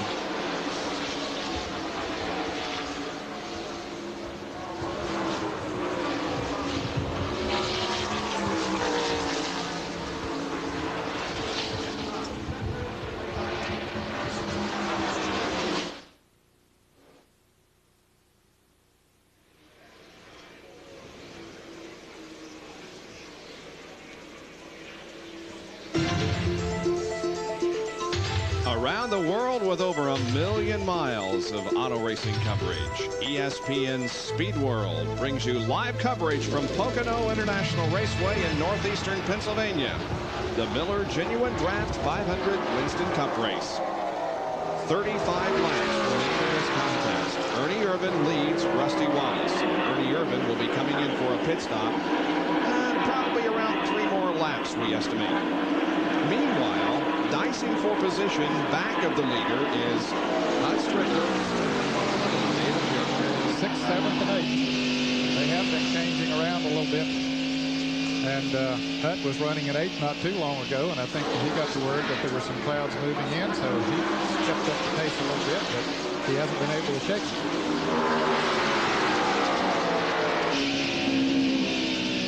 When they come down the front straightaway, it's interesting. Hut, he tries to wreck the draft, and so Marlon and Jarrett just follows him right over there, so not looking that good, I guess.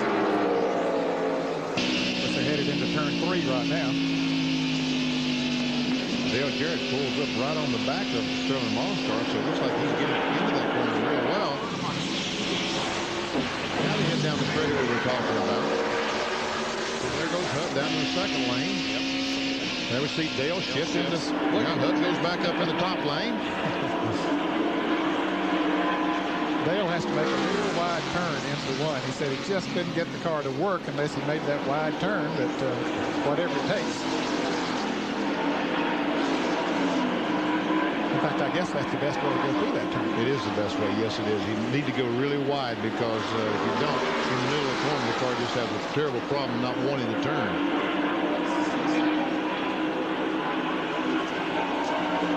Hut Strickland put a couple of callings on those guys that time. Oh, kicked out a little bit that time. And Dale is in 8th position, and there are 10 cars on the lead lap. Brett Bodine and Joe Rutland are behind Dale Jarrett. Now Dale takes a look to the inside of Sterling Marlin coming out of the 3rd turn. Sterling has a little more power, though, down the straightaway. And there goes Hut Strickland with his snaking maneuver down the front straightaway. He learned that from Neil Bonnet, watching him on TV here a number of years ago. Yeah. Neil got criticized by a reporter for doing that. Wasn't anybody on our crew. Yeah, Hut began to pull away as Marlon and Jarrett sort of dice around back there. Sterling's car doesn't look like it's handling too good in the corners now. Tires, once the tires heat up, it was that way before he made his last pit stop. He got pretty squirrely in the turns. See how dark it's become. Those lights on the scoreboard are very visible now, and it remains very hazy, but it's also very dark.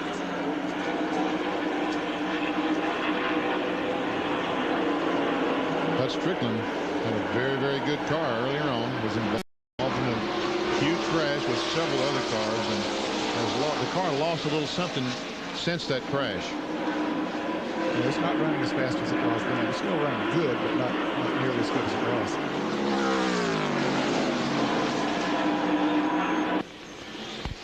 There's Ernie Irvan trying to put another lap on Rick. Ooh, looky here. He comes for a pit stop. Ernie Irvan is making a pit stop. John Kernan will call this stop by the leader, Ernie Irvan, on lap 168.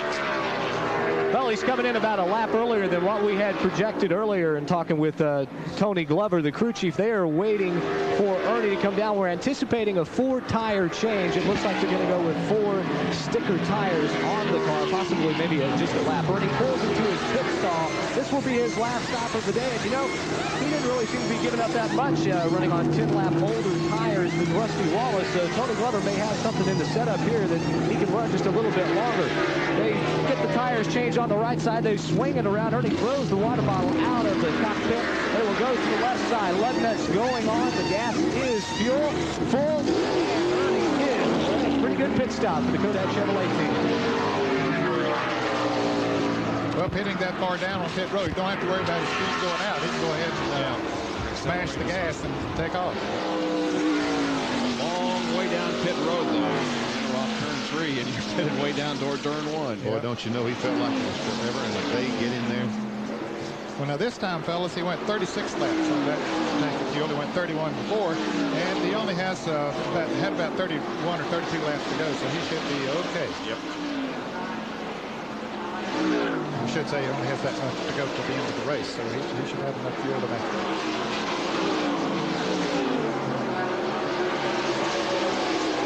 Rusty Wallace has picked up the lead in the race on the rear of the pit stop. There is Rusty, and in 7 more laps, we hear Rusty will be in for his final pit stop of the day.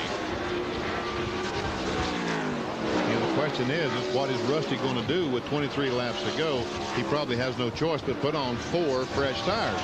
And Steve Mill reported if it doesn't rain at 182, he's going to put on 2 right side tires, and that 10 seconds might mean the difference in winning and losing. Very good point. And we understand that there might be some moisture falling up in turn 3 now. That's where the heavy cloud is. Oh, it'll be too bad if this race is halted here because of rain, because we have a really exciting finish set up here. Bill Elliott comes in for a pit stop, and it begins to rain harder in turn number 3. In fact, the fans you can see there begin to look toward the sky and hold out their hand as if to indicate that rain is coming from the dark cloud.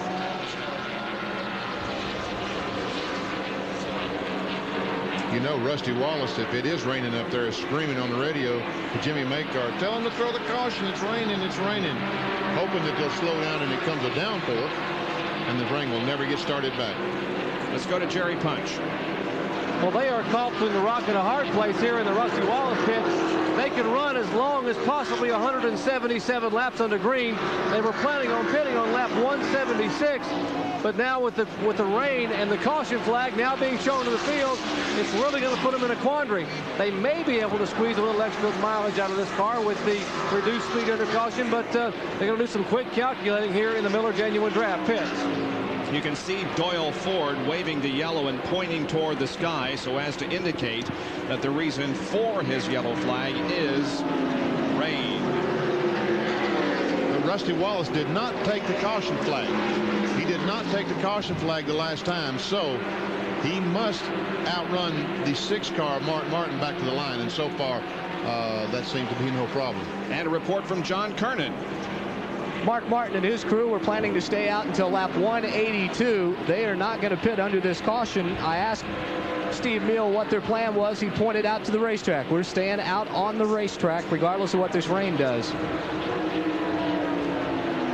So Rusty Wallace now comes down and gets the yellow flag, slowing the pace of the event once again.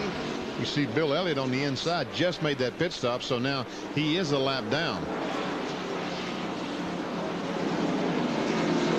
That's a tough position to be in, because even if the race is restarted again, then they'll be able to make their pit stops under caution. Bill falls to 9th position because of that pit stop that came just before the yellow because of rain. And it's beginning to rain pretty significantly here on the main straightaway. We see the drops of moisture coming onto our glass here in our broadcast booth, so this could be a rain delay of some duration. Rusty Wallace has hopes that it is the end of the day and the end of the race, because if that were the case, he would be declared the winner of the Miller Genuine Draft 500. Right back.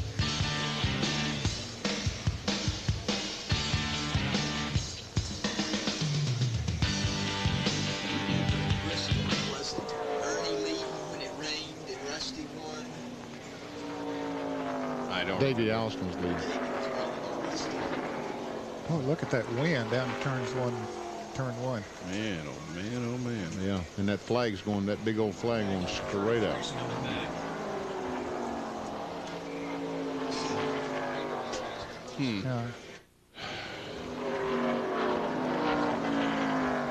So much. Well, that's one consolation.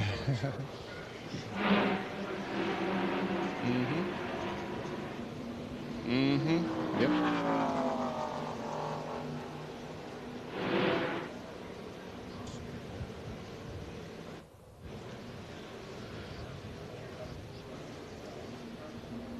Changes at 174.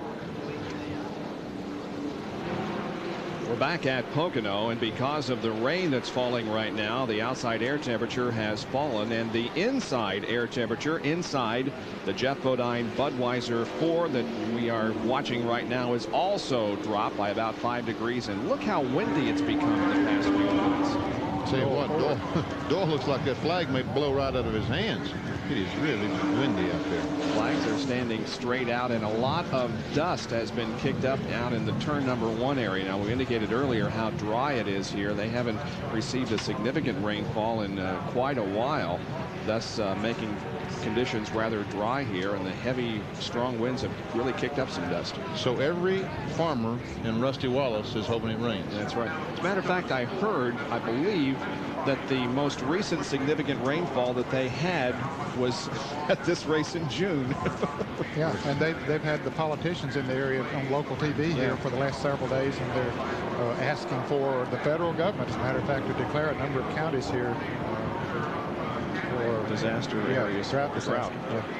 Well, the strategy is being talked about down on pit road while the rain falls, and as I said, it has begun to come down quite heavily now. The Folgers team of Mark Martin surveys the situation. I would not be surprised if we didn't have a red flag here before too long, because it appears as if the track, at least here on the main straightaway, is pretty wet. But for the moment, it's only a caution as the pit crew members seek shelter.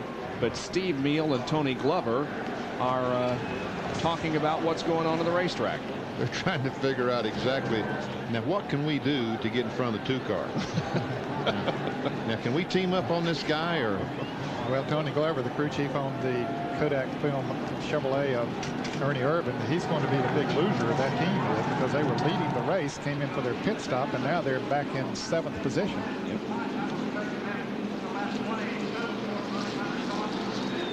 You can see that the rain is falling quite a bit, and the wind is kicking up, and conditions aren't real good right now for racing here at Pocono, and that's the reason why the yellow is out for a rain delay after 175 laps.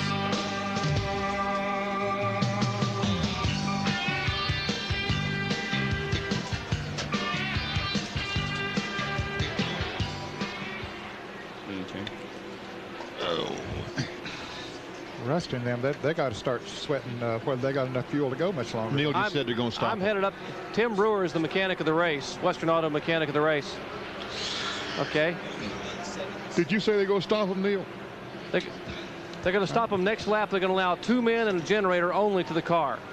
So I'm going to head up and get Brewer right quick while they get these cars stopped.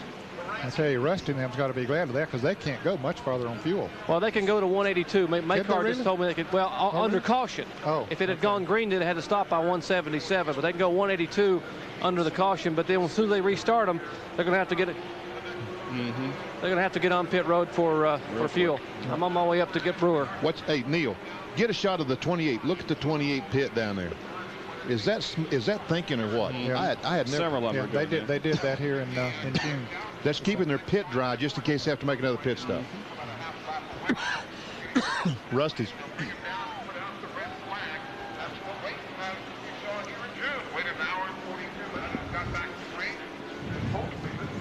It's raining at Pocono International Raceway, interrupting our Miller Genuine Draft 500, and Davey Allison's crew is among many that are bringing out the tarps and putting it down in their pit area so as to keep that area dry from the rain that's falling. And so when things go back to racing, they will have a nice dry pit area. There you can see many of the teams employing the same strategy. Isn't that is very, very intelligent. I have never seen that before. There's Jack Roush and Steve Meal as they talk over the situation regarding their driver, Mark Martin, who right now is in second position as the field will come down this time and receive the red flag, putting a halt to this race. Rusty Wallace is leading. Mark Martin is second. Jeff Bodine third. Hut Strickland is fourth. Sterling Marlin fifth. Dale Jarrett sixth. Ernie Irvin seventh. Brett Bodine is eighth. And Chad Little is ninth. And that is the only 9 cars on the lead lap. Bill Elliott lost a lap on his pit stop. He's in 10th place. And to make it very clear that just because the field is receiving the red flag from Doyle Ford and stopping this race, it doesn't mean that it's over. NASCAR will make every attempt to get the track dry and to complete the last 25 laps of this race. But if, of course, they see that they cannot do that before darkness comes in, then the race can be declared an official event at this point because it is past the halfway point. Let's go to Jerry Punch, who is with the man who's been named the Western Auto Mechanic of the race.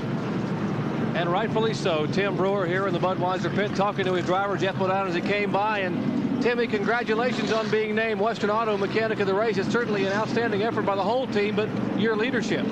Well, you know, Jerry, we'd like to thank the Western Auto people. You know, it's a real distinguished award. You know, we're proud to be back with a Budweiser car. And, you know, right now the award's nice, but we'd like to be sitting atop that leaderboard for the win. You know, we're the defending champions here at the Miller 500. And, you know, with a Budweiser car, we'd just like to have a little bit of that money to put some ice on our beer, you know.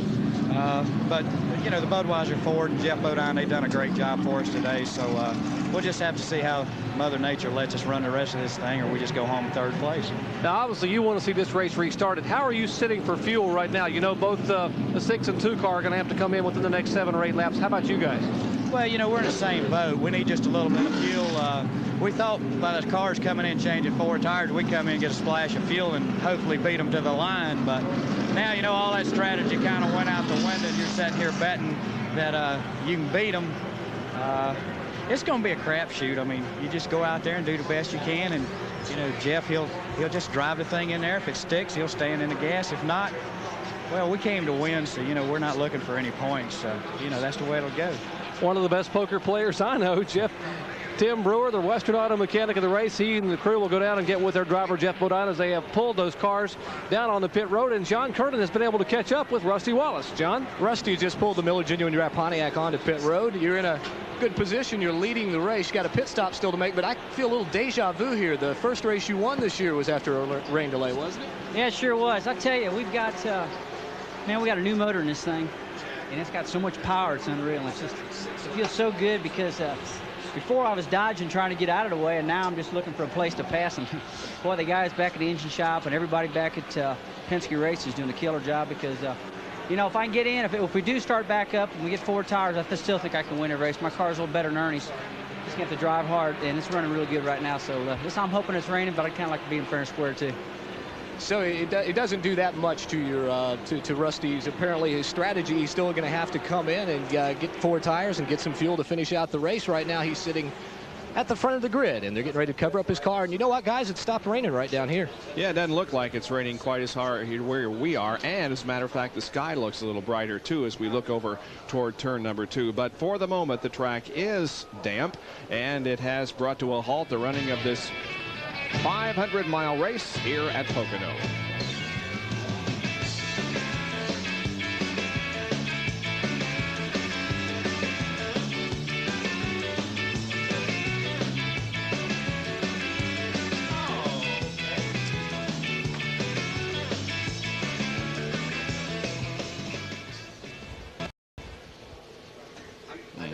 Okay. We still need to plug our motorhome. Fleetwood. Yep. Okay. We need to plug Fleetwood. Sorry about that, Jack. Fleetwood motorhomes. We need to do that.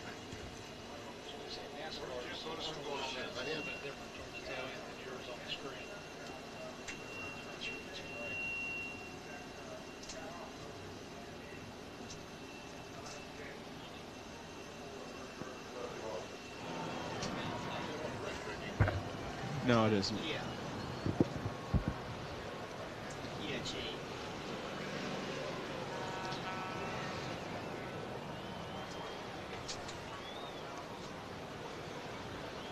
The safety vehicles have moved on to the 2.5-mile tri-oval known as Pocono International Raceway to expedite the drying of this facility. It isn't very wet, just a little damp, and it shouldn't be very much longer before we can get this race back underway if it doesn't rain anymore.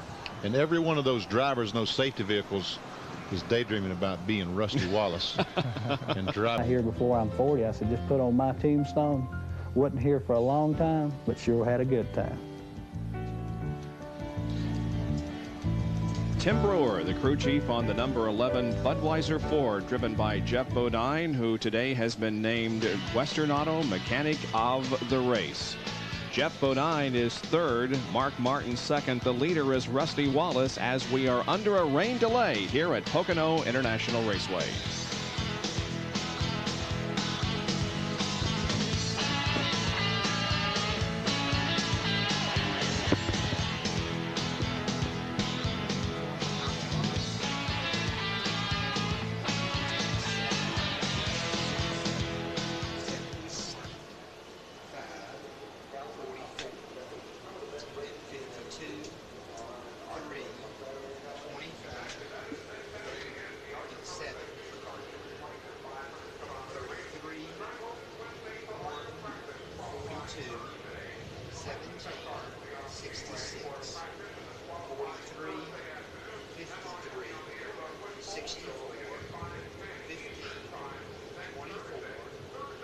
Bingo.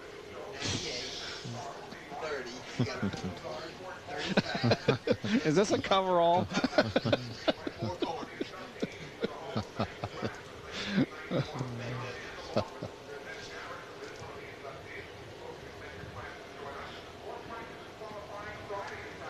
No racing on the track. The activity is confined to pit road at this moment as the rain continues to fall. As a matter of fact, it picked up a little bit and had quite a squall in the last few minutes, so the track drying procedures are underway. Let's go to John Kernan. Well, Bill, you won last time we were here on ESPN with the race, and something happened just as you having a pretty good run on the lead lap, and then you pitted right before the caution came out here in the red flag, so it put you a lap down. Can you still make that back up if this race gets restarted? Well, maybe. You know, Rusty's still going to come in, and we can stay out, so that's going to give us a little bit of advantage being at the front of the pack, but still it's going to be hard to keep them guys a lap down, and you got to guarantee another caution is going to come out, which, you know, there's already a lot happening, and I don't foresee another one coming out, but you know, we'll just do the best we can. We've had a pretty good day. We've avoided a lot of the stuff that's went on so far, and we had a flat tire, you know, later on in the race that's really put us behind and really hadn't got us caught back up good yet. You know, a lot of times on these broadcasts this year, it seems like we get a lot of rain, and I'm always having to play weatherman. Now, Bill is a pilot, so he has to deal with the weather and filing flight plans. Can you look at the clouds and give me any type of estimate how long this is going to stay? I have no idea. Like that saying goes, it's going to be hot or cold depending on the weather. It looks like it's going to rain or not depending on the weather. Spoken like a true weatherman, I think. Let's go up pit road to Jerry Punch. Now here Ernie Irvin thinks that it's not raining at all, but you got to remember Ernie Irvin has already been on pit road and gotten 4 tires and a tank of fuel, so he wants it to quit raining so he can get back in racing. Now you're sitting in pretty good shape if the rain goes away. Yeah, you know, I've been sitting there watching it. The wind's blowing hard, and you know, I don't think there's no problem to quit raining as long as we get the track dry, and we're sitting in a good shot because we got all of our fuel in. We got 4 brand new tires, and everybody else has to pit. Now, what's the deal here? You came in once just a pit stop ago, awfully early. Did someone's batteries in the calculator fail? Or I understand you had a light flickering there on the dash? No, we have a fuel light and a fuel pressure gauge, and you know, we just didn't want to push it till it run out of gas because we could burn a piston. So, you know, we just worried about getting our fuel, and we'd have to make 2 stops anyway. So, wanted to get it done with, and if we could get out before them, then we can run a second of a lap faster for 5 or 10 laps before they pit. So, it gives us a good advantage. Now, Rusty Wallace and you apparently have the 2 stronger cars here most of the afternoon. Rusty came by a minute ago and was picking at you, sort of busting your chops a little bit, said, now this is a repeat of Bristol, except now you've got the fresh tires. Yeah, it sure is. You know, we had a rain delay there. Davey was leading. I was running second. Rusty was with 4 brand new tires, and ended up him winning the race, me running second. We hope it don't end up that way this time. Predictions on the weather? It's going to blow over here.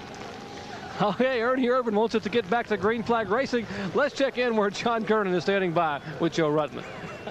Jerry, I tell you what, I feel like I'm being hit by pellets down here. The drops have just increased in size. It's starting to rain fairly hard. And we're with Joe, and we'd mentioned earlier in the broadcast, Joe, that you'd hurt your back at Daytona in that crash that you were involved with Darrell Waltrip. How's that feeling now?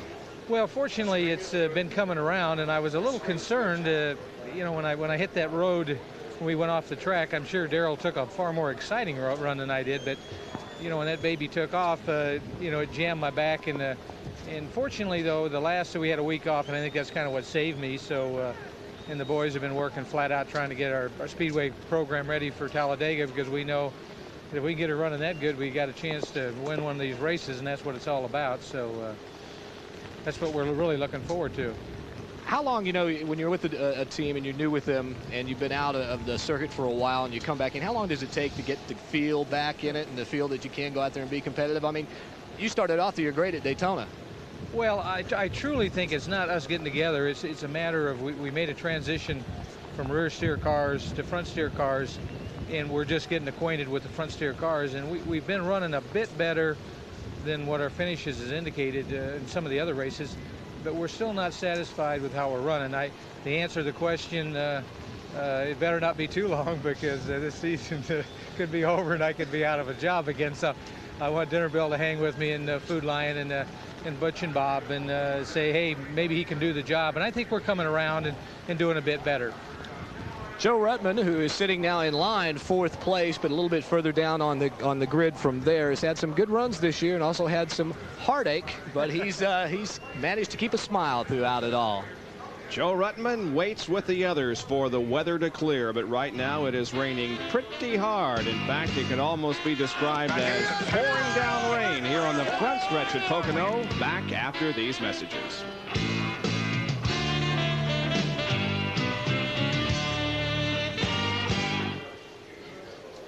What's going to happen with Bodine, who's sitting on pit? What will they do in that case? All right, sir.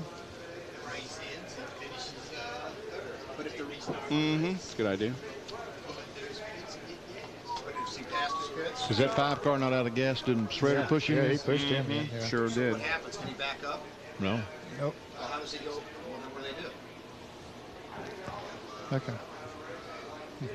That's a good idea. We still need to give a plug to that motorhome. Yep. I know we don't have much time, but we may have a lot of time here. There's the I could say that I got me a blueberry pie waiting for me down in our Fleetwood motorhome. Man. I hope it doesn't end up on the top of your head.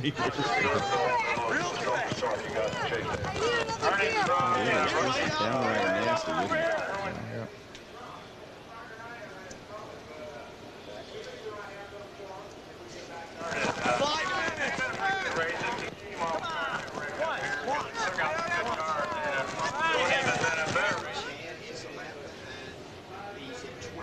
The billboards. Oh, sorry.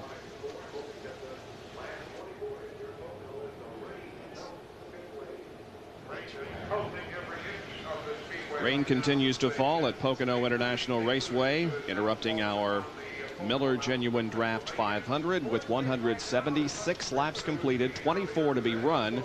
Rusty Wallace is the leader of the race at this point, and now it becomes a question of whether or not they will be able to get this race restarted, because a lot of moisture has fallen in the last 15 minutes. You know what's wrong with this whole deal? Well, a lot, but what are your thoughts? Well, I mean, the whole biggest problem with it is that, you know, the Fleetwood motorhome people furnished us with a motorhome this weekend, and one of the executives, Wise, baked me a blueberry pie. And it's waiting on me. And down there, this race is supposed to be over in about 5 minutes, and I was. Benny can't get to it. It's about 300 yards down there in the rain. Well, it probably end up on the top of his head anyway. John Kernan is with Chad Little. Hey, we're getting soaked down here, Bob. Chad, you moved all the way up into 3rd position earlier today, and I understand Harry told you it was to get some TV time and a little something else. Yeah, we've got that Sly Fox Harry Hyde with us now, and I guess he understands more of the angles than we do, and he wanted us to stay out there and pit, and he was on the same idea Schrader was, because I noticed Schrader stayed out as long as we did, and it worked out good. He got me up in front, and we stayed out of some of those wrecks, and that really helped a lot. And I'm real happy with the way cars go. We're a little tight right now, and it's messing with me coming out of of 1 and up out of 3. But other than that, you know, the car feels pretty good, and the Tyson Bullseye Ford, it's been a pretty good day. Now, Harry's been with you a week. Have you been able to learn much from him in that time? Yeah, you know, he talks a lot on the radio, more than anybody I'm ever used to, and that's good. He keeps me calm and tells jokes during the cautions, and it's just it's a pleasure to have him with. It gives you a lot more confidence, and this is probably, you know, I have a worse time in Pocono than most any other track, and the car feels really comfortable today, so I'm happy with it. Well, he's sitting in 12th position right now, Chad Little, and we're getting soaked down here right now. Jerry, where are you? Well, John, I think that's the fact that I was able to find an umbrella up here out of the courtesy of someone's heart. They took pity on me, and we found Hut Strickland as well. And Hut, I just spoke with Ernie Irvin, and as far as he's concerned, it's just barely a drizzle here, although it's what we call a frog choker back in North Carolina. This rain's coming down pretty hard. Now, you would like to see this thing go ahead and end the way it is because you need to pit. Well, we really would, but, you know, I think if there's a chance comes up that we do get the race restarted, then we got a couple more adjustments I feel like we can make, and you know, maybe we can move on up just a little bit, and you know, we're not going to be terribly disappointed if it rains it out, but we'll you know, work on it and get a little bit better. But Bobby Allison on team has really come together. I mean, since the mid portion of the first part of the year, the second place finish at Michigan, you guys were awfully strong. You run well in the super speedways, and then once again here at Pocono, you were one of the strongest and are one of the strongest cars in the field. Well, you know, I tell you, I just have to give all the credit to all the guys that work on this Robustus Brakes Tic-Tac Buick here. You know, they just, you know, they give it their all, and they, you know, do anything I want to do to the car, and that's really what it's all about. Hut Strickland, one of the members of the Alabama gang, sort of hoping that the water continues, but then again, maybe not, because he could possibly win it.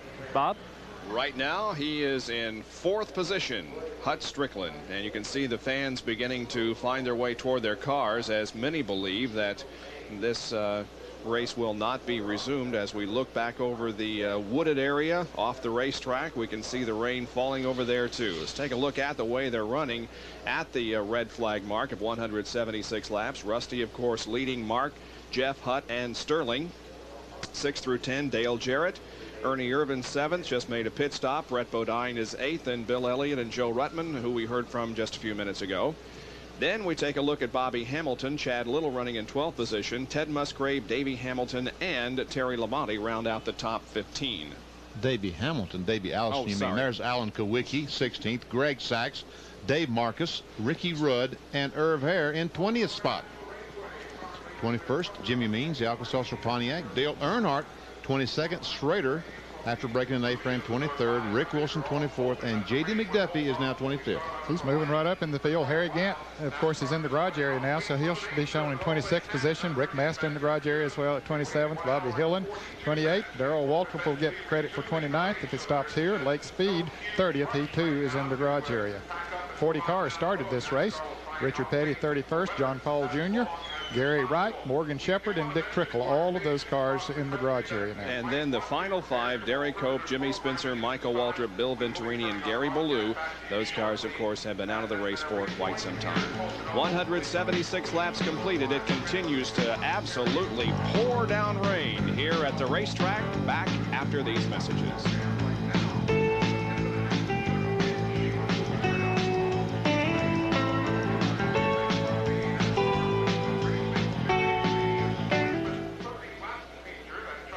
Okay.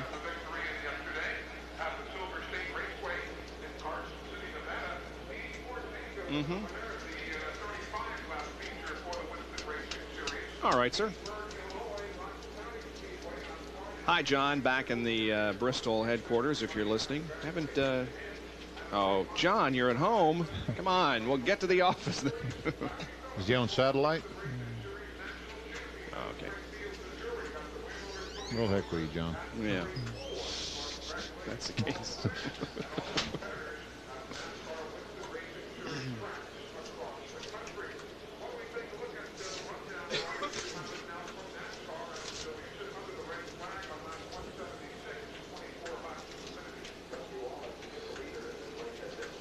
It was interesting when they interviewed the Tony Glover, and he said that they were faster than the 2-car, and then interviewed Rusty, and he said, well, we're a little bit stronger than he is.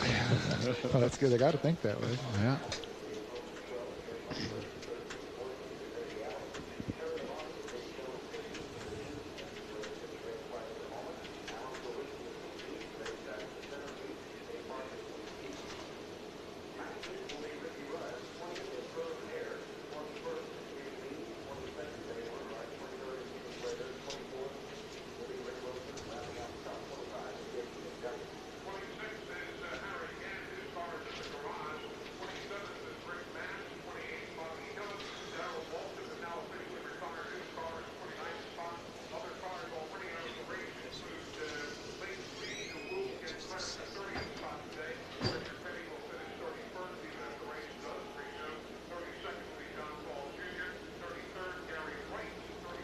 The Miller Genuine Draft 500 here at Pocono International Raceway in northeastern Pennsylvania is under a rain delay.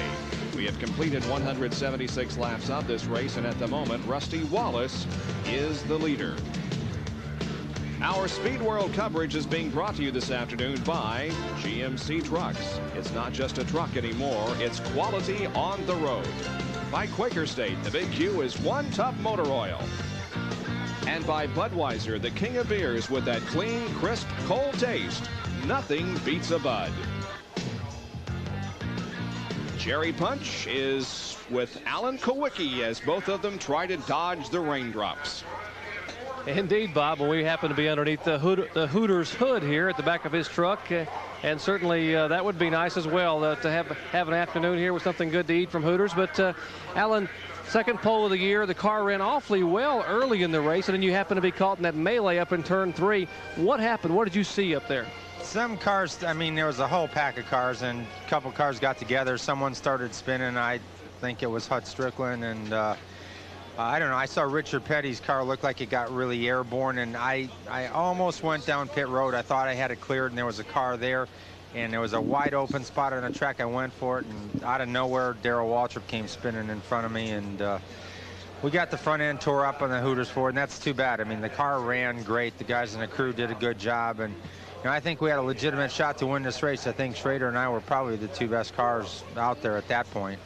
Now, are you going to have to pit? I understand you're sitting 16th right now, 2 laps down. Still could get a pretty good finish out, I guess, if you can get back to green. Well, we'll probably have one more pit stop for gas only if it ever gets green, though. It doesn't look too good right now. Not very optimistic right now from our position here in the pits. Very, very overcast, still raining, but anything can happen here because it's Pocono, and certainly we like to get some more racing on the air. Bob? Yeah, you remember last time we were here and it rained so hard, it looked as if we were going to have to call it a day early, but then the sun came out and the track dried very quickly, so that could be what we're looking at here later this afternoon, although again there has been a lot of moisture fall in the front stretch, and all the way around this racetrack is very damp. The trucks have stopped.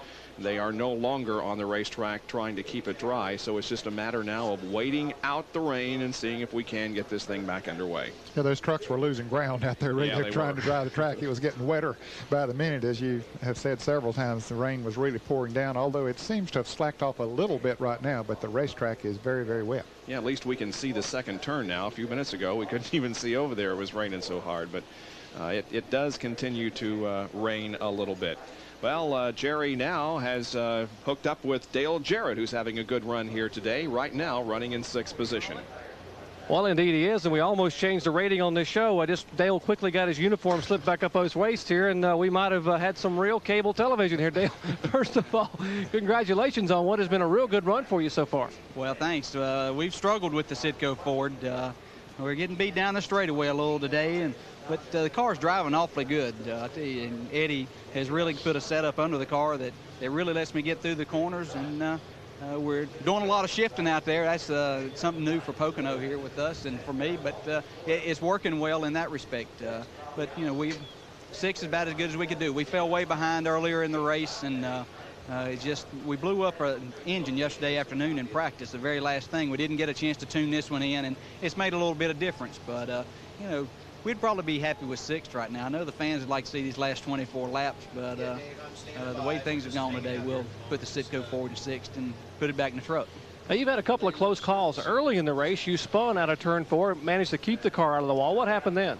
Well, we'd gotten the car adjusted, and I was trying to come back up through, and Greg Sachs slid up a little bit, and I thought I had enough room to get between him and get by him, and I just didn't. I misjudged it. It was my fault, and I hit him, and when I did, he just turned me sideways. I was up on the ripples anyway, and he just turned me sideways, and instead of turning back and hitting him again, I just locked it down and spun it out. So we were lucky. We got a caution there. It didn't hurt anything, and you know, that was my mistake for the day, and it's all my fault. Just glad it didn't mess Greg up anymore, and didn't mess our car up anymore. So, you know, we've had to struggle back, but it looks like we're going to get a top 10 out of this, and that'll be a pretty good day's work here at Pocono. That second wreck up there in turn 3, the big one, I mean, you really snaked through that. Looked like a running back hunting for a hole there in the line of scrimmage. You came through unscathed. Yeah, we were fortunate. My spotter did a good job, saw it happen right off. Of course, I saw it happen, and he let me know where cars were going, and I got slowed down enough. And it was just a miracle to miss all of that because cars were going everywhere. I started down pit road, and 2 cars went flying that way, and I decided not to go there. And then as I started towards the inside, I was following Alan Kowicki, and there comes Darrell Waltrip right across in front of me. Unfortunately, Alan didn't get stopped, but I was slowed down enough that I could get by it. So it was a heck of a wreck. Glad the guys are okay, but I hate to see that many good cars go out. Well, you got a good run going here, maybe a good finish. Right 6th right now. And one final question: the announcement to be with Joe Gibbs next year. You got to be awfully excited about getting their Redskin coach into NASCAR racing. Well, I am. I'm looking forward to it. It's a good opportunity, I think, for me. It was a tough decision in leaving these guys, but just one, you have to take a chance somewhere along the line and see how things are going to work out. And this looks like a very good opportunity for me. A good sponsor, and looks like I'm going to have a good crew chief that we'll be ready to name next week. So a lot of good things happening, and just look forward to that. But the main thing I want to do is win a race with these guys in 91. Well, the Wood brothers and Dale Jarrett still have a good shot at it. They're 6th today, and if we get back to green flag racing, who knows? It's Pocono. Let's go up to John Kernan, who's standing by with Dale Earnhardt. I tell you, I think that Dale and I might be able to fish down here by his truck. We got a little stream running by. What? Trout stream. Trout stream. You were involved in that big crash. What happened out there? Well, really, I got there when Petty was in the air. I thought I had it missed, and they bumped me from the rear and shoved me on in the rut, and then who knows what else I hit. I don't know. We're just trying to steer out of it. And it's one of them deals. I hope nobody started that at the first. I hope it was all accidents. I hope nobody turned nobody sideways on purpose or anything. Got the rain coming down. I would imagine that with the way the day has gone for you, you'd just rather that they finish this race and you could get on your way back home. It wouldn't bother me too much, but I'd rather the last, 20-some laps maybe. Yeah. Don't matter to me. I can do it or not. How the car just looks beat up and just beat all to heck. How is it to drive out there? Well, it doesn't drive too good. The right front A-frame is bent. It's the biggest problem, and the aerodynamics is not any good, but the right front A-frame is posing a problem, really. It's skating off the corners pretty bad, and other than that, it drives pretty good, Well, I think you got to give these guys a hand. They worked really hard after that big wreck, and as Dale said, it was a little bit tough to drive, but they're out there gunning for that Winston Cup championship. And Earnhardt, of course, is the leader of the point standings right now with 146-point advantage on Ricky Rudd, as the 1991 Winston Cup season is now in its 2nd half. Doesn't appear to be raining quite as hard, if at all, here on the main straightaway at least, and so we again renew our optimism about the possibility of this thing getting restarted at some point. But because it will take quite a while to dry this racetrack, we are looking at still quite a while before we can get this race resumed again with the final 24 laps. We'll be back with more of our live coverage of this Miller Genuine Draft 500 from Pocono in just a moment.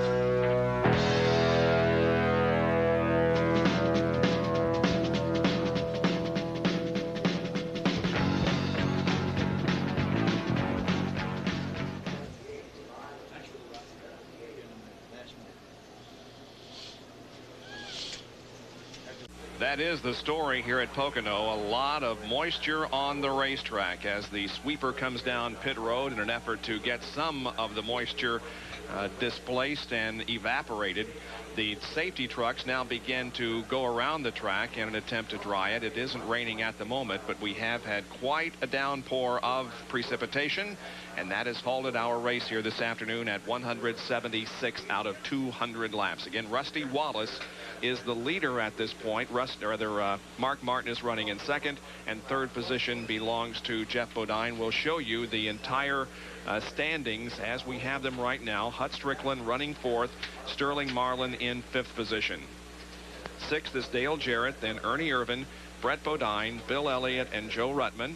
11 through 15, Bobby Hamilton, Chad Little, Ted Musgrave, Davey Allison, and Terry Labonte. 16th runner, Alan Kowicki, our pole sitter. Greg Sachs, 17th. Dave Marcus, Ricky Rudd, and Irv Hare. 21st position so far is Jimmy Means, Dale Earnhardt, Kenny Schrader, Rick Wilson, and J.D. McDuffie. This is after 176 of 200 laps. 26th, Harry Gant, Rick Mast, Bobby Hill, and Darrell Waltrip back in 29th. He is back on the racetrack after the crash, and Lake Speed in 30th. And in 31st place, Richard Petty, John Paul Jr., 32nd, Gary Wright, 33rd, Morgan Shepherd, 34th. Of course, he's long been gone from the field here. Dick Trickle, 35th. In 36th, Derek Cope will get credit for that position. Jimmy Spencer, 37th. Michael Waltrip, 38th. Bill Venturini, 39th. And Gary Ballou will get credited with the 40th position. John Kernan is with Brett Bodine. Well, Brett's finished high as second today. He's down to 8th right now as we're sitting under the red flag. But you say you got a miss in the car, and that's plagued you all day long? We've had it since the green flag. The Quaker State Buick's had a slight skip. It kind of comes and goes. At first we thought possibly it was fuel system related, possibly a carburetor dumping over. But I tend to think it's more like a ignition wire or switch or something that's just, you know, happens to be loose and causing it to intermittently miss. It comes and goes, and sometimes it bothers us, sometimes the car runs fine. But the car's running well. I mean, other than that, handling well. We've kind of got a mismatched set of tires on right now that we're not real happy with, and we need to make an adjustment, which we will if we get to go back out here. We'll get some 4 fresh Goodyears and about a can of gas and get ready to go to the end. I think Quaker State Buick can gain a few spots before it's over with. Well, that seems to be the question. Are we going to get it back up there? Well, it looks to be clearing. For more on the weather, let's go to Jerry Punch. Just got a quick look at the weather radar inside the NASCAR truck here, and it looks awfully good because there's the cell that is over us a minute ago has moved away. Most of the rain is to the south and east of us. A small amount of rain here just to the west, which should pass the next few minutes. It is clearing here right now. Guys, it looks pretty good. We may get back to some green flag racing here after a while when the track is dry. You're right, Jerry, but of course it will be quite a while before this racetrack is dry. And so what we're going to do is send you to Los Angeles and the Olympic Festival. We will stand by with updates, and if this race does resume, we will come back with live coverage of it. So you're not going to miss anything during this rain delay. Just enjoy some great sports from the Olympic Festival in Los Angeles. Coming up, the men's 10-meter diving finals. So this is the situation at Pocono. They're trying to dry the track. 176 laps are completed. Rusty Wallace is the leader. We'll be back with updates, and we'll resume coverage when we do. Now to Los Angeles and the Olympic Festival. Miller Genuine Draft 500 Winston Cup race at Pocono is under a rain delay. Efforts are being made to dry the track right now. It isn't raining at the moment. Should the track dry and our racing resume, we will be back to cover it live. Right now, let's go back to the Olympic Festival in Los Angeles. The Miller Genuine Draft 500 Winston Cup race at Pocono is under a rain delay. Efforts are being made to dry the track right now. It isn't raining at the moment. Should the track dry and our racing resume, we will be back to cover it live. Right now, let's go back to the Olympic Festival in Los Angeles. Kodak presents Ektar Film. This is Bob Jenkins at Pocono International Raceway, where the rain delay continues with 24 laps to go and Rusty Wallace leading. Jerry, what's going on down on pit road? Bob, the good news is the track drying continues. It has stopped raining. The sun's even peeked through here a moment ago. The bad news is possibly a cell just northwest of us here that may hit us. NASCAR wants to make a decision very soon. If the cell misses us, we may be able to get back to racing. But right now, we're in a holding pattern. The cars are still lined up on pit road. Let's go back in the meantime to Barry Tompkins at the Olympic Festival. This is Bob Jenkins at Pocono International Raceway. While it begins to get dark again, there is optimism we're going to get this race restarted. The drivers have been called to their cars, and we could be going in the next 10 minutes or so. Let's go to Jerry Punch. Well, Bob, indeed they have. It has stopped raining. The track is drying. Pit road is drying. We look behind me. Brett Bodine is in his car. And, of course, here is Terry Labonte in the car.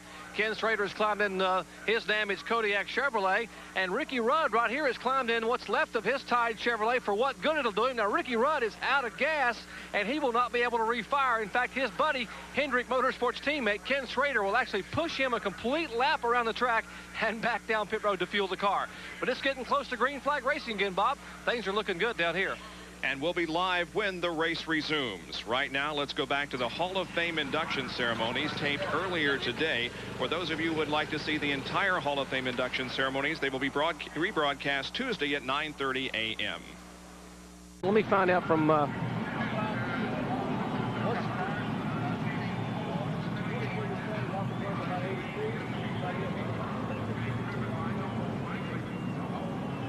Well, you got to consider that they would have pitted on lap 176, which is where we sit right now had we gone green, and they could probably run maybe 6 laps behind the pace car. Now, what NASCAR told them was that cars in the lead lap could pit the first time by, everyone else has to stay out. So that means that Kenny Schrader will get to push Ricky Rudd 2 laps.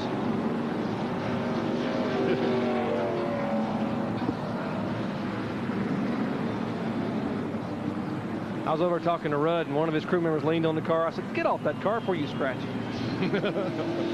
Boys, I just got hit by a mega-sized drop, and there's another one, and another one. And Nelson's coming back in his big hefty bag. Are you Nelson in a bag? It's beginning to rain. Yes, folks, it is. On cue. Roger was right. 2 hours, 6 minutes, and 45. I know, but John's just saving all the good material for the on-air stuff, see?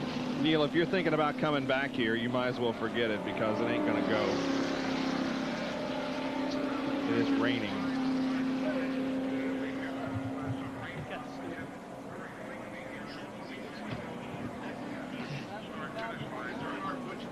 This is going to be interesting here because I believe all the lead cars are going to pit. Or at least do some serious acting out here.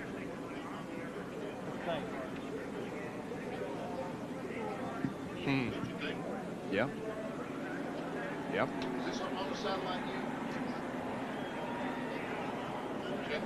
So, if he pits and they never get restarted, no, I don't think so. Dale's pushing Rusty. Yeah. Dale's pushing Rusty. Dale's pushing Rusty around the turn. Pushing Rusty around the track. But how can he afford to come in?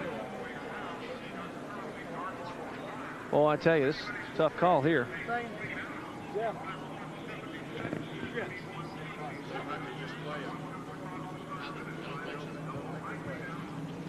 Gary Nelson sent the crew home, but Hill's going to run the car for 13 laps to get ahead of the one. So it's just Gary and Hillen are the only two here. So what happens if he pushes him?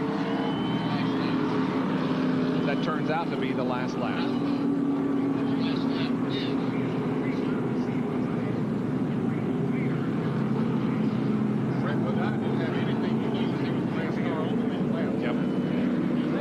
Hey guys. Yes. Gary Nelson sent the crew home. So they said they got in the car about 20 minutes ago and left. So the only two left at the track are Gary Nelson and Bobby Hillen. Two-man operation. Basically, and Gary told us that don't expect any 4 tire changes. Yeah, really. Jerry, I think they've parked the 17 and the 42, haven't they? Because they don't really have anything to gain. 42 just can't. He's on the track. Is he really? He's trying to beat the 1 car. We had word that. No, what he's going to do, Ned, he's going to run 13 laps and beat the 1 car. Oh. Okay. And I think Rick Mast is gone. Yeah, Rick Mast has left. He better run 17, Jerry. Is that what it is? Yeah. Gary said it was 13, but I don't know. 17. All right. Again, I don't. I'll defer to that high White Horse South.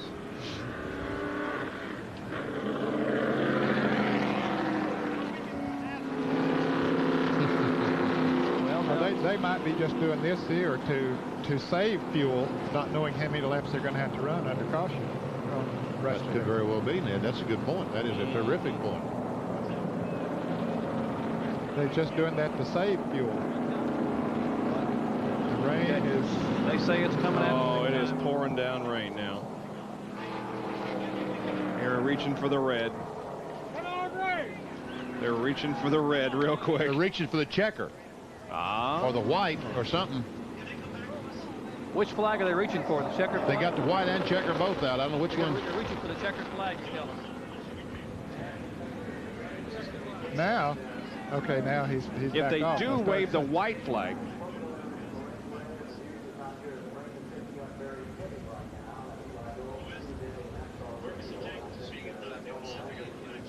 My Uncle Fergie, huh?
he's got to run this lap without the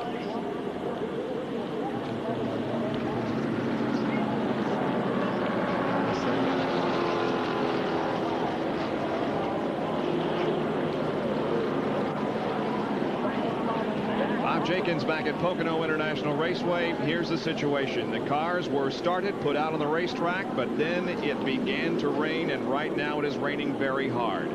The white flag has been displayed. Rusty Wallace will apparently win this race. The only question at this point is, does he have enough fuel to make it back to the line? Now, for 2 laps when the cars went out there, Dale Earnhardt, who is lined up right behind him, pushed him for quite a distance around this racetrack. The NASCAR rule says, however, you cannot be pushed on the white flag lap. These guys absolutely think of everything. Rusty had Earnhardt push him all these caution laps until the white flag lap. Then he started the car up and he followed the pace car. That's within the rules. But right now, again, Rusty has not received any assistance on this white flag lap. And here comes the field down through the pit road. They're following the pace truck, and this will be the end of the race. The checkered flag is being displayed now by Doyle Ford, a yellow and a checkered flag simultaneously. And Rusty Wallace has won in the Miller Genuine Draft sponsored car, the Miller Genuine Draft 500. It's been an afternoon of crashes, a lot of crashes in the first half of the race. No driver was injured, however. Then we got into a rain situation that delayed this event by more than 2 hours. With 24 laps to go, the track finally dry. The cars were put out on the racetrack, but just as they went out on the track, it began to rain again. They ran 3 laps, and Rusty Wallace was able to nurse his car home and win this Miller Genuine Draft 500. And you can see he's still driving the car, waving to the crowd, driving up pit road the wrong way, going to victory lane. Yeah, I think they had Earnhardt just to push him to conserve fuel, not knowing how many laps they would run under caution. Ned Jarrett thought of that, folks, and Ned, you're exactly right. That's what they were doing. It's purely conserving fuel for that last lap. So Rusty Wallace has come home a winner here today at Pocono in a race that has taken more than 6 hours to run, and still it finishes about 21 laps short of its scheduled distance. 179 laps were completed. So that concludes our coverage of the Miller Genuine Draft 500 here at Pocono International Raceway. We will see you in 2 weeks at Watkins Glen. Right after this break, we'll have more of the Hall of Fame induction ceremonies. Thanks for watching. So long, everyone.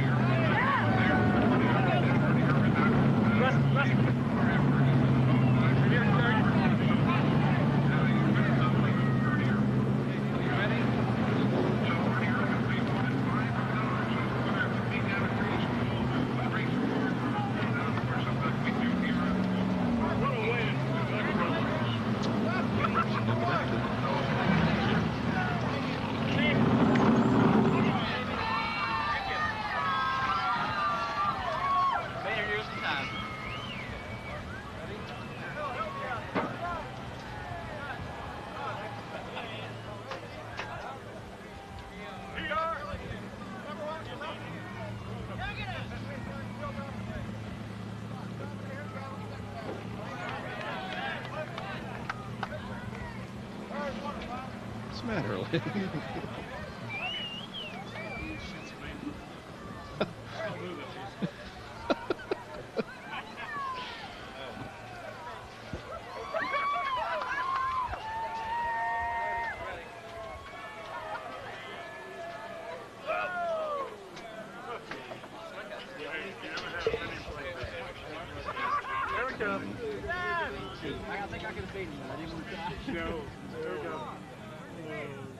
Well, Rusty Wallace has made it to victory lane. Rusty climbing out of the Miller Genuine Draft Pontiac. Congratulations. Well, thank you very much. It was a real frustrating day, I tell you. I shouldn't say that because the frustrating part was right there at the very end about whether we're going to go back to racing or not. But I got to tell you one thing. I'd like to thank Miller Genuine Draft, Mobile, AC, Pontiac, Goodyear, and all of them. But I'd really like to thank the motor crew because they really worked their butt off. And this thing had jet power in it today. And I'd like to thank Roger Penske, all the Penske North people, and everybody behind the win. It's we're back, I think. We've got a total new engine program. It's really going good, and I'm real proud of the boys. I can't tell you how proud I am of crew chief Jimmy Maycar and everybody who made this possible. those last couple laps after the restart. You got a little bit of an assist from your buddy Earnhardt. We're just playing out there. You know, I think he wanted to get into TV with me, you know, but hey, it's not illegal to push your car into the last lap. We all know that. We found that out of Talladega, so I think he just wanted to help me push the rules a little bit. Again, congratulations. Thank you very much to everybody to make this possible. HVH Florida, Joe Patel, everybody. Thank you. Rusty Wallace picks up win number 2 here in the 1991 season, winning his sponsored race at Pocono. Bob?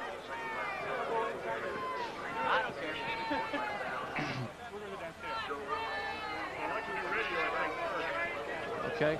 Are we, what else?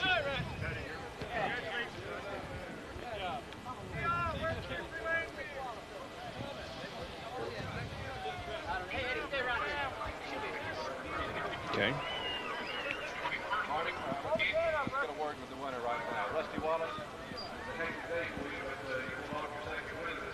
Okay, thank you. Thank you very much. See you in a few weeks. Thanks a lot. Thanks a lot. Okay.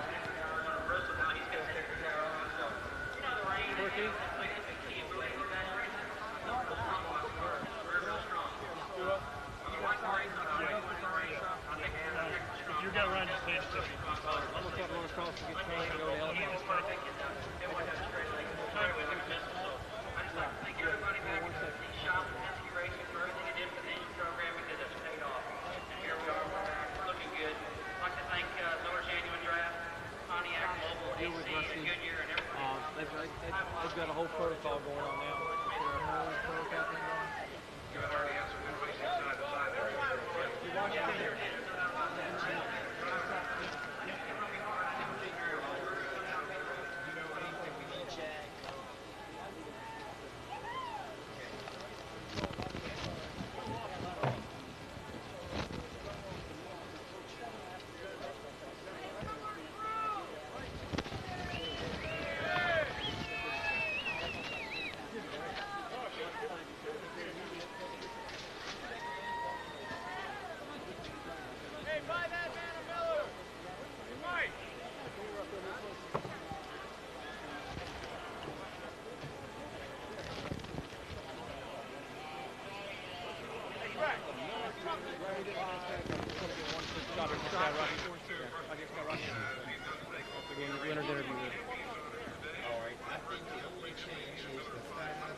Deal.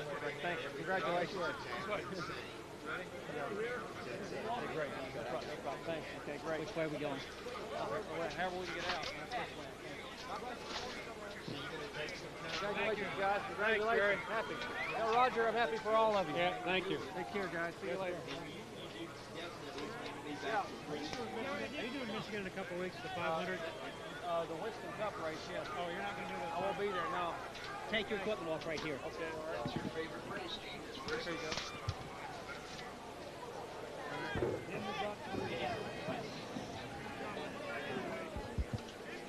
I shouldn't say that because the rough part was right there at the very end about whether we're going to go back and race or not, but I got to take... Sure.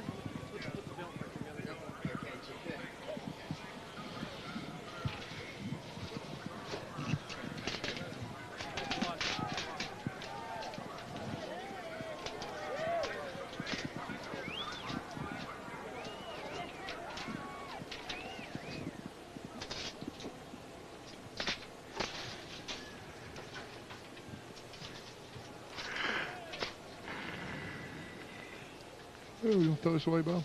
Mm-hmm.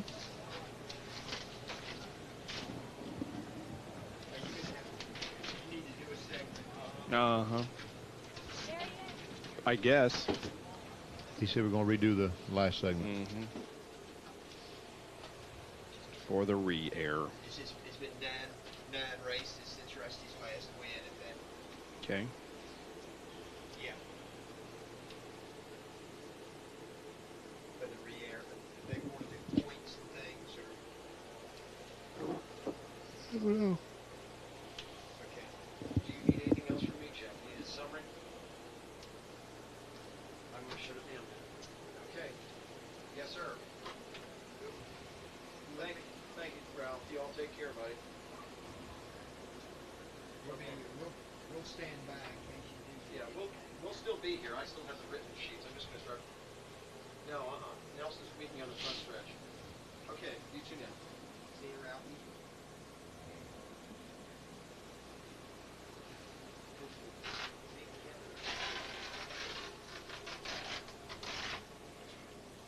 Everybody.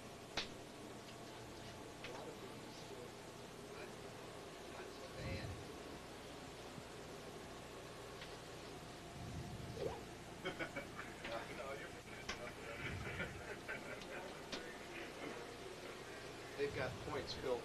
Okay.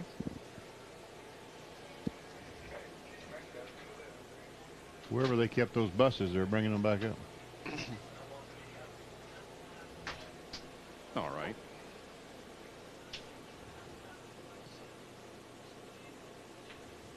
Mm-hmm.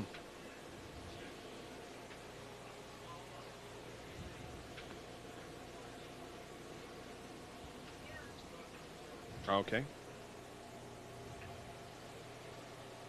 Okay.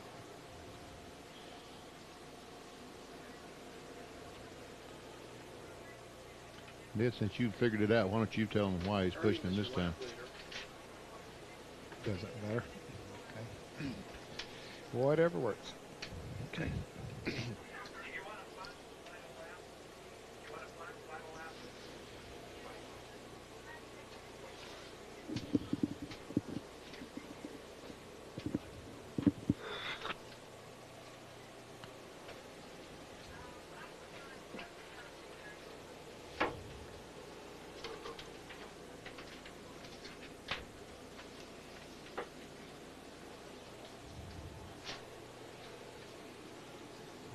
Mm-hmm.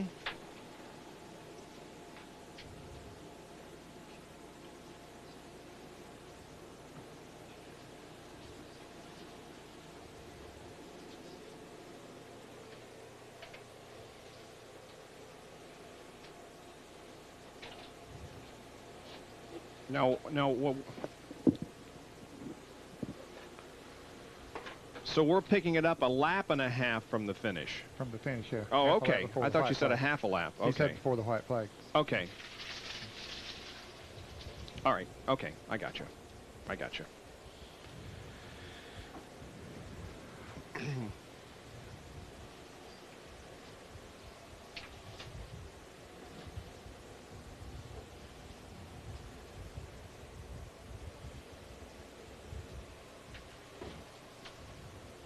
So we're playing this like it's live, huh?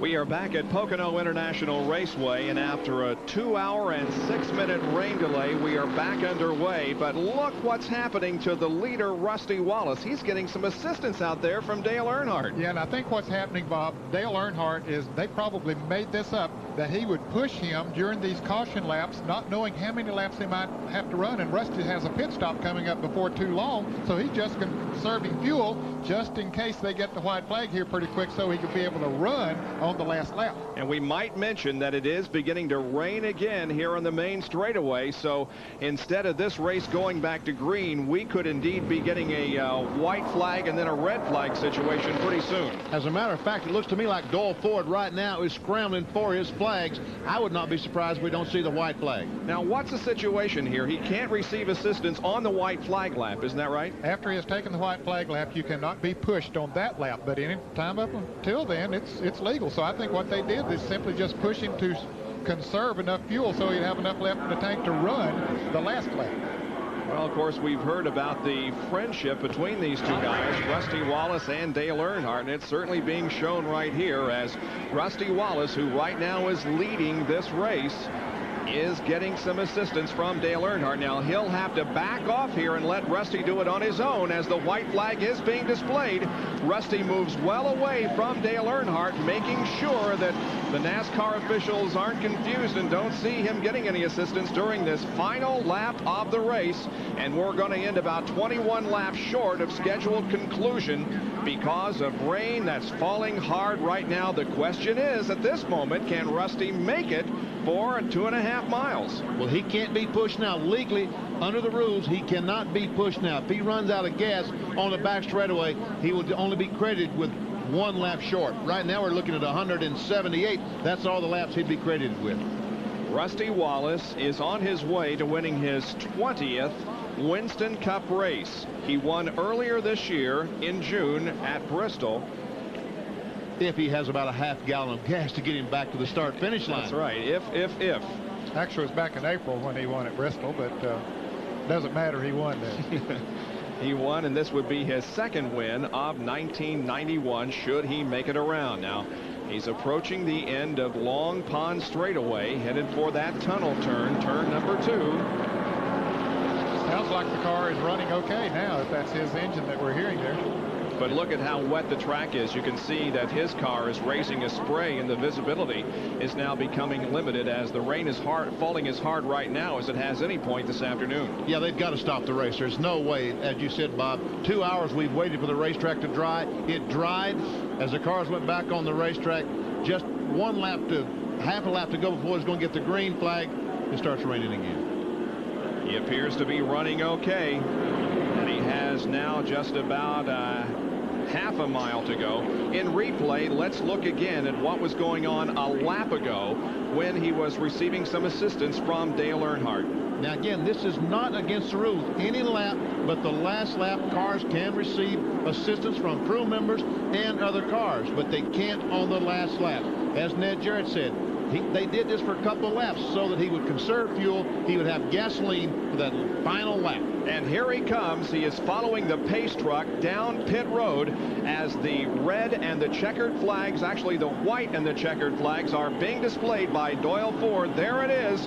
The checkered flag is out, and Rusty Wallace has made it down pit road and has completed the lap unassisted. And Rusty Wallace has won the Miller Genuine Draft 500. How interesting that this car, sponsored by Miller Genuine Draft, wins the race that is sponsored by the same company.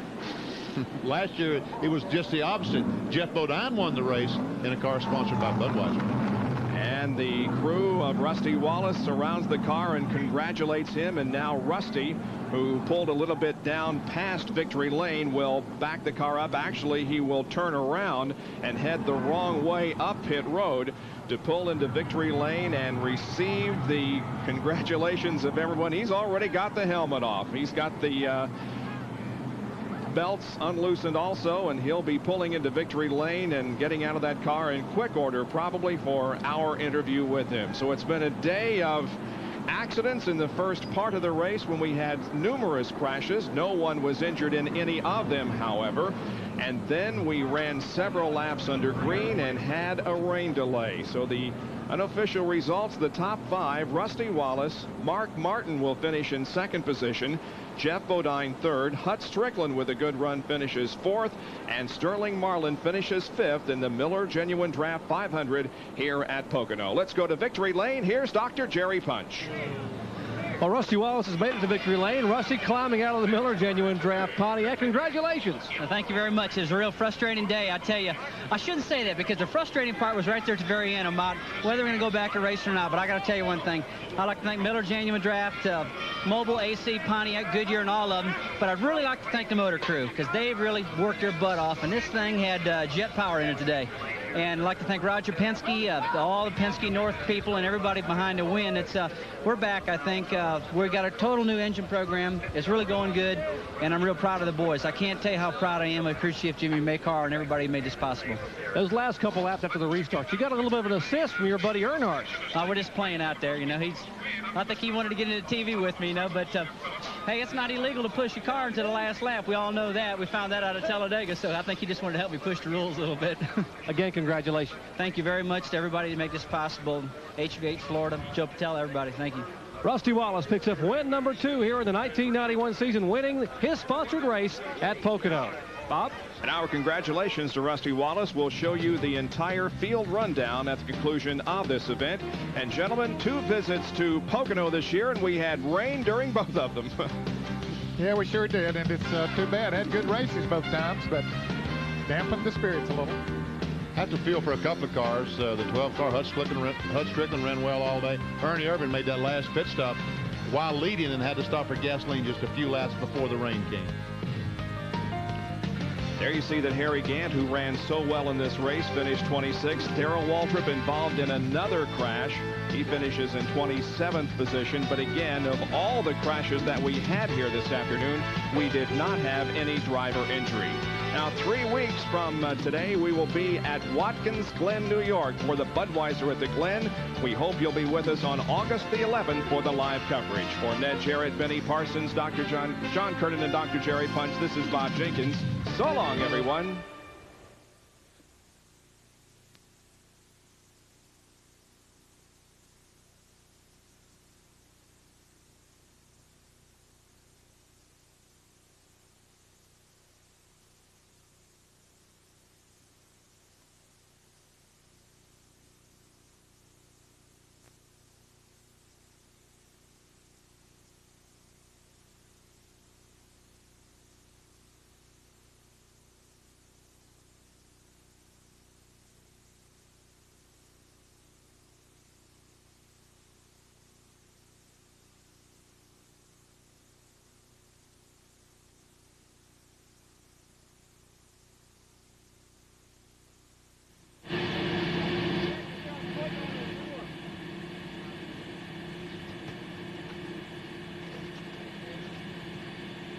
Yes, sir.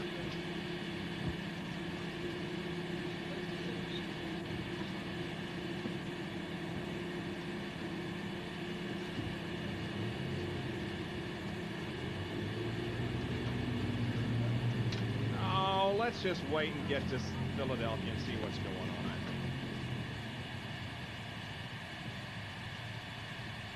I think we'd be better off getting out of here than delaying any further. Don't you, Kenny?